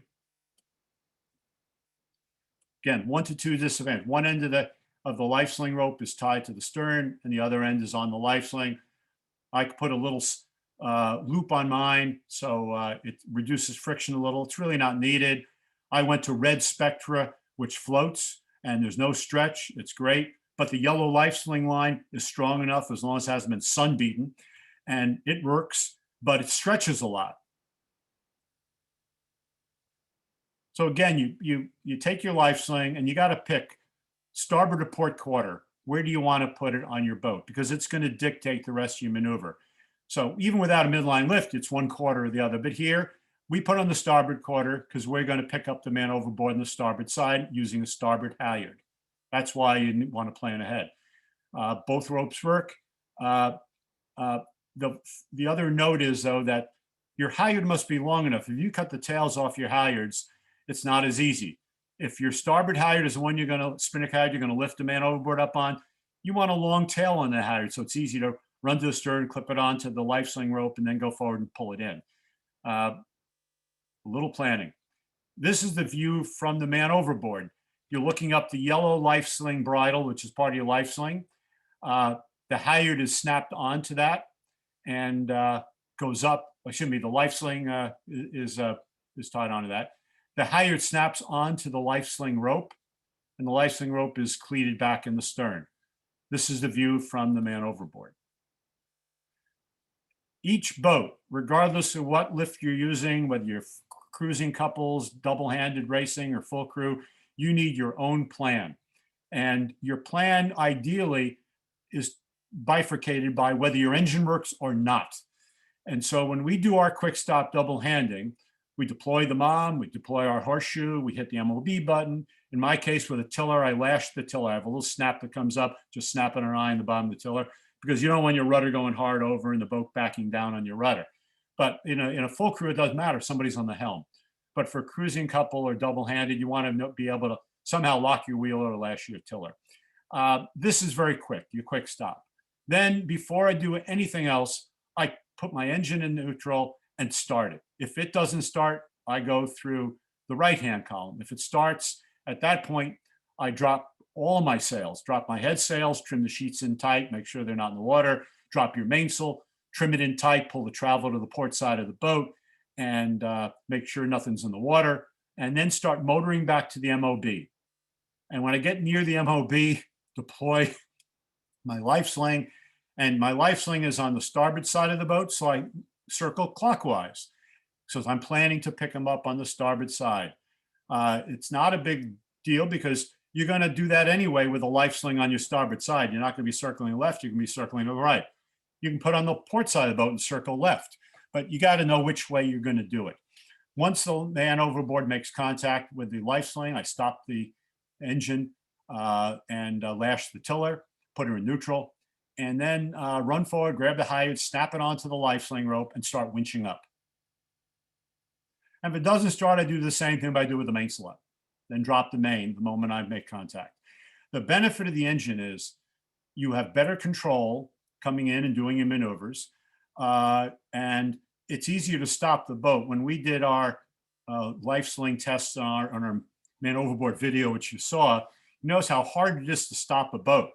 A J46, you luff it right up, and she still carries 3 or 4 boat lengths. Meanwhile, you're towing your man overboard, and you don't want to lose them having just gotten them. You also want to give them a face full of water. If you're the man overboard and you're being towed, flip over on your back. That helps.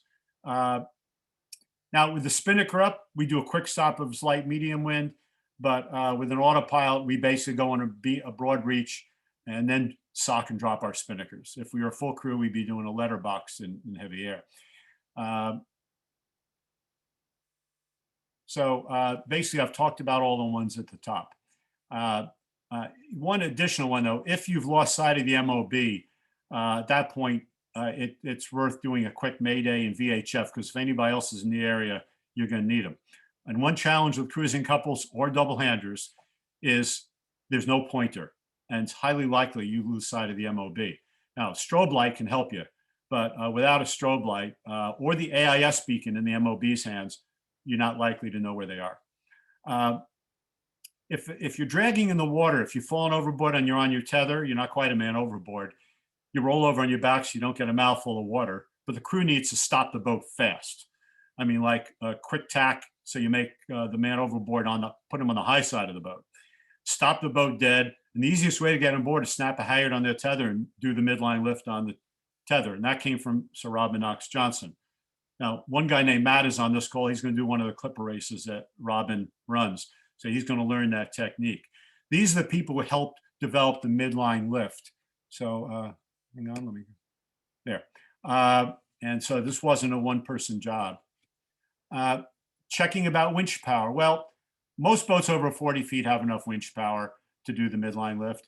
And some even have electric winches. An electric winch on your cabin top is great for cruisers because you can hoist somebody up the mast if you need to also. But if you don't have adequate manpower, you still use the lift to get them partway out of the water. Now, why practice coming alongside for recovery if the life sling and midline lift is so good? The reason is, what if they are unconscious or injured? Then that won't work. Then you got to come alongside. So you really have to practice this. And engine is better than sail because you can adjust the speed better, less chance of getting caught in irons and pounding and hitting the man. The pointer moves forward when you're approaching the man overboard in an alongside recovery. And if you're coming alongside, it's usually because they're unconscious or injured. If that's the case, you need a rescue crew in a bosun chair or climbing honners. There's really no other way to get an unconscious person up over the side of a big boat because you can't reach them. And we'll show this in action in a moment. And if you're the rescue crew who goes into the bosun chair, if you guys do a lot of offshore sailing, invest in a rescue PFD. And here's one. It's like a very fat dinghy PFD. And on the back, it has a ring for the safety tether for the rescue crew who's in the bosun chair. And a helmet also helps. The best are mountain climbing helmets, but any helmet helps. This little video has a lot of lessons in it. This is on the Clipper race, and this crew made a mistake. The moment an ocean race became a matter of life or death. Watch as sailor Arthur Bowers comes off watch. He just and unclipped does his safety line to go below deck.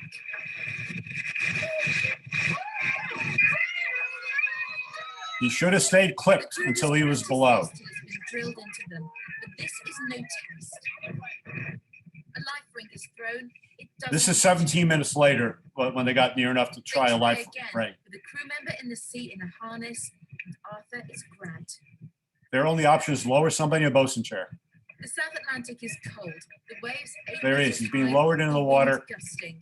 It's kind of clumsy with your inflated PFD on. And he's clipping in to the man overboard. He has a tether on him. Now they're going to hoist both of them out of the water together. So the lesson there is that if you know you're going back for an unconscious or injured MOB, one of your crew should be putting on their climbing harness or bosun chair if you don't have a climbing harness.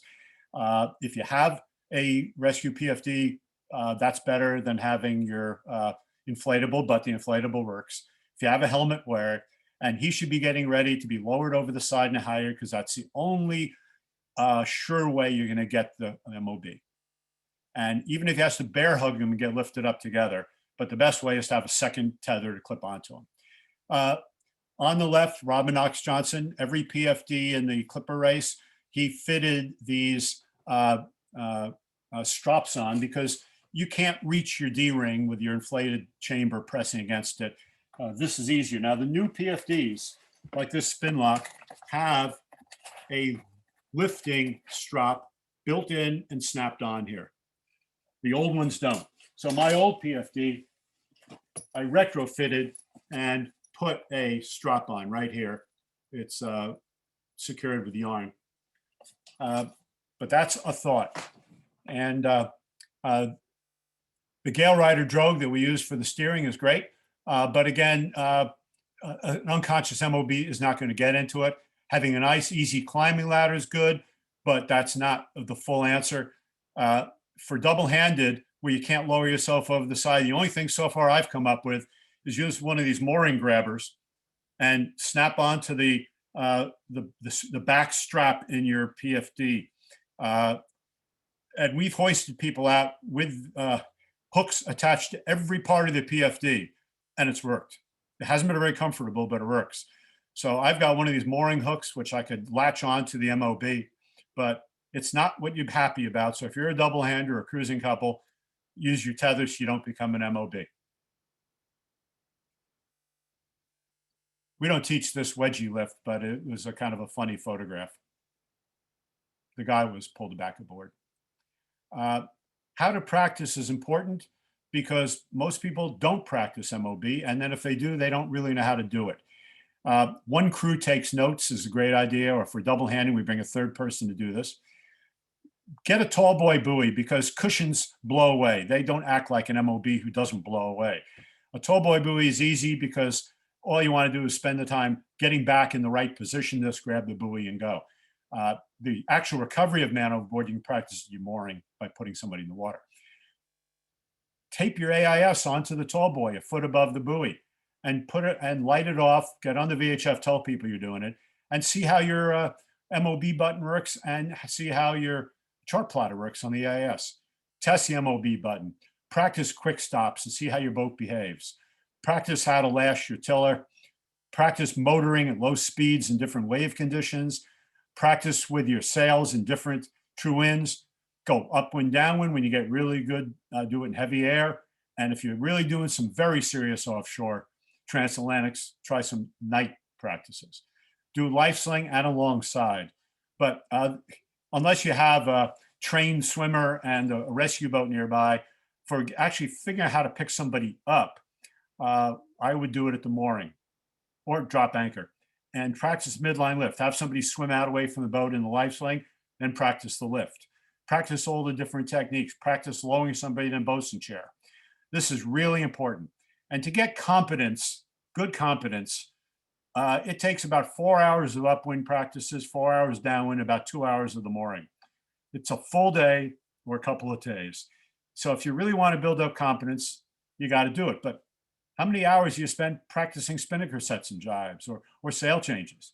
So spending, in effect, 8 to 10 hours doing this in one season. And once you've done it with your crew, you may not need the full 8 to 10 the next season, because the guys have a learning curve.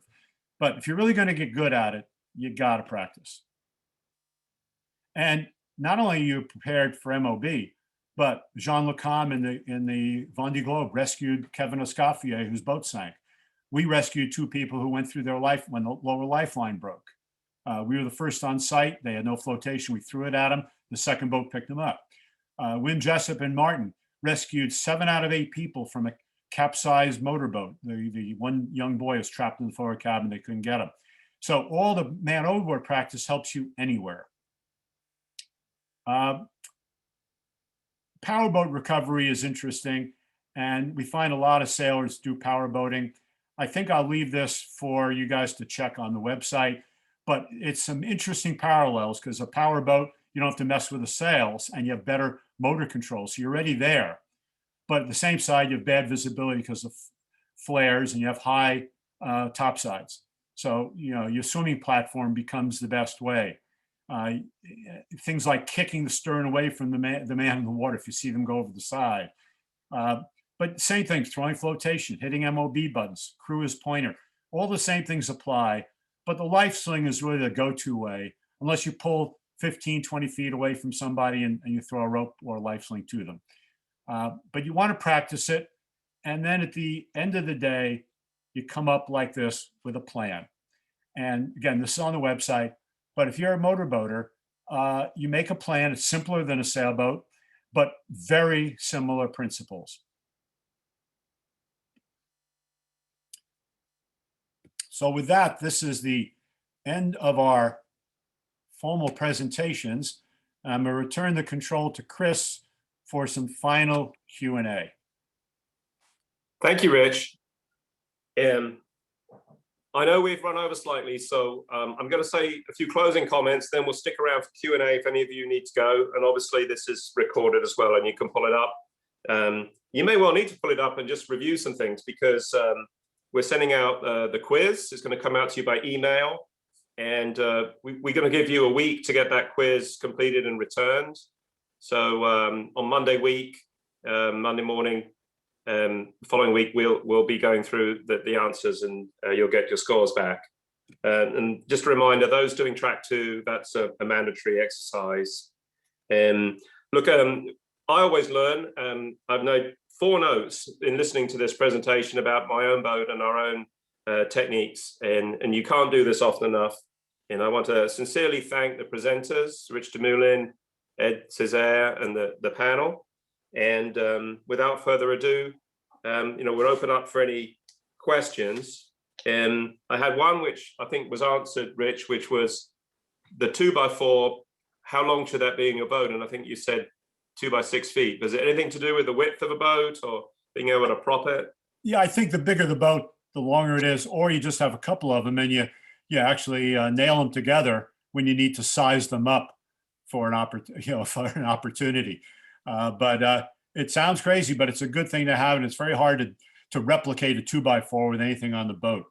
And they lie under a bunk. And but again, we're talking about serious offshore stuff where you're going to be out there for a while. I'm not suggesting you bring a 2x4 when you go out for a 20-mile day race. Okay. I don't believe there's any other written questions. I guess now is everyone's last chance. I think it's interesting to see the advances in man overboard recovery. When we ran this seminar in 2018, the midline lift and the use of the life sling, wasn't emphasized. Personally, I've always found the life sling to be the best technique because you don't miss the individual that's in the water. All right, good. I think that's going to wrap it up. We have no more questions. I have a question, sir. Oh, go ahead. When you're abandoning a ship, if you're forced to, is there anything you should be doing to the vessel to avoid it becoming a hazard to navigation, i.e. scuttling it or something, or you just, what do you do? It's a good question. That was actually asked in one of the other seminars we gave. I think that by the time you get to the point of abandoning ship, like if there was a fire aboard and you had to abandon it, or the flooding got so serious, it's not a priority. I think the priority is get the people off safely, and often the boat will sink or burn itself down. But it is a possibility it'll go floating off. Sometimes they get found. I think that a sailboat floating out there is not the most dangerous thing that we have floating on the oceans now. It'd be a nice thing to do, but I think it's not a priority. And just as a corollary to that, with these containers going overboard, you always hear these stories of sailboats, mysteriously disappearing. Presumption is they hit a submerged container. Has there been any advances with like some kind of automatic explosive bolts that if it's in the water for a certain period of time, they deploy and the container sinks? Not really. The real problem isn't that the container doesn't leak, it leaks. The problem is it's got so many packaged goods inside of it, often with, plastic bubbles and stuff. Yeah. And, you know what's being manufactured for Walmarts in China. So that the problem is what's in the container. And because they do flood, they kind of float with only the surface barely showing. But there's actually very few documented cases of anybody hitting one. But I can't imagine anything worse to hit than a container. Yeah. It is a problem, and I think the big shipping companies, which is my business, are just beginning to realize that they actually have some liability for losing a lot of these boxes. Is there some way to detect? It's like a sonar system you can have in a. There are some look-forward sonars that are being developed, and systems that actually Vendée Globe boats use to try to look for whales. And I'm not sure how well they work, but they do have. There are some systems that are coming out. Got it. All right, great presentation. Thank you, guys. Are you doing the Clipper? Yeah, I'm doing the whole thing. Well, you should be on this show when you come back. If I make it. You're in good hands. Okay. All right. Thank you very much. It was a great presentation. Okay. All right. Well, I think that wraps it up. We'll appreciate all those positive comments coming through on the chat line. And there's lots of materials on the Storm Trysail safety page that you can review. And we'll see many of you in September. Chris, can I Thank add you. one thing? Chris, on the test, when we post the answers, they're going to be real explanations as to why those are the right answers. So the quiz is a learning experience, and that's what it's intended to be. We will kind of score people who want the Track 2 certification, but we're pretty liberal with that. The real thing is we want you to learn, but you do have to take the test for Track 2. Is that open book? Is that open book or closed book? Open book, sure. Open book? Okay. Yeah. Yeah, it's all about learning, as Rich says. And Chris and Karen, thank you very much for sharing and putting us together. Oh, you're welcome. You're welcome. We're a team. Okay. Thank you, everyone. Guys. Goodbye, everybody.